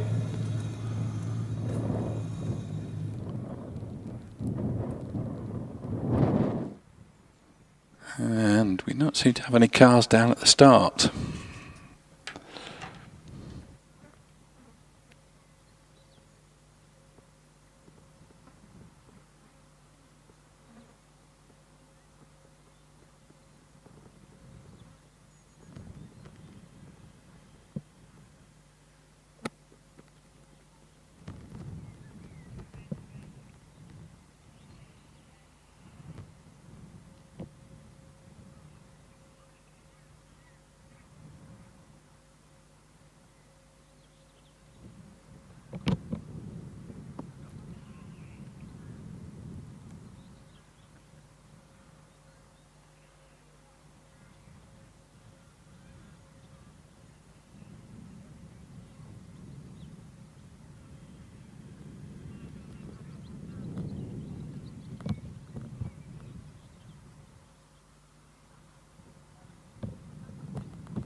Right, well, we have Nicola Minguez on the start line.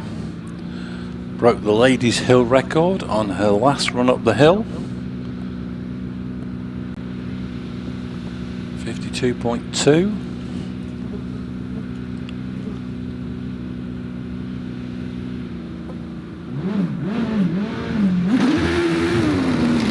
Nicola off and running with the ex-Martin Groves Paul Ranson GR55B. Dropping down into the S's. Sun seems to have gone in at the bottom of the hill. She's bursting back into the sunshine now as she heads up towards Country Corner.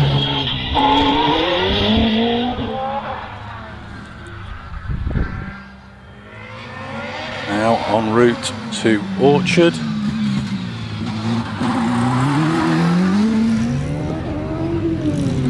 Nicola to Farmhouse Bend.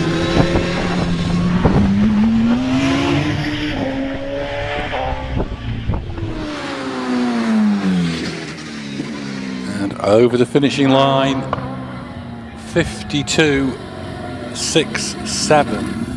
Not as quick as on her first run, but it's still inside the ladies' record that she held going into this meeting.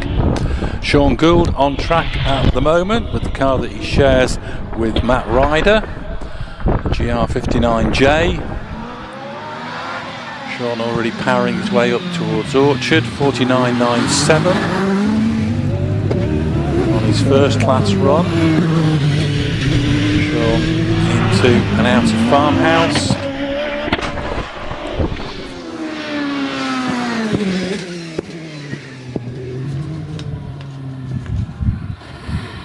Over the finish, 50.58. So no improvement over his first run time, but I think that will be probably good enough to get him into the runoff. Graham Wynne on the start line with another of the GR59Js. This is the car he shares with Scott Moran. Graham's first run was a 53.36.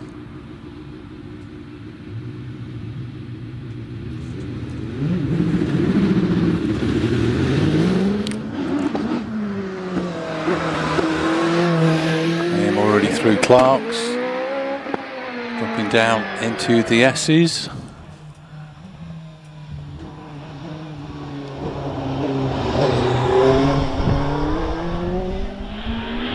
Now heading up into Country Corner.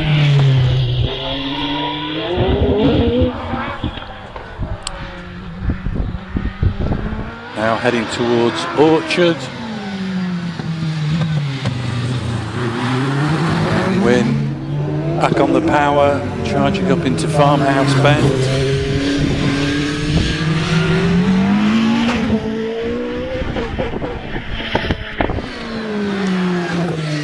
Just quarry to go. Graham Wynne sweeps over the finish, improves to 53.21.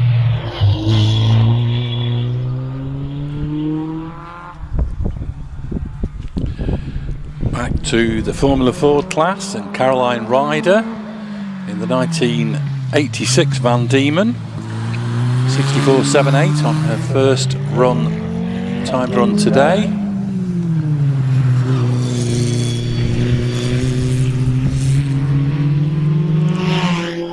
Caroline heading up Quarry Straight.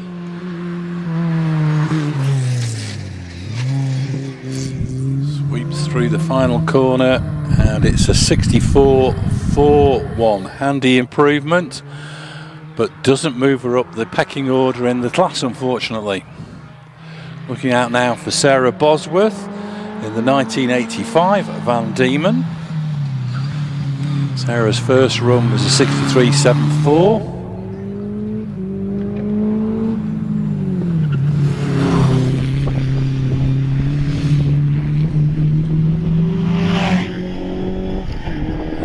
Very neat and tidy run from Sarah Bosworth.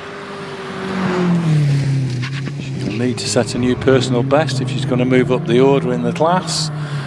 And 63.16 is a new PB for Sarah Bosworth, but it doesn't move her close enough to overtake Jimmy Harris, who's coming into Farmhouse as I speak. Jimmy with the RF85, 62.46. So that's second place secured. What's he going to do on this run? 62.21. So a handy improvement, but remains in second. Behind this man who's charging up into Orchard, Rob Spedding in the Vector. This is a 1993 Formula Ford 1600. Rob leading the class with his first run, 61.78. He won't know what the last couple of drivers have managed, so he'll be pushing hard, and he goes almost over the white line at the finish and records 61 seconds exactly into Farmhouse at the moment. It's Andrew Short in the CF07 OMS. First visit to Harewood with this particular car, 1585 Hayabusa, and Andrew sets a new personal best, 58.05, knocking a huge chunk of over 3 seconds off his previous best time. William Loveridge, meanwhile, into and out of Orchard in the Empire Evo 2. This runs a 1 litre turbocharged GSXR unit. William did a 60.95 on his first run, and he's going to be very, very close to that again. And it's a 60.68, so that's a new personal best for William.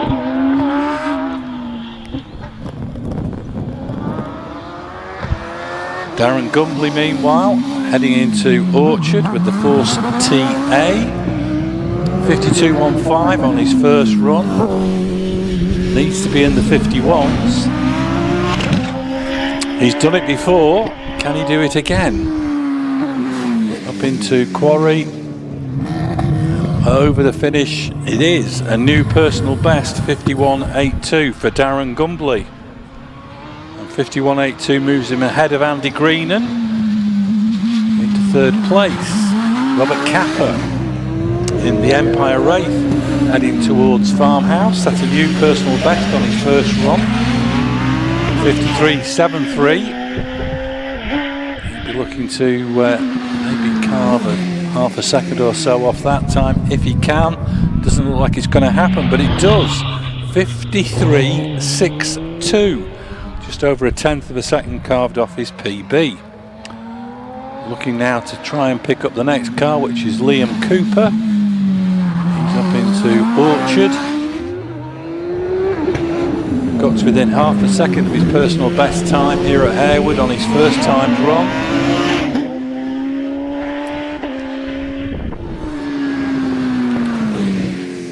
Liam over the finish and goes sub 55 for the first time with a 54.50. So that becomes his PB for the July meeting. Andy Greenan, meanwhile, on track, qualified for the first runoff with a 51.96. He's heading into Orchard.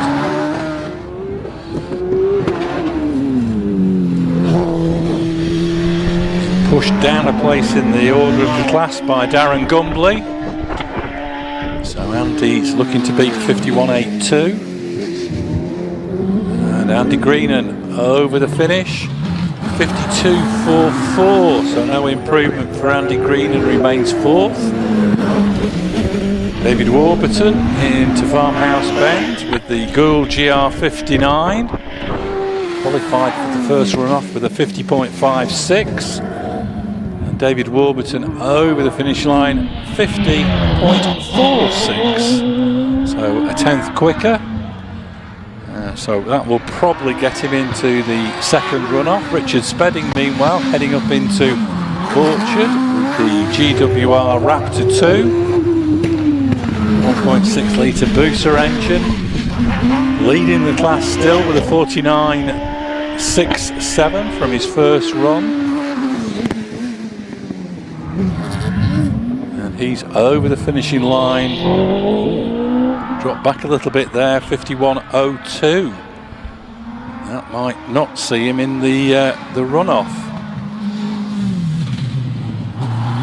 Out now for Ian Tucker in the first of our over capacity Hayabusas, the 1671 in the back of his OMS 28. 59.36 was a new PB on his first run. And can Ian improve on that? 59.54, now slightly slower. Lee Griffiths in another OMS 28, Brown's Farmhouse. His first run was a 54.47. Lee into and out of Quarry and 54.22. Just reinforces his second place in class behind Jonathan Varley, who is currently heading towards Orchard. Jonathan qualified for the first runoff with a 50.13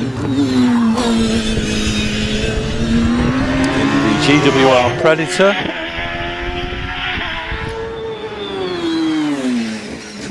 And Jonathan rounding Quarry and over the finish with a 50.56. So not as quick as he was earlier, but I think that's going to get him in. Maybe to the detriment of Richard Spedding. We'll have to wait and see. Paul Croot on the hill.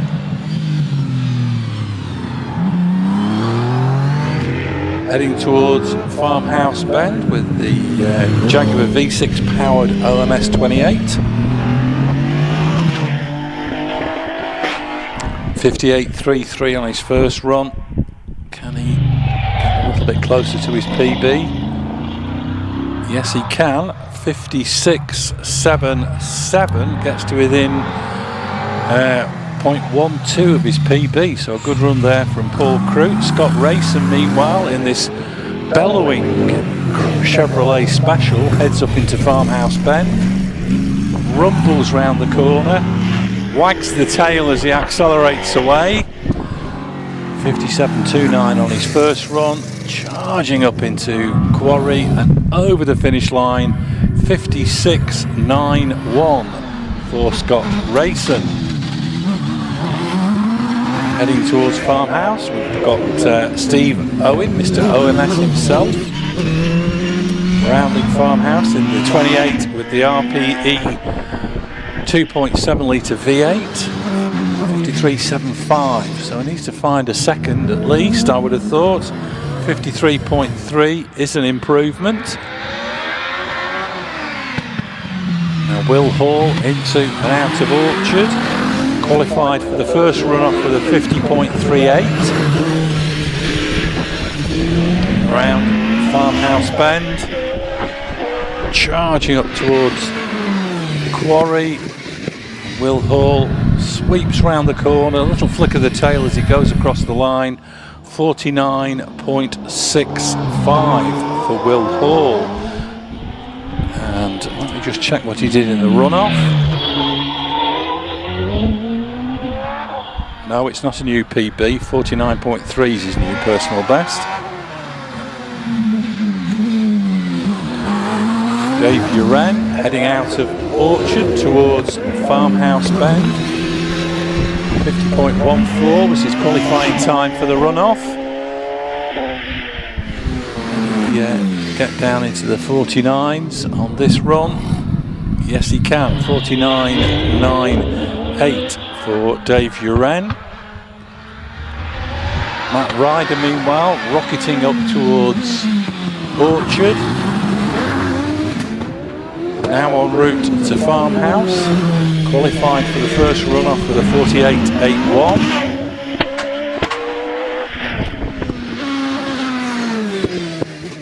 And Matt through the final corner, 48.96. So slower than he was on the first run, but nevertheless, I'm pretty certain that'll get him into the run-off.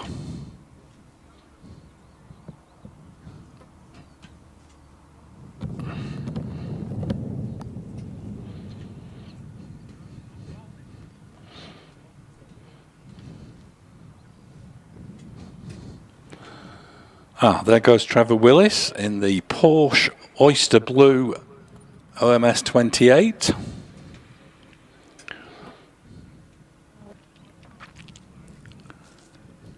Followed by Scott Moran going down to the start area.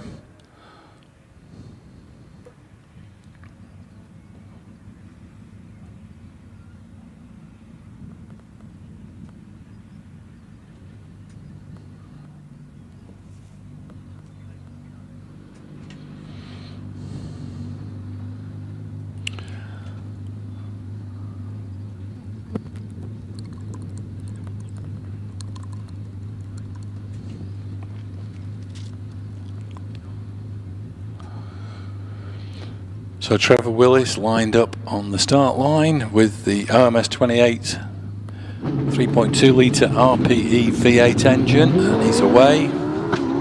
Qualified with a 50.09. Trevor through the S's, rounding chippies.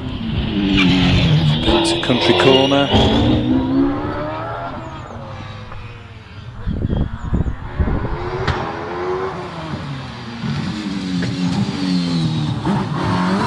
Through Orchard, clips one of the posts on the inside, but it stays intact.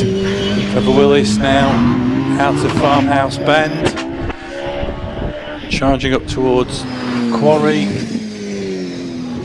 sweeps through Quarry. And now that was very, very close to the white line. 49.84 for Trevor Willis. Scott Moran, meanwhile, already out of Orchard, heading towards Farmhouse. Qualified for the first run-off with a 47.99, then went on to win it, adding to yet another British Hillclimb Championship top 10 victory to his tally, and 48.7, although not quicker than his first run, will I feel sure qualify him. Meanwhile, Wallace Mingies is off and running, no sign of Alex Summers. Wallace in the GR59 down into the S's already, into chippies. Qualified for the first run-off with a 48.83.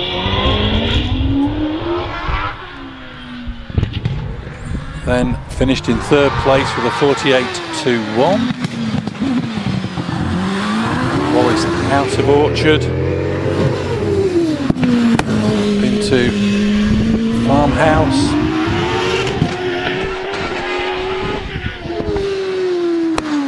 Arrow straight on the straight up to Quarry and over the finishing line. 48.83. Exactly the same time that he qualified for the first runoff. On the hill at the moment, James Baxter in this fantastic Cooper Chevrolet V8, the T90 model, Formula 5000 car from 1969. Set a new class record in Class M with a 61.84 on his first run. James already up into Quarry.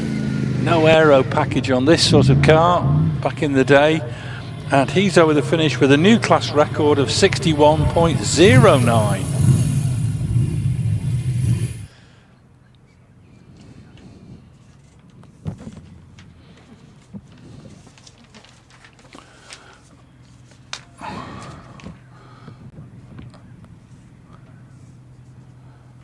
So we're into the Yorkshire Centre members class,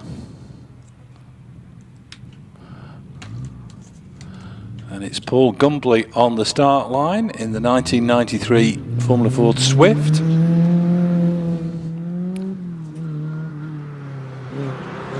All off and running.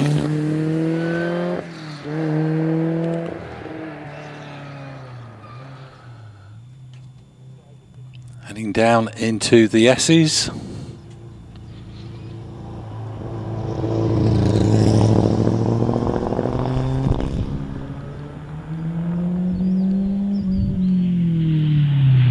Up into country corner.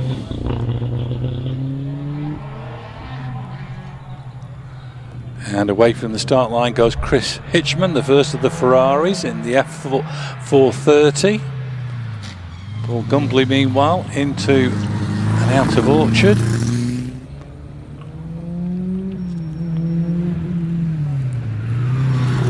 Into Farmhouse Bend.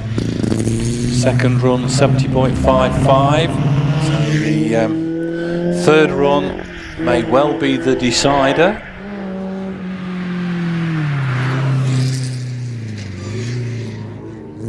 Paul Gumbley up through the finish, slightly slower than earlier, 72.95, no improvement. Chris Hitchman, meanwhile, already out of Orchard, heading towards Farmhouse. His best time, a 70.56.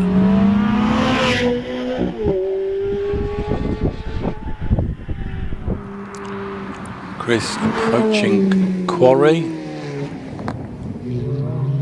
Quarry and over the finish in 70.1, so a handy improvement there of nearly half a second. Peter Hitchman heading towards Willow in the 430 Coupe. His best time a 77.87. Out of Orchard.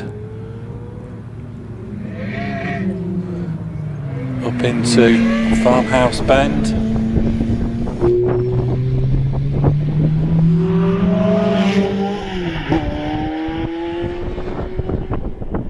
And Peter Hitchman just Quarry to negotiate.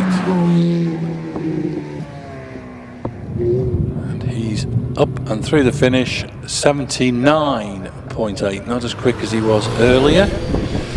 Steve Nunney in the 348 TS. That's a new PB on his first run at 75.65.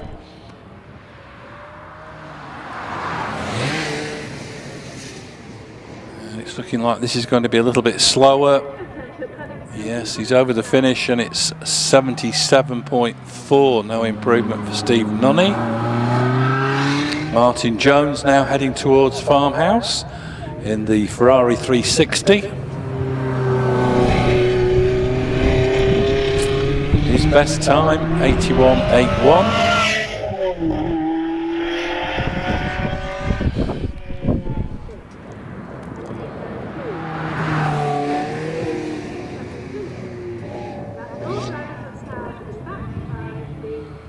And Martin Jones over the finish. That's his best time of the day, 79.41.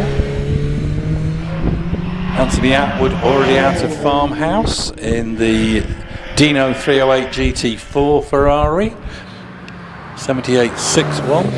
His best time so far today. And Anthony rounds Quarry and over the finish improves to 76.64. Pauline Goodwin into Farmhouse with the 328. 74.53 on her second run, the best time she's posted today.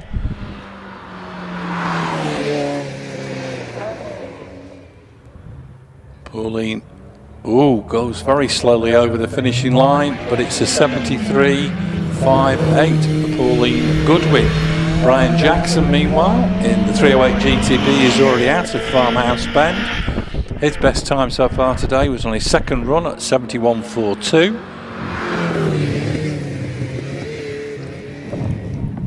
And Brian up and over the finish line, slightly slower, 71.74. John Kennedy in the California T.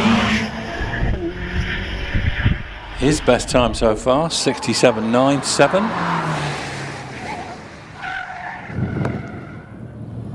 And over the finish, slightly slower, 68.4. David Snelson still leads the class with his first run, 66.54. He was the class winner yesterday, so piling on his advantage in the championship. David into and out of the final corner. Tail wags the dog a little bit as he crosses the line, but he improves to 66.11. We now move back into the Yorkshire Centre members class with Steve Nicol in the Citroen Saxo. His first run was a 72.96. That's the best he's posted so far today. Just over half a second shy of his PB, and he's over the finish 72.62. So improves his time today, but still a couple of tenths away from his PB.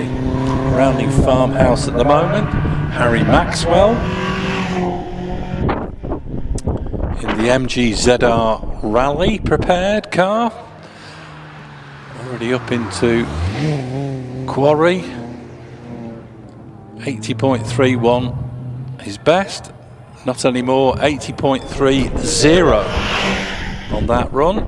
Passing the commentary box already, James Izzard in the MX-5.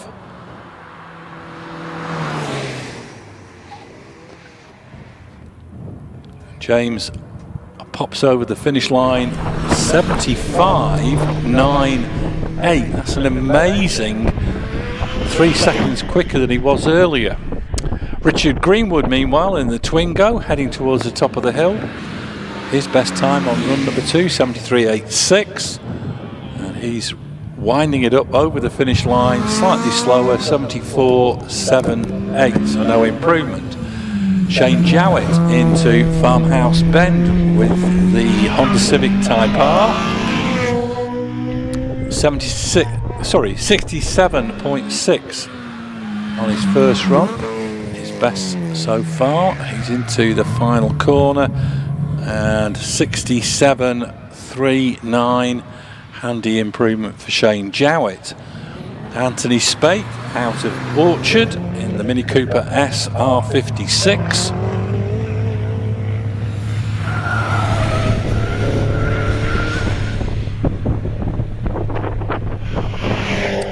Anthony 73.29, his best so far today. Needs to find another 0.4 of a second to set a new PB. And it's 73.95, so no improvement for Anthony Spate. Mick Wilkes in the Vauxhall Astra, charging up towards Quarry. Set a new personal best on his second run with a 69.08. Over the finish, we haven't got a time for Mick Wilkes as yet. Josh Carr into Farmhouse Bend. It's 69.43 for Mick Wilkes, so no improvement. Josh Carr powering up towards the top of the hill in this very rapid little Polo. And he's up and through the finish. 66.94, no improvement over his earlier run time. Carl Jackson, Honda S2000, 2-litre turbo, spitting flames as he heads up towards Quarry. 2 runs in the 64.7 bracket, and he's over the finish. Now, is that right? 63.94. Yes, it is. So 63.94 for Carl Jackson is not only his best time today, but it's a new personal best for Carl. I waited until it came up on the computer screen rather than on the scoreboards. Nabil Sarlan on track at the moment, heading towards Farmhouse. Got to within 700ths of his PB on his second run. Still learning the new car, which he's only competed in this weekend for the first time. And up and over the finish, slightly slower than earlier, 71.16, so no improvement for Nabil. Looking out now for John Reed in the MEV Exocet, 2-litre MX-5 engine and gearbox, heading up into Farmhouse Bend.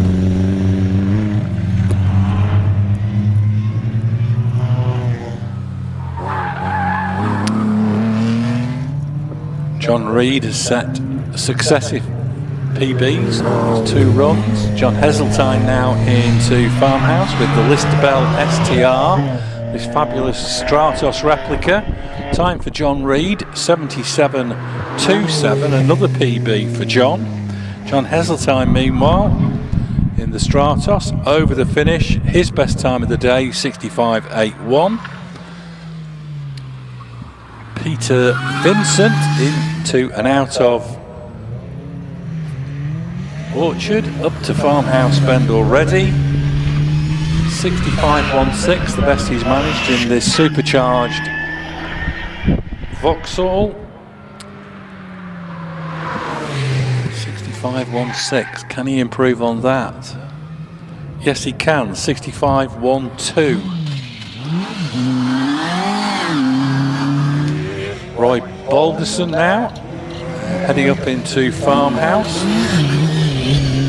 Had that little spin coming out of Farmhouse on his first timed run. Popped in a 69.53 on his second. So can Roy get closer to the 65s, which he's done in the past? Well, 69.22 is an improvement. He's still a bit off his PB. Ralph Pinder, meanwhile, out of Farmhouse Bend in the 205 GTI.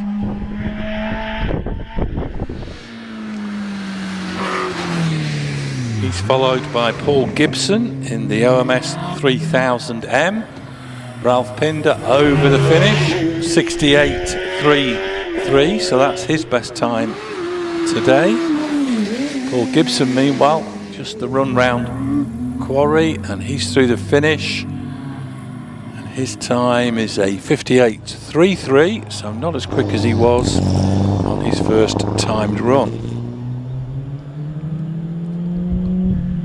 Looking out for Sam Gumbley now, he's up into and out of Country Corner in the 1993 Formula Ford 1600 Swift. Got to within a quarter of a second of his PB on his first timed run. Can he close down on that time? Very sleek Formula Ford. Just on the cusp of eligibility.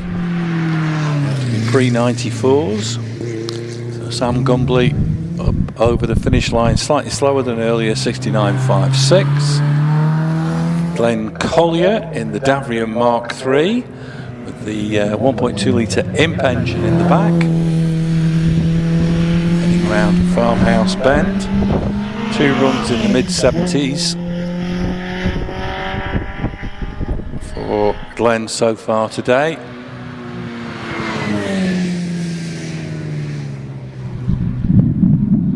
And 75.84, no improvement over his second run time. We now have the remaining 2 runners in the Ferrari class. Lorraine Hitchman heading towards the top of the hill with the F430 and 72.42. That's Lorraine's best time of the day. Ewan Atwood in the 308 GT4 rounds Farmhouse Bend. 76.49, the best he's managed so far. And Ewan up over the finish, and it's a good improvement, 74.37 for Ewan Atwood, so over 2 seconds quicker. Back into the Yorkshire Centre members class for our final class run of the day. Scott Maxwell in the MG ZR.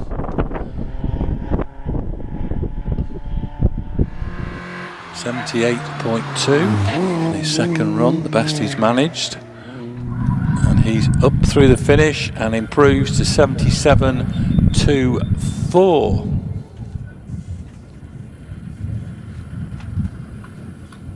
So that concludes the class runs, and we just have our second British Hillclimb Championship top 12 run-off to go. Be very nice if we could get a display up telling us what the running order is, because I haven't had a chance to work it out as I've been going along.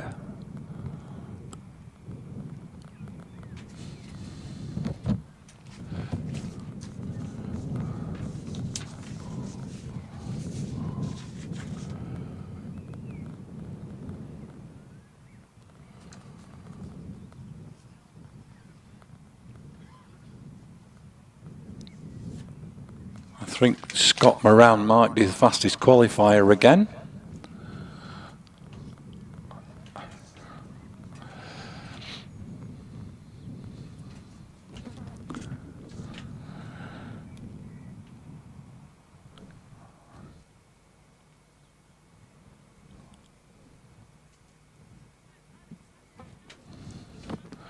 All right, we've got the runoff order, and first to go will be Sean Gould. He'll be followed by Darren Gumbley.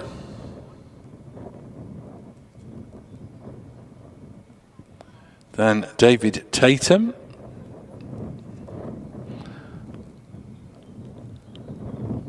Richard Spedding has got in.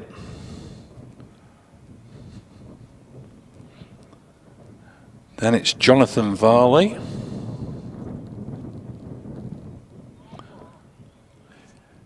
David Warburton.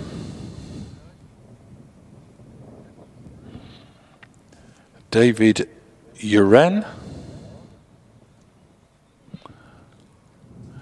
Trevor Willis.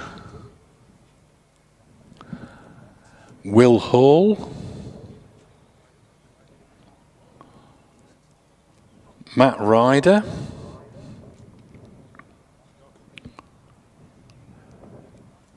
Wallace Mengiz. And Scott Moran, fastest qualifier, as I thought.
So I'll just go through the running order for the second runoff.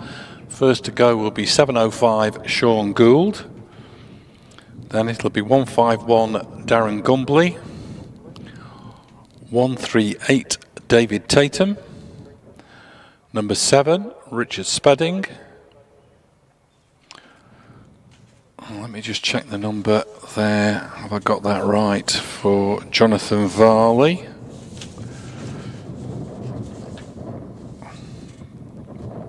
$158, yes, $158 for Jonathan Varley.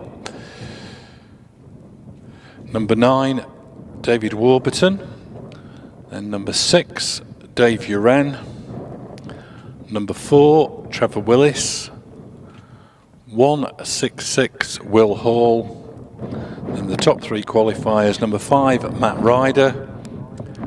Number 1, Wallace Mingies. And number 3, Scott Moran.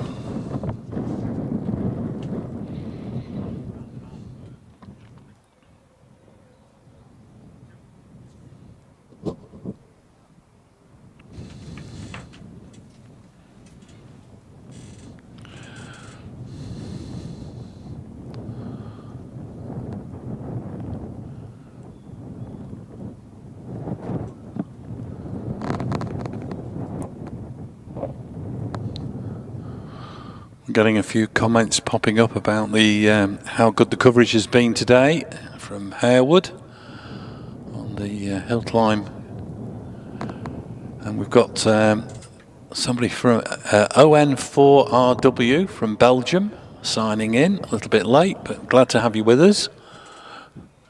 Greetings from sunny Guernsey. It's that bloke Lee Corbett again. Hello Lee, hope you're enjoying yourself. And keep watching, this is going to be every bit as entertaining as the first runoff.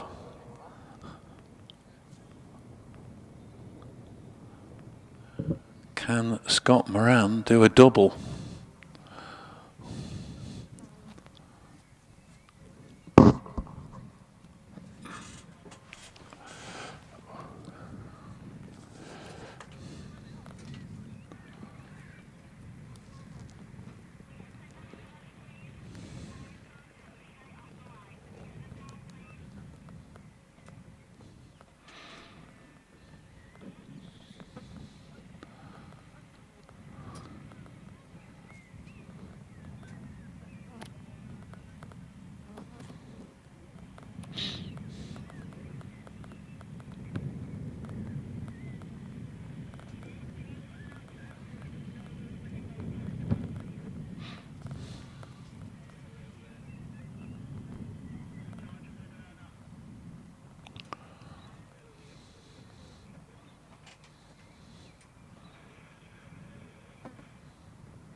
We've got somebody called Rich H watching from Colorado Springs.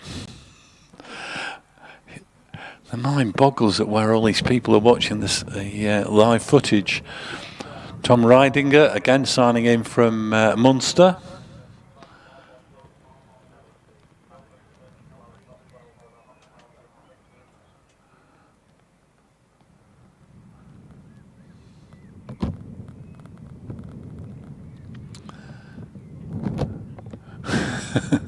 We've got somebody who's watching at the top of the hill.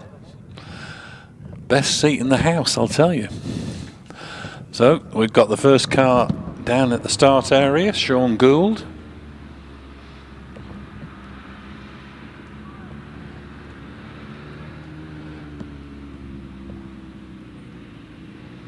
And Sean onto the start line, being lined up. Qualified for this runoff on a 50.58, posted a 49.2 in the first one.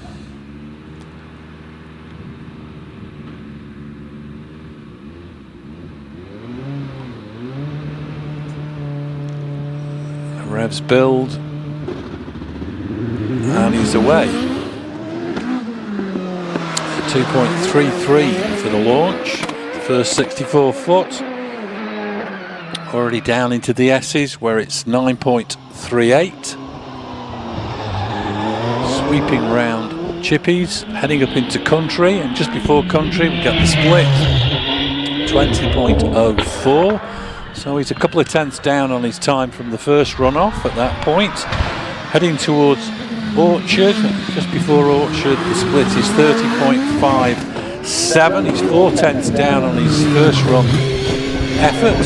Sean Gould round Farmhouse. At Farmhouse out, it's 42.3, 116 through the speed trap, up through the finish, and stops the clocks at 49.68 for Sean Gould.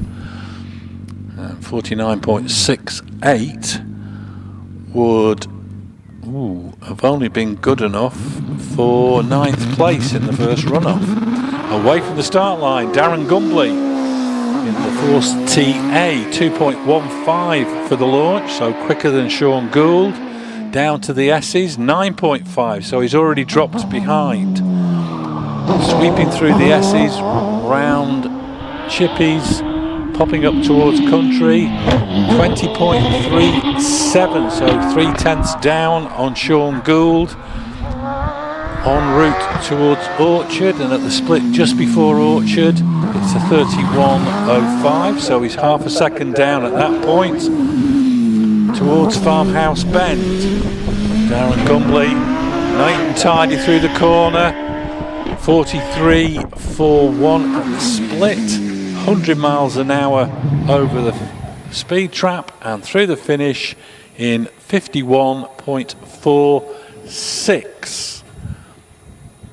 And 51.46 in the first runoff would have left him out of the top 10.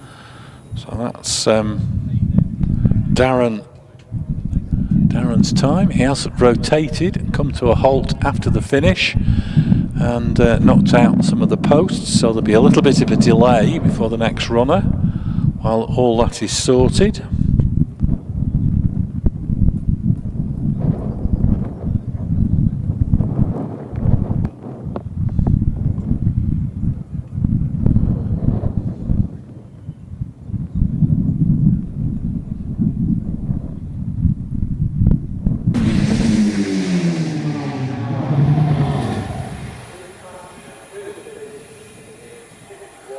Well, he's kept 2 wheels inside the white line, so that should count. So I don't think he's going to get the time docked.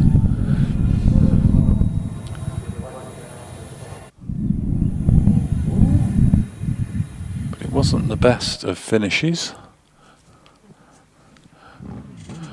Meanwhile, down at the start, we've got David Tatum waiting in the wings, as it were.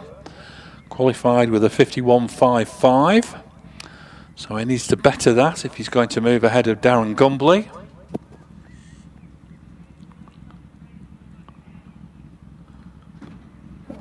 Failed to trouble the scorers in the first top 12 runoff with a spin at Country Corner.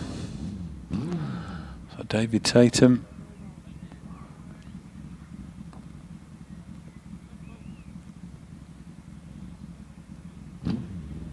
visor down. Revs rise and he's away. 2.36 for the launch, not the quickest by any stretch of the imagination, dropping down into the S's, and it's 10.07, so half a second behind Darren Gumbley at that point. Mind you, it is more nimble, this little 1100 DJ Firehawk, 21.17 at the next split, so he's quite a bit down on Darren's time at that point.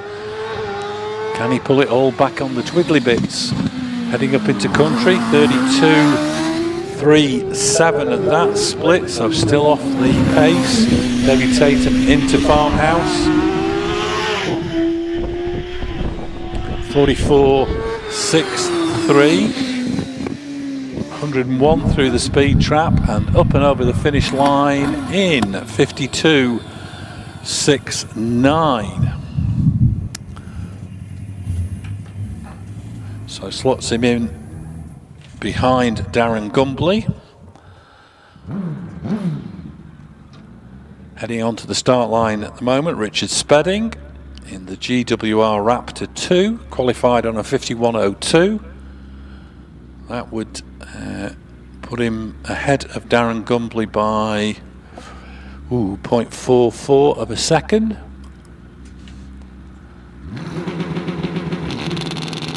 And he's away. 2.15 for the launch, same as Darren Gumbly. Down to the S's. 9.37, the quickest to that point. Now through the S's and Chippies. This is where the little Raptor excels. Up into country, 20.21, so he's ahead of Darren Gumbly. Powering his way up towards Orchard. Split before Orchard, it's 30.69.12 behind Sean Gould. Into Farmhouse, tearing through Farmhouse. 42.51 on the exit, 107 through the speed trap, and over the finishing line, 50.23. So he goes into second place behind Sean Gould, which does mean that he's guaranteed at least 1 point in the runoff.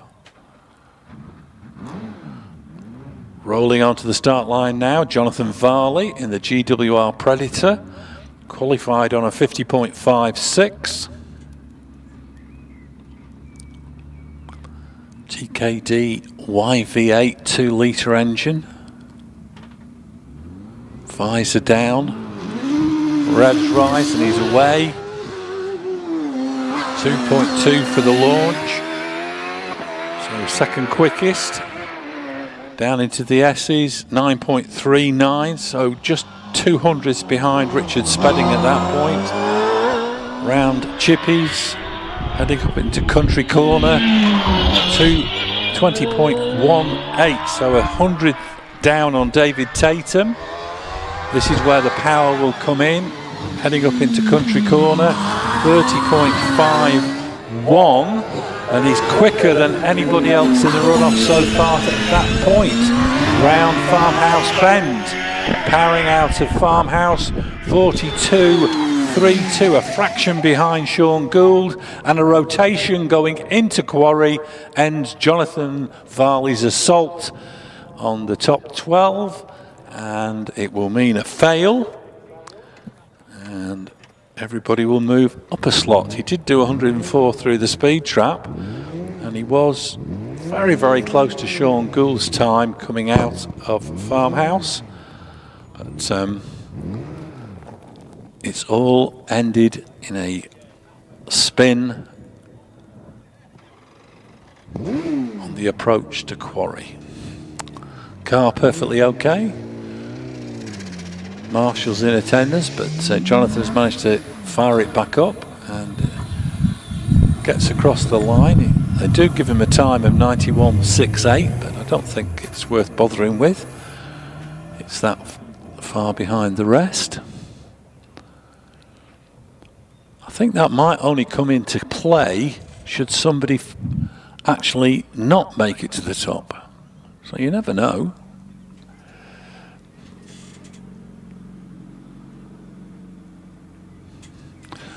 So, on to the start line. Car number 9, Dave Warburton in the Gould GR59, qualified on a 50.46.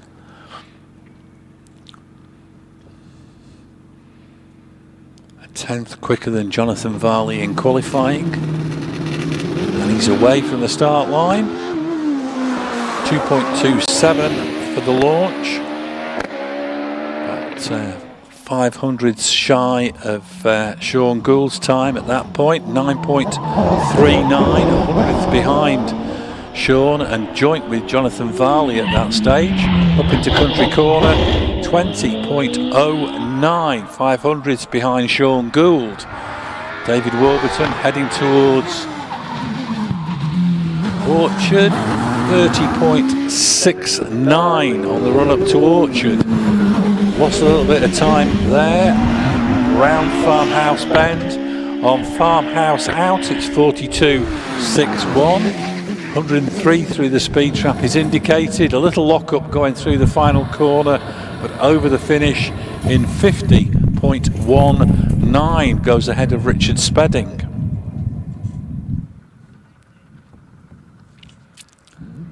lies in second place. So Sean leads on 49.68, David Warburton second. We're just getting a replay on the live stream of Jonathan Varley's rotation. Meanwhile, down at the start, David Uren coming to the start line, qualified the Gould GR59B on a 49.98.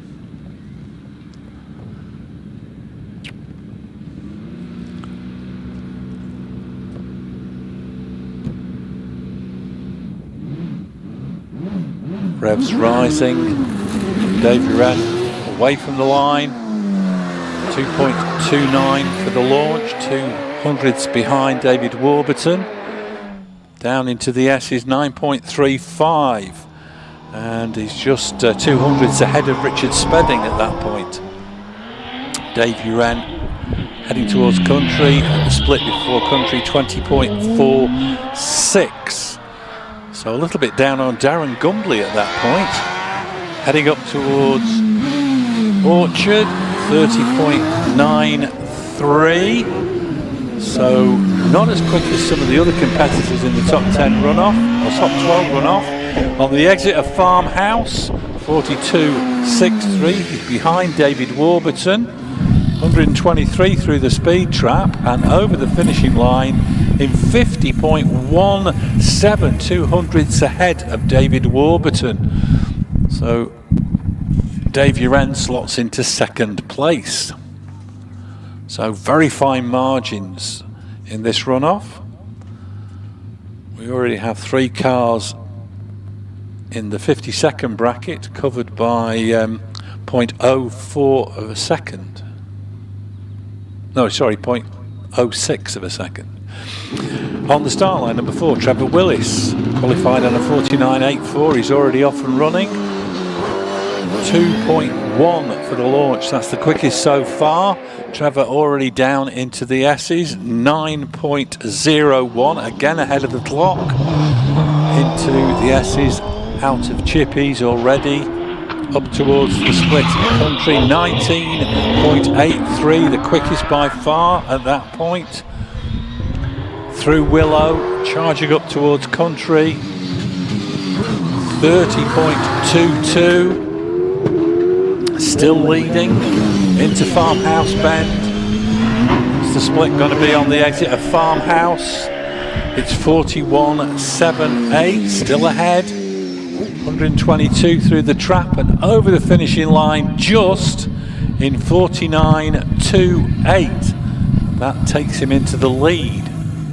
But did he manage to get across the finish with all 4 wheels on the right side of the white line? It was very, very close. Getting a replay somewhere. Well, that was the slide through Orchard. On the start line, Will Hall, qualified on a 49.65 with the latest Gould GR59J. Will Hall, and a little stall there, so he's managed to stop it before it's the rear wheels cross the start line. So they'll reset the car, restart it, and we'll get another crack at getting Will Hall away.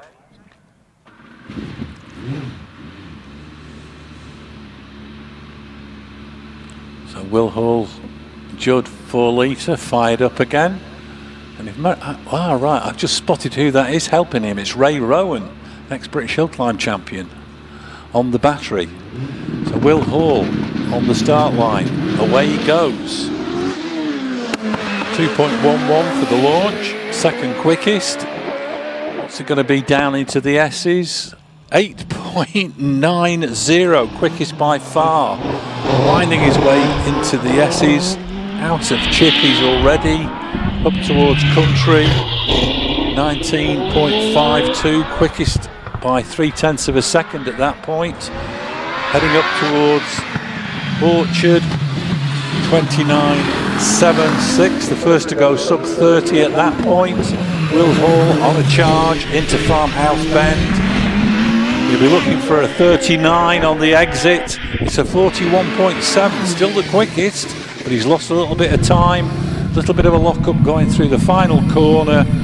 122 through the speed trap, 49.14. Will Hall goes into the lead by 0.14 of a second. Fine margins. Down at the start line, Matt Ryder heads on to the start. Qualified on a 48.96, so he needs to replicate that time to go into the lead. But he did push to 48.02 in the first runoff. So what can Matt do this time?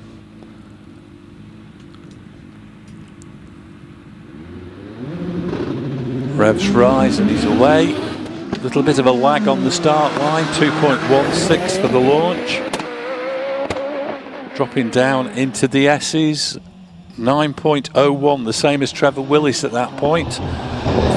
Winding through the S's and out of chippies, up towards country, 19.48, ahead of Will Hall at that point. Matt Ryder on a charge up towards Orchard, 29.47, quickest by far at that point. Into Farmhouse Bend, sweeping through Farmhouse Bend, powering his way up the straight, 40.81, nearly a full second ahead of Will Hall. 113 through the speed trap and over the finishing line, 48.21, and goes into the lead. So we just have 2 more runners to go. Next up should be number 1, Wallace Mingies in the Gould GR59, qualified on a 48.84, and Wallace is rolling slowly down towards the start area.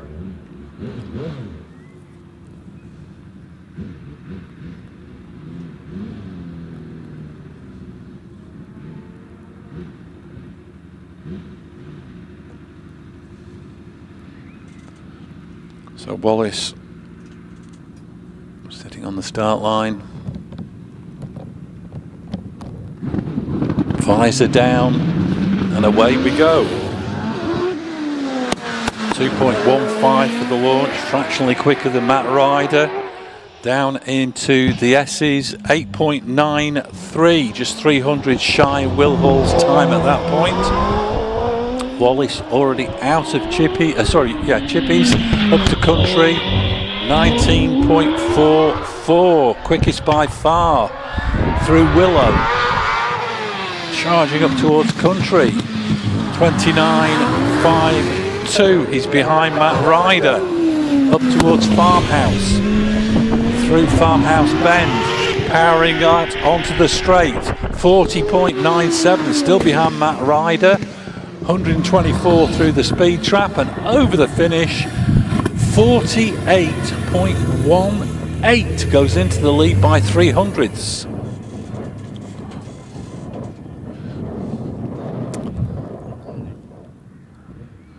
So we just have 1 car to go, and that is car number 3, Scott Moran in the Gould GR59J, qualified on a 48.7. And that would only be good enough for 3rd place in the runoff.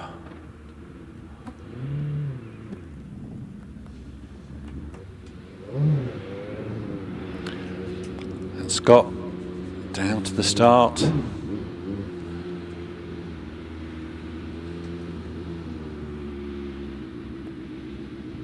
Cars lined up.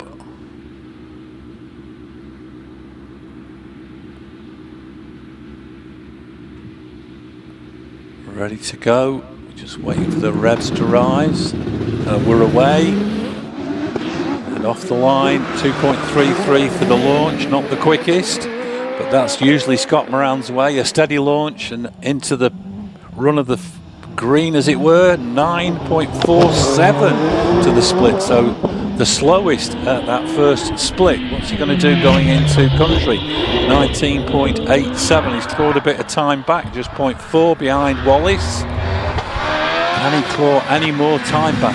Heading towards Orchard, 30.13. He's over half a second down at that point. Into Farmhouse Bend. Out of Farmhouse, 41.7. 2, just ahead of just behind Will Hall, over the finish, 49.18. He did 116 through the trap, and that I think will put him into 4th place for Scott Moran. So that concludes our meeting today. 2nd British Hillclimb Championship run-off, won by Wallace Mingies in a 48.18. 2nd, Matt Ryder, 48.21. 3rd, Will Hall, 49.14. Scott Moran, 4th, 49.18. Trevor Willis, 5th, 49.28. Dave Sean Gould, 6th, 49.68. Dave Uren, 7th, 50.17. David Warburton, 8th, 50.19. Richard Spedding, 9th, 50.23. Final point goes to David Tatum on 52.69, with Jonathan Varley and Darren Gumbly 11th and 12th. Darren Gumbly actually being shown as a fail, so I think he must have crossed that white line. So that's the result of our second runoff. We hope you've enjoyed the day watching here at the venue and online. We hope to see you back at Harewood for those spectators. It's all in the back of the programme, all the dates. We're back here with the British Championship in July. We hope to see you then. The live stream will be back in July, and I'm really looking forward to it. Today being a fantastic example of British Hillclimb Championship, how close everything was. And this is Steve Wilkinson signing off, wishing you all a good bye and a safe journey home.